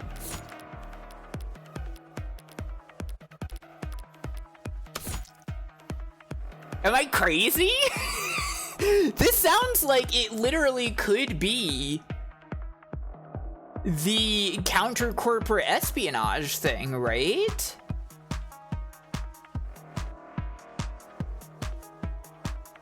Double talking coded languages, hiding the trainings is leadership workshops for psychiatric evaluations. We receive training in it multiple times a year. Platinum plan. Caduceus Platinum Insurance Policy in David Assure's name. Used to schedule and pay for psychiatric appointments on several occasions in the last year. But David's health insurance with Caduceus is executive. I think this is it. I think this is it.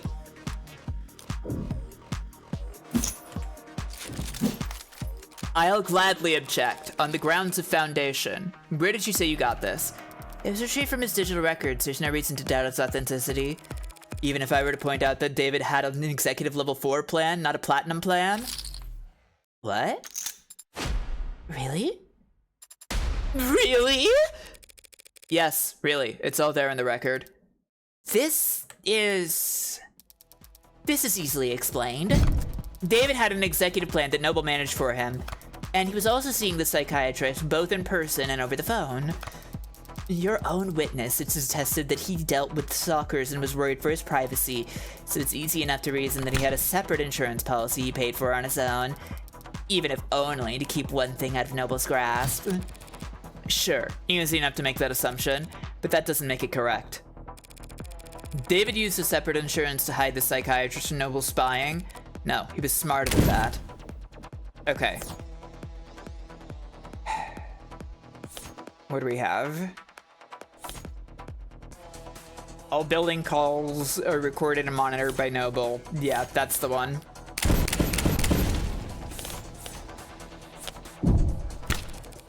David may very well have wanted a private psychiatrist, someone who didn't work for Noble, who'd have his best interests at heart. But if so, he wouldn't have contacted them over the phone. Not when he knew all his phone calls were being recorded. David Assure was well versed in having every aspect of his life overanalyzed by data-hungry parasites. Do you really think he would try to hide mental health problems from them with a second insurance policy? Apparently, yes, since I'm standing here with evidence that shows exactly that. Does it, though? Pardon me? Yeah, like, what exactly are you suggesting, counselor? Still not done decrypting? Well, it's difficult to... Right. What the hell? Might as well swing for the fences at this point. I'm not trying to muddle the issue or confuse the court, Your Honor. And I would never make outlandish, unsubstantiated claims just for the sake of causing drama. What are you... I'm merely concerned that D.A. Rockford has been an unwitting pawn in an act of corporate espionage. Yeah, that's right! What? If the markets were to open Monday with people believing that David Assure, the man who programmed the brain of every Noble android, was battling mental health issues for the last several months... Objection, mischaracterization, foundation, all the rest. There are no corporate spies in this courtroom, counselor. There are no boogeymen hiding under the court bench. Oh, thank God. David Assure was a once-in-a-generation intellect and an extremely valuable human asset to his employers. And his employers' many enemies would do whatever it takes to destroy his credibility now that he can't defend himself. And he was also your personal... You shouldn't even be here arguing this case in the first place, counselor. Now you're trying to call the police's evidence gathering into question. All because you can't admit that for the past several months your friend had been seeing a psychiatrist every Monday and you didn't know? That is... Sorry, but like, did you still need me up here? Oh yeah, I kind of forgot you were here, Jess. The witness will refrain from interrupting when girls are fighting! So true. Yes, ma'am. With how my luck's been so far, Sarah's progress bar is probably moving backwards right about now. Emma's patience is wearing thin. This could be my last shot to create any kind of reasonable doubt. I'd be happy to wrap up my questioning if the court will allow. That seems cool with me. And my evidence, Your Honor, will it be entered into the record? I'd like to hear a bit more testimony before deciding. That's fine, Your Honor. As you were, counselor. At this stage of the game, with the score where it's at, I can probably only ask one more question. Better make it count, so we can Starling ask it than no one else could. If she hadn't called me in this morning, I wouldn't be standing here. And she only did that because... Miss Starling, we're all gathered here to try and figure out what happened to Dr. Assure last night, so please tell us, when exactly did he last? Ooh. Oh shit. Big room! Oh my god! Ah, fuck. Okay, I don't actually,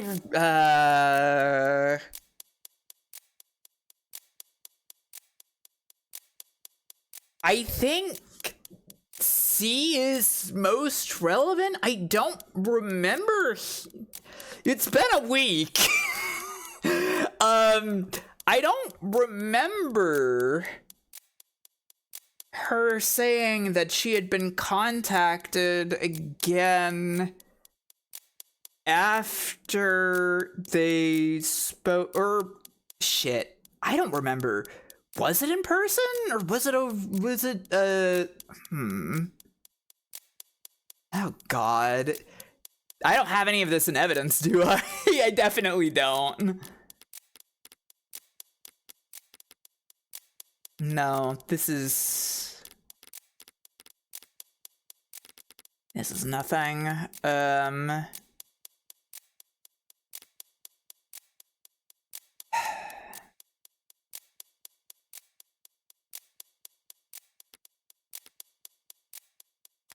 I'd have to go back pretty far, which I bet the game won't let me. Yep. There was no way that was gonna be real.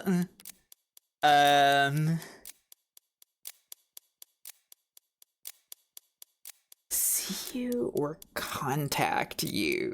Like, meet you at HQ isn't anything, right?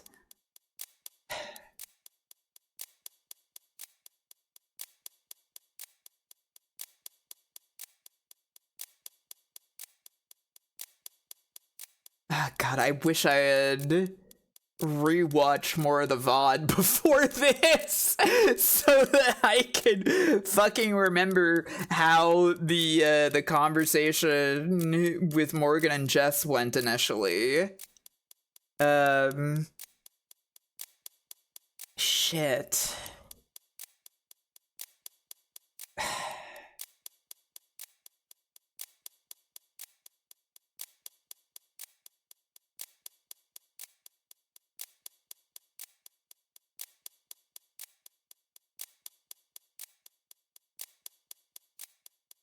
I am not going to pull up the VOD. That would be ridiculous. That would be completely ridiculous of me to do that. Though I am actually really feeling tempted right now.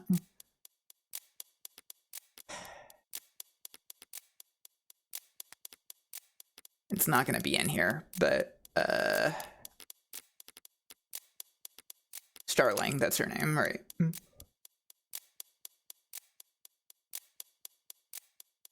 Yeah, this doesn't tell me anything. This doesn't tell me anything either.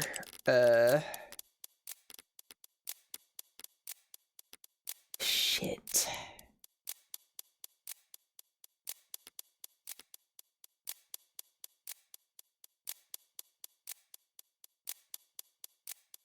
Genuinely can't remember how this went, and we don't have anything from... Oh, no worries, Zach. See you later. Thank you.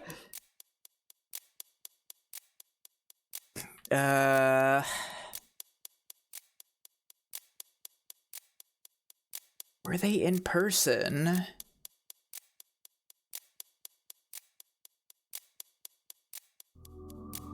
Thank you for considering the Dreamcast. I really kind of do want to open the VOD. I'm genuinely considering it right now because I don't remember at all. Am I sure I don't have anything in evidence? That sounds like you're leading me.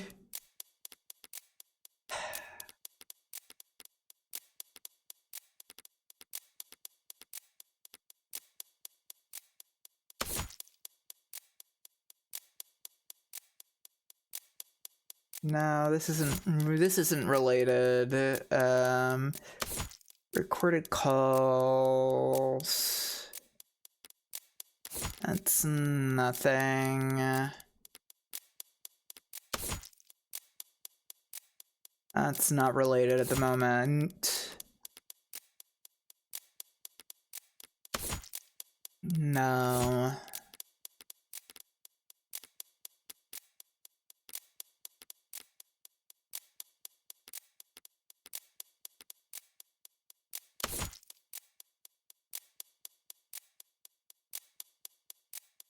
No.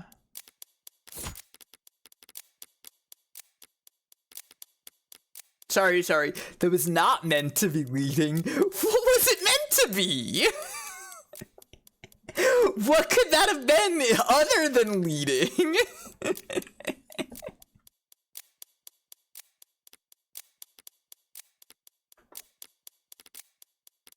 You're fine. I'm not mad or anything.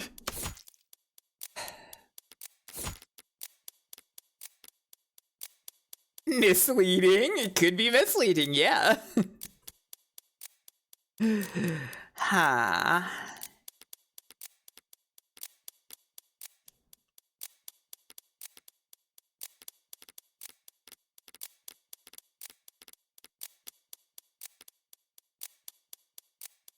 I don't think I have anything here that indicates when they last spoke.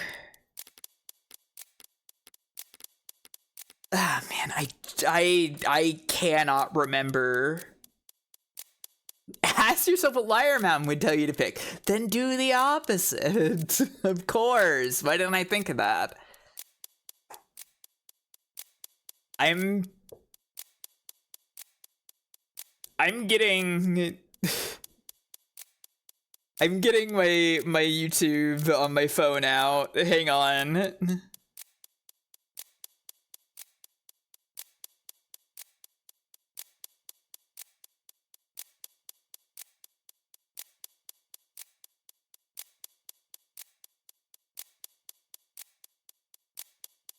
Okay. Okay, I think I've got it. I can't picture in picture. I'm literally looking at my phone.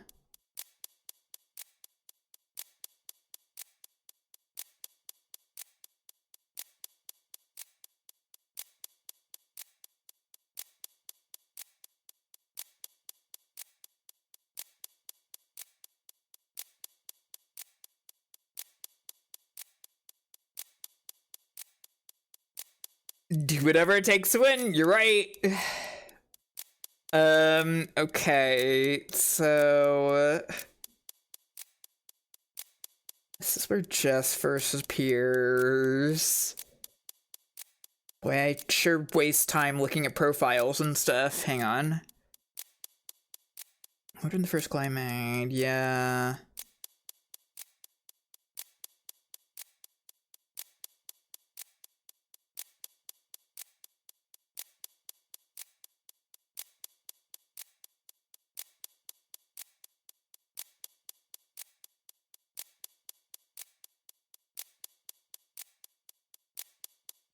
Let's see.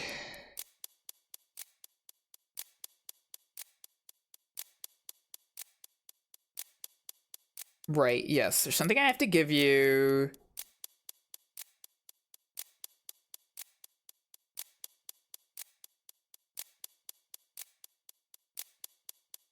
Do I need to go to when they're in the car? When Jess says whether it was in person or not? I think it was in person. I believe it was in person, but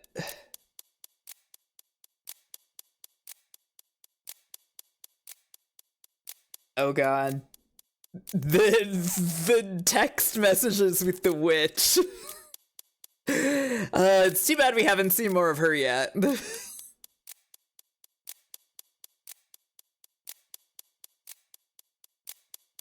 Deeply interested in whatever happens with her.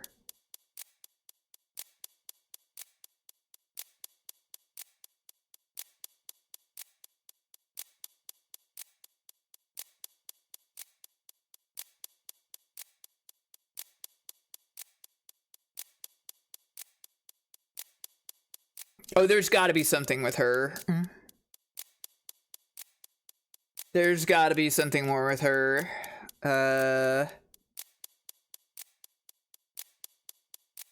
Let's see.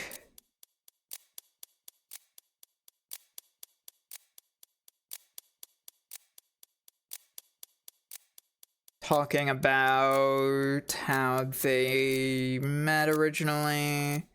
Thursday's the last time I saw him. That was when he asked me to meet with you. Okay. And it was the day before yesterday, in person. I think it's gotta be. I think it's gotta be this one. I really genuinely think it's gotta be this one, right? It's gotta be see you. And I'm going to press the button. When was the last time that he and you... Problem, counselor? I only get one chance here. Can't waste it on frivolous questions. Just doing a vocal exercise. Take all the time you need. Thanks so much. Was I wrong about that? What a sweetheart. Unlike me. Well, that's fine. Duly noted.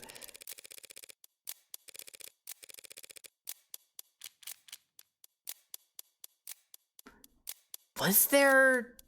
Fuck, was there a different contact then? It was afterwards?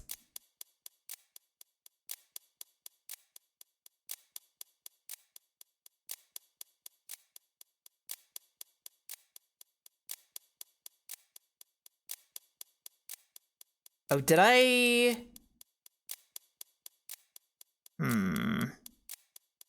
I've totally not checked enough of the VOD to have this right in my memory.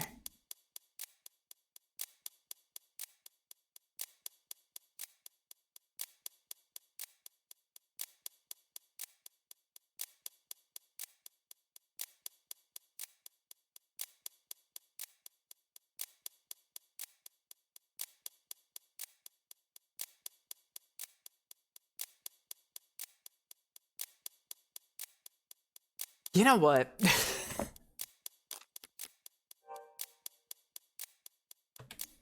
I technically can make it through this. I think. Wait, is my math right on that?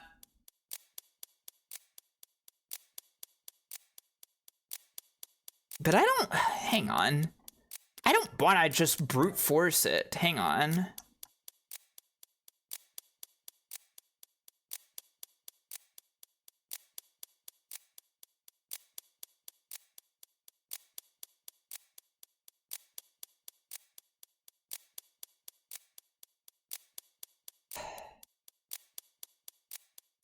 She did that because she had the request from David to hand over Sarah.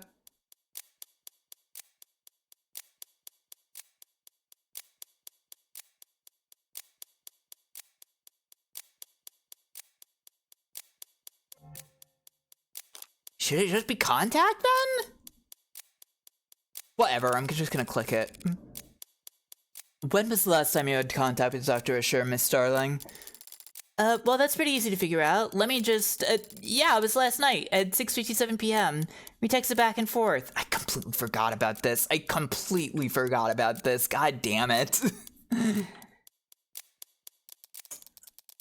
There are records of some texts, but they're flagged as work-related. Does the court really think they're relevant, Your Honor?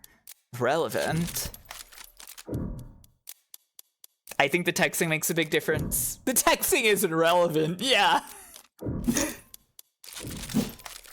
It could very well be the single most important piece of evidence in this whole trial. What? I just got chills. Dunno why, though. Must be a coolant lake. The defense doesn't know what they're talking about. On the contrary, these texts are a vital piece of evidence that changed the timeline of events as we know them. God, man, I'm so mad that I forgot about this.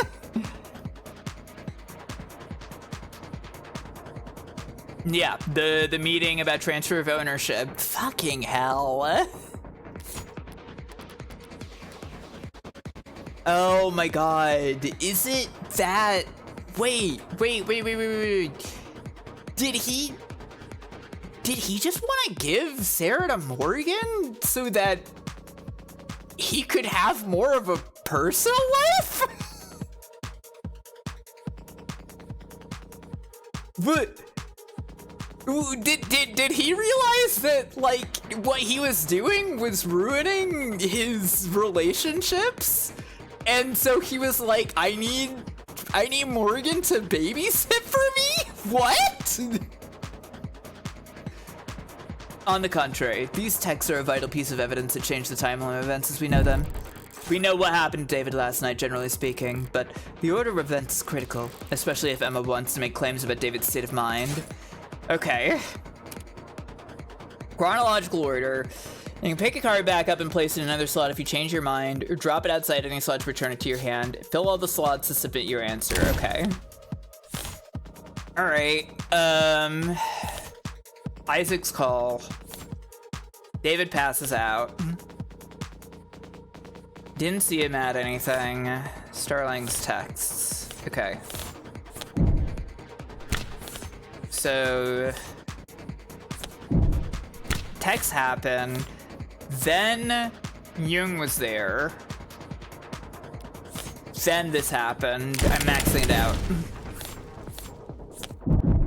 This is it's funny, but whenever they actually give me the option of how much I'm going to like ante, I feel like these are generally like maybe I'm talking out of my ass. Maybe I'm getting a big head here, but I feel like these are usually the easier ones. Maybe they just want to give you a big win.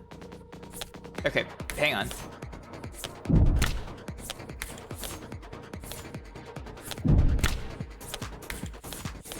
Then Yoon came in. Let me just double check that.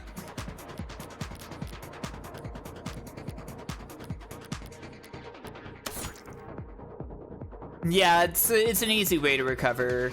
Yeah, so this is well after all this happened, and then this. We're in. Yes, that's it. Thanks to Miss Starling, we've now got a much clearer picture of the night's events. We know that Isaac Porter and David Asher broke up at 6:30 p.m. I was rooting for them so hard. We know that David messaged his assistant, Miss Starling, at 6:57 p.m. David is on camera with the witness from 7:30 to 8 p.m., and he was declared dead not long after. The people don't object to that timeline of events, but we do question Counselor Morgan's reason for belaboring it. One last question, Miss Starling. Yeah? What was the nature of your conversation with Dr. Asher? Well, actually, we talked about you. And how he wanted you to have his android. That android there. Putting his affairs in order, I guess. It might appear that way. Can you specify what his instructions were exactly?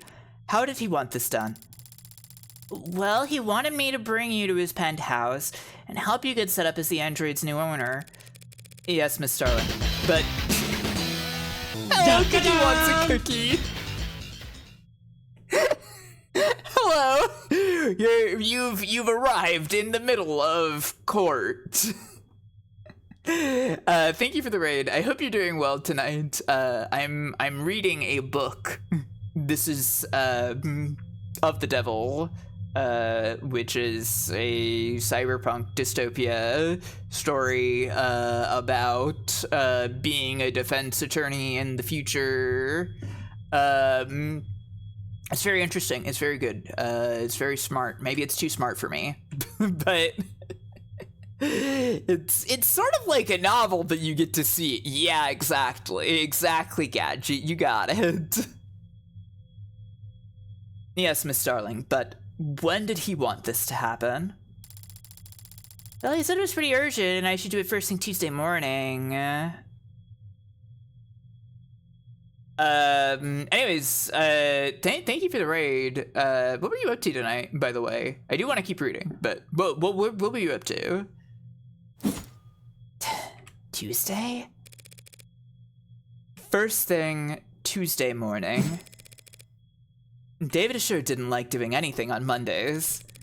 And was he going to be in attendance? Well, actually, yes. He said he would work from home to help us. That way he intended for us to have that much trouble getting to... Oh. To summarize, then... Oh, you were doing art. Awesome. I work on, all the art for the stream myself as well. Doing a PNG for Elden Ring Night Rain. Very cool. Hey, taking 3 hours for, like, a piece of art? That's honestly, like, that is a good time. That is a good time period. You're doing fine. So to summarize then, half an hour after he had already had his breakup and half an hour before his guests had arrived, he was planning an appointment that would require his presence with you for next Tuesday. That's right, he was! Not something you would think to do if you were planning on dying that very night. Yeah, you're right! That's... Your Honor, if David Assure was preparing for the week ahead a mere hour before he passed away, don't you think the people's assumptions about his mental state ought to be re-examined? That's... Your logic is sound. Do the people have a rebuttal? If the court will allow just a moment. Sounds like an opening to me. If we assume that Dr. Assure was not suicidal and therefore did not kill himself, we must then ask ourselves who else had the means, motive, and opportunity to take his life. Until now, we've taken for granted that the Delta must have come from his manufacturer, from inside the house. Adonai. Not right now. But even if that's true, which it may not be, that doesn't mean that he was the one who used the manufacturer. Adonai! Would you allow me one moment to confer, Your Honor? Sure, why not throw away your momentum? I'm in the middle of something, Sarah. I can't afford to let Rockford... I've gained access to the hard drive's files. What? Seriously? As I said, progress with this type of encryption is exponential. It can be difficult to estimate. Right, okay. Do you have the footage from last night? I have the file. Have you watched it? I thought you'd want to know right away. Suppose it doesn't matter. Either this is our silver bullet and we've got a case, or it doesn't and everything falls apart. That seems quite risky. It's the least risky path to victory we have. Seeing how it's the only path to victory we have. Screw it. Upload it to the court computer. Yes, Adonai. Thank you for your patience, Your Honor. Your Honor. I'm awake! And I'm getting a pretty hefty chunk of video data for breakfast. You're submitting security footage into evidence? New security footage? The police corroborated the witness's testimony using the house's cameras. Security cameras installed by Noble as part of the penumbra system that show the parlor, the kitchen, but not the basement. During the course of my investigation, I uncovered a hidden security circuit buried in the deceased's own home system. You... what? The people say that Delta must have been in Dr. Assure's cup because there's no other way for him to have ingested it, but we never saw him or anyone else put anything in his cup on camera. Because he must have poisoned his own drink off camera. Exactly. What? That's the only possible explanation, that he added the Delta to his drink off camera. He placed his cup inside the manufacturer, activated it, waited 2 minutes, and walked upstairs to his death. But I'm about to present the court footage retrieved from his basement. Footage that will show that by the time he retrieved the cups from the basement, it was already past 7:38, meaning he didn't have the opportunity to poison himself. One clip of footage will prove all that? If it doesn't, I'm completely screwed. But it's not like I can lose a preliminary hearing extra hard. Anything other than a royal flush here means I'm bust. So better be the Joker who dances. The data has been entered into the court record. Sarah, show us when Dr. Assure entered the basement. Yes, Adonai, I'll search for it now. Here. On screen. That's the bar. The timestamp is 7:36. There, David's grabbing the bottle of Rose River. And leaving. At 7:37. Just into the wire, as it were. Is that it then? I came this far just to... Wait. Did he have the cups with him? Is there sound? None at all! Keep going. If he had to go back to get the cups. Counselor. What's that android doing on camera? What is Sarah doing on camera?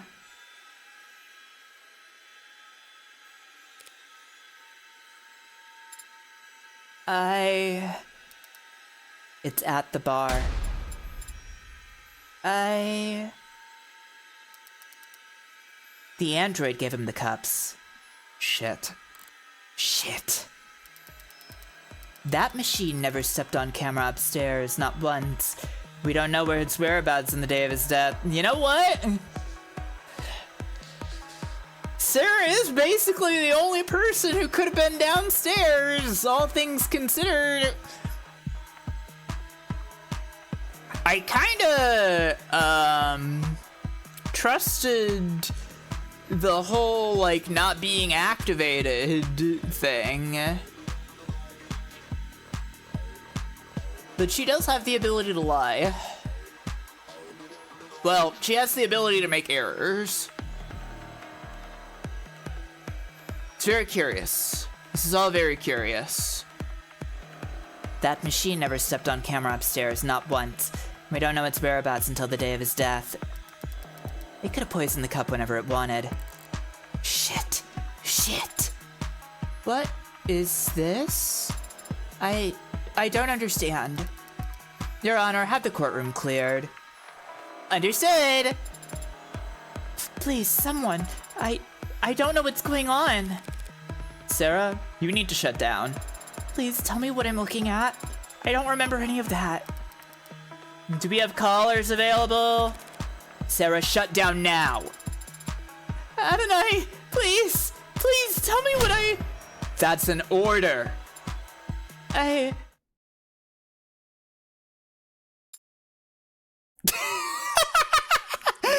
sleepy face? All right. Okay. Is it off? Yeah, it's off. I've seen this before. They won't do anything until I reactivate it. We don't know that. We don't know anything about this thing anymore. That's... Your Honor, in light of this most recent evidence, the people would like to withdraw their charges against Dr. Assure in this preliminary hearing. It's been made abundantly clear that David Assure did not commit suicide. Very well, the charges are withdrawn and the defendant is free to go. Well, as free as he can be in the afterlife. This case is dismissed. Congratulations, Counselor Morgan! Yay. chalk up another victory for Morgan Esquire. Now all I have to do is deal with the shitstorm of the decade.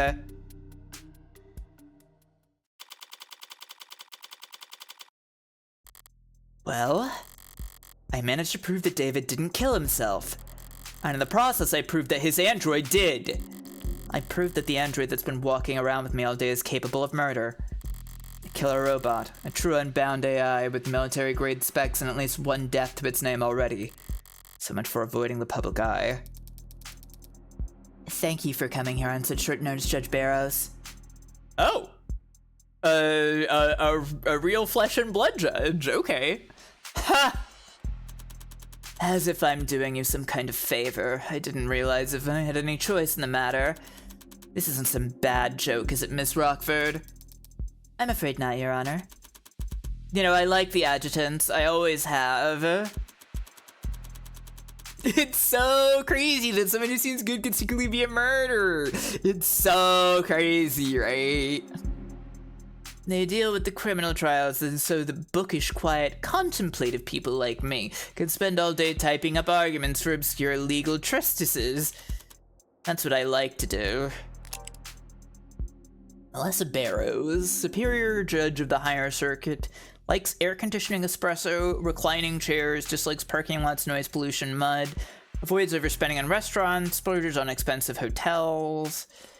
Treatises? I don't know. I gotta be honest, I've never actually heard that said out loud. Relaxes by watching action movies. Good for her. I don't like coming down here and dealing with all this heavy-handedness. Won't someone toiling away under the police state think of the poor bureaucrats? Treatises? I guess that makes more sense. Let me see the spelling of that again.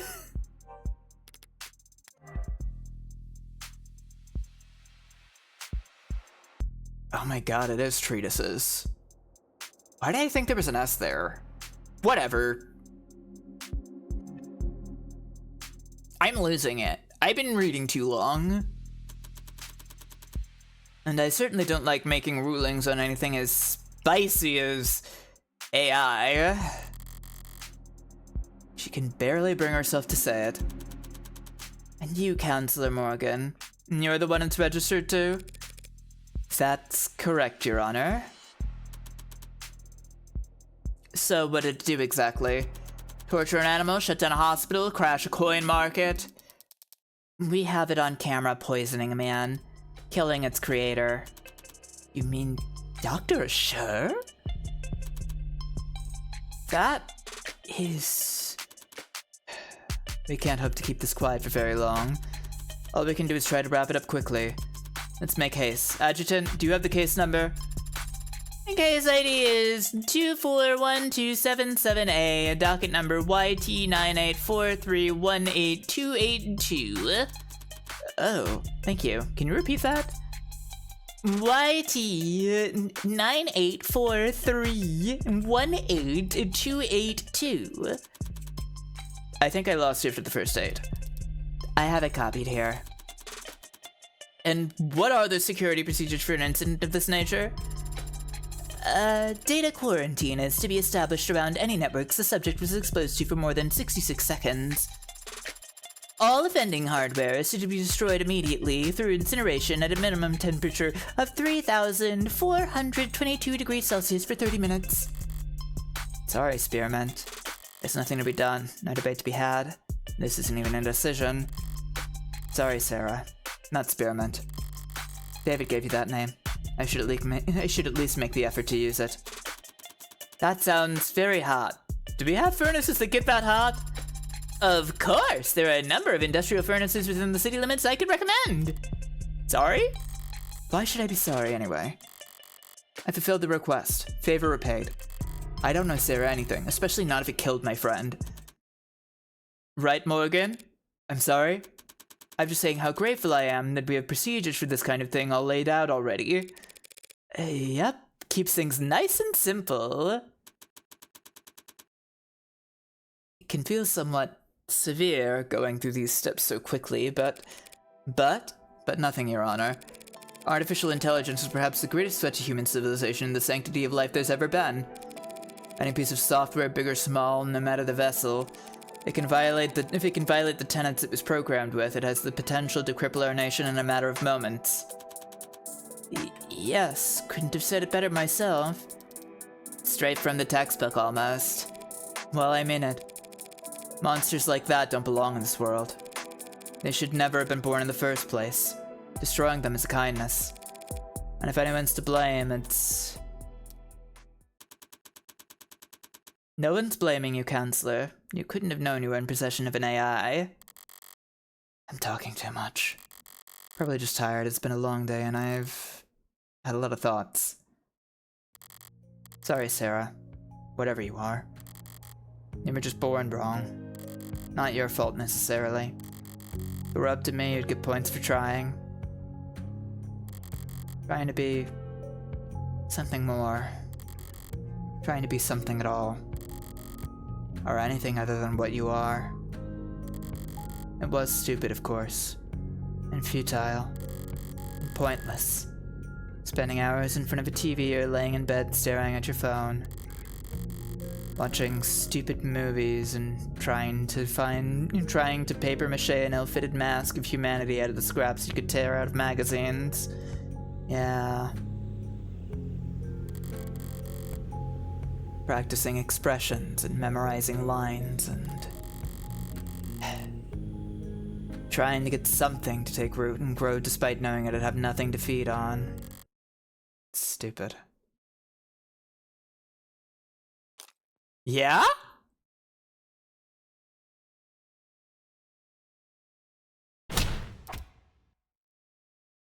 Morgan? What was that, Counselor? I said objection! And what are you objecting to? What are you doing, Morgan? I'm a defense attorney. This is what I do. I understand you've been through a lot these past few hours, Counselor, but there's nothing to defend. On the contrary, Your Honor. I have to defend myself. Pardon? You say that this android Sarah is an AI because it broke its tenets. Obviously. And you believe it broke its tenets because of this newly discovered footage that appears to show it committing murder via poison. All true. No laws broken on your part. Here it comes. Never thought I'd be incriminating myself in the courtroom just to make a point. Don't you dare and try and entrap me on this. What?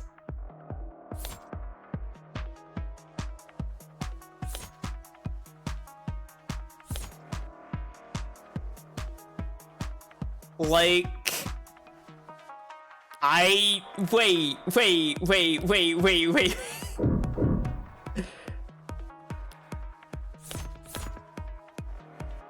Because, is this really what I have to do here? Am I really placing these papers down to prove that Morgan is in ownership of Sarah? Hang on. Let me read this over again. Wait, this is the valuation.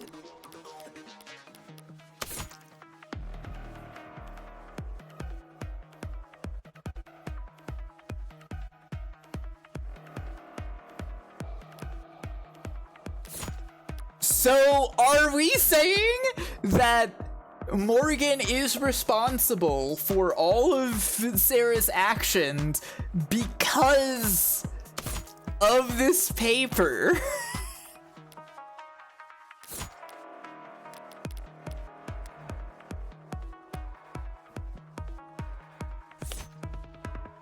I mean,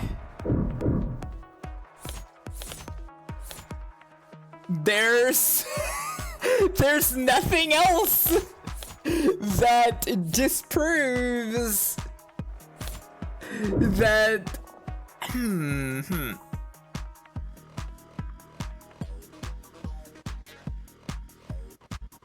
I guess it's the ownership papers. What if I just cranked it up for no reason? I can live with losing 11.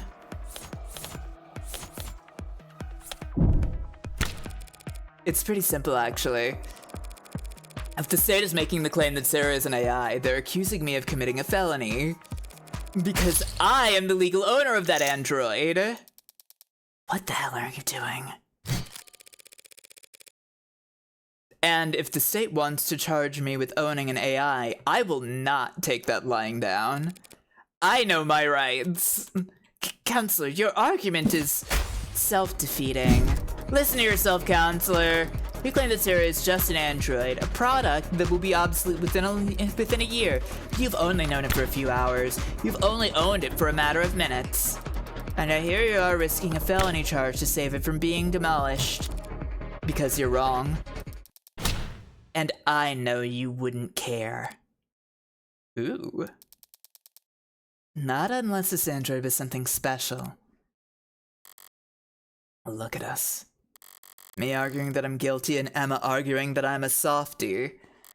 It'd be funny if it wasn't so... fun. You think there's no reason I'd want to save this android from destruction other than feelings of personal attachment? Interesting.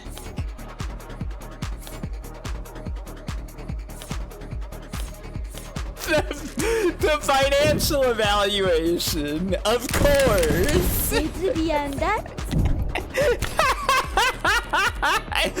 I can think of at least one reason why I don't want you to turn Sarah into slag.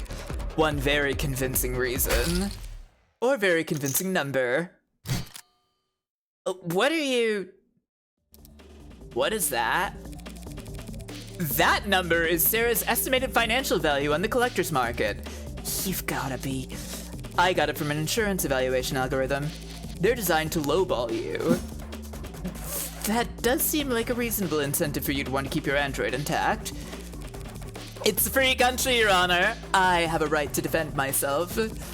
And we have a free market, so I have a responsibility to defend my financial interests. Your Honor, a trial like this would be... I'm not going to let you turn this courtroom into a circus, Morgan.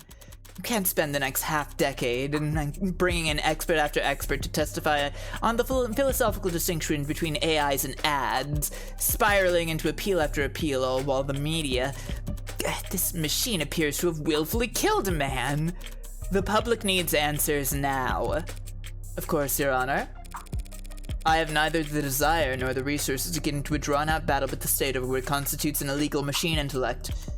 So, the state says my android, my property, killed a man in violation of its tenets, so they want to take my property and destroy it. I'll prove that my machine didn't harm anyone, so the state will have no reason to suspect it's an AI, and I'll get to keep my property. Unlawful seizure thwarted. Don't be cute. I feel a stomach ulcer coming on. Fine. You'll have your day in court, but it'll be one day, tomorrow. Prove this machine didn't kill Dr. Assure. No, prove that it couldn't have killed him. Anything less than absolute proof and I'll have the damn thing obliterated. And you'll also be looking at very real sentencing for the public unrest you'll have enabled. Yes, Your Honor? D.A. Rockford, what I'm asking of you is just as heavy. Find the truth by the end of tomorrow. We can't settle for anything else. Win or lose, there can be no doubts about the outcome of this case. Yes, Your Honor. Now I need to go lie down. Can I come? You can power down.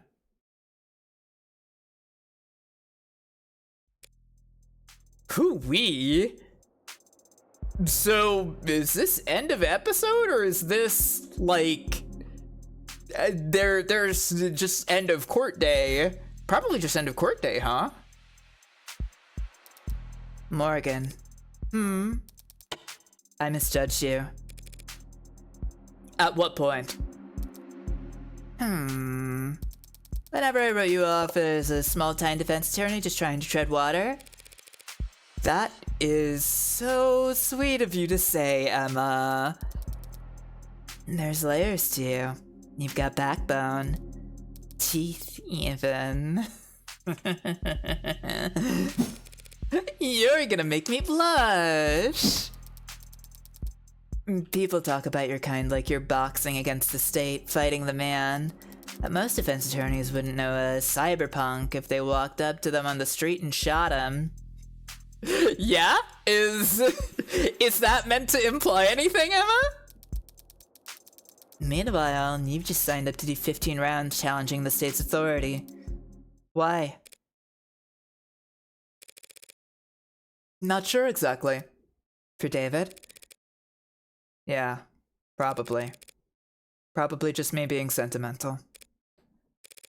But if I had to pick a more lofty reason, well, I think it's all demoralizing.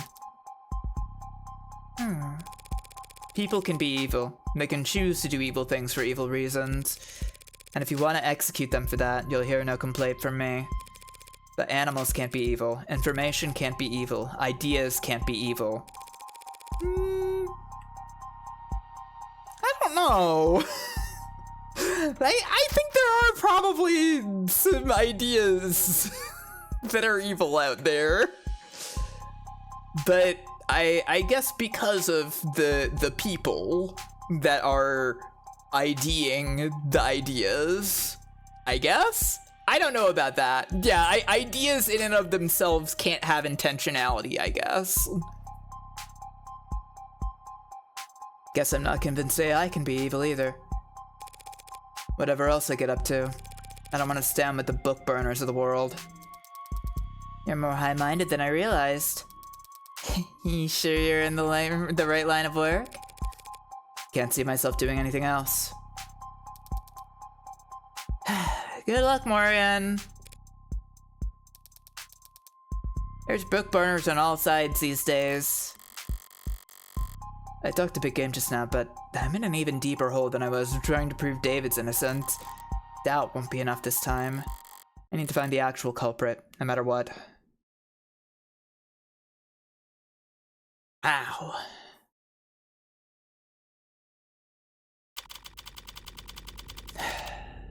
Well, that's probably a good time to stop, wouldn't you say, everybody? I think we're all looking at probably the end of the stream for today. Definitely seems like a nice little cliffhanger. This game is very good. I kind of want to come back to this sooner than last time, considering I blanked out on so much information that was important here. Well,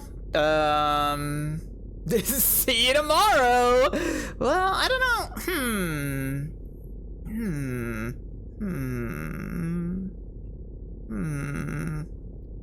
I guess I could tomorrow, but we'll see. I got time after the tournament on Saturday also. By the way, I'm playing Third Strike on Saturday. It's Well-Timed Jupil's channel. Wow, go watch that. I never really made a big decision about whether I was going to stream tomorrow or not. To be perfectly honest, I kind of want to watch Jupil and Tristy play FF7. But I don't know. We'll see. I wanna come back to this. Oh yeah. Everybody who saw this and seemed interested, you should freaking go out and grab this. There's an episode 0 that is free, and episode 1 is like what is it? $10? Something like that. It's only episode 0 and 1 at the moment, but I would say it's worth reading anyways. No, this isn't even the tutorial. We did the tutorial a while ago. Well, 2 weeks ago. Anyways, The Emma keychain is really wonderful. Am I allowed to, like, I guess I could if I wanted. Oh, I've only got the 16 store credit from episode 0 though still. But I guess I could like, I'm kind of... Wait, why don't I have Necomorg unlocked? I played of the Devil Demo 2024. What? Well, whatever. Oh, I had to play it before it came out? Aw, come on. What a bummer. I guess I could. Bummer. It is a bummer.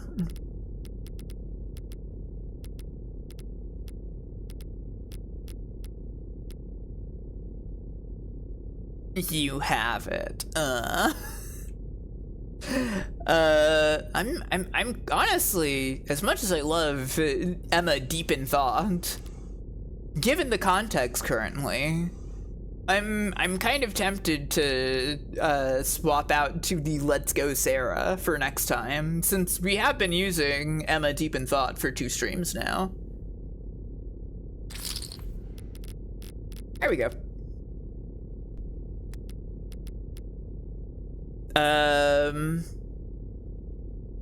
What was I saying? Oh yeah. Anyways, I'm gonna come back to this sometime soon. Sometime quickly.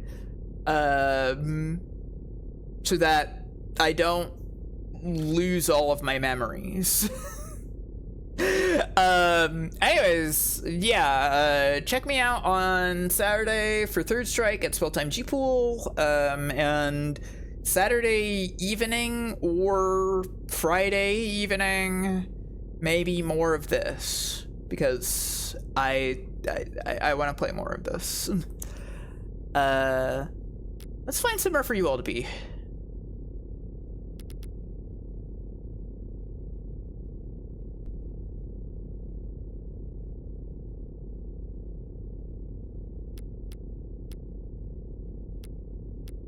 Oh, good. I'm interacting with the phone beneath the raid interface right now.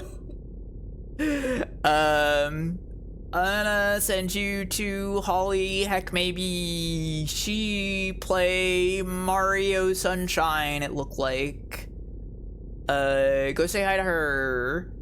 Be nice, etc. I will catch you later. Whenever later ends up being, yeah. Thank you for hanging out. Thank you for watching. I'll see you later. Bye, buddy, bye.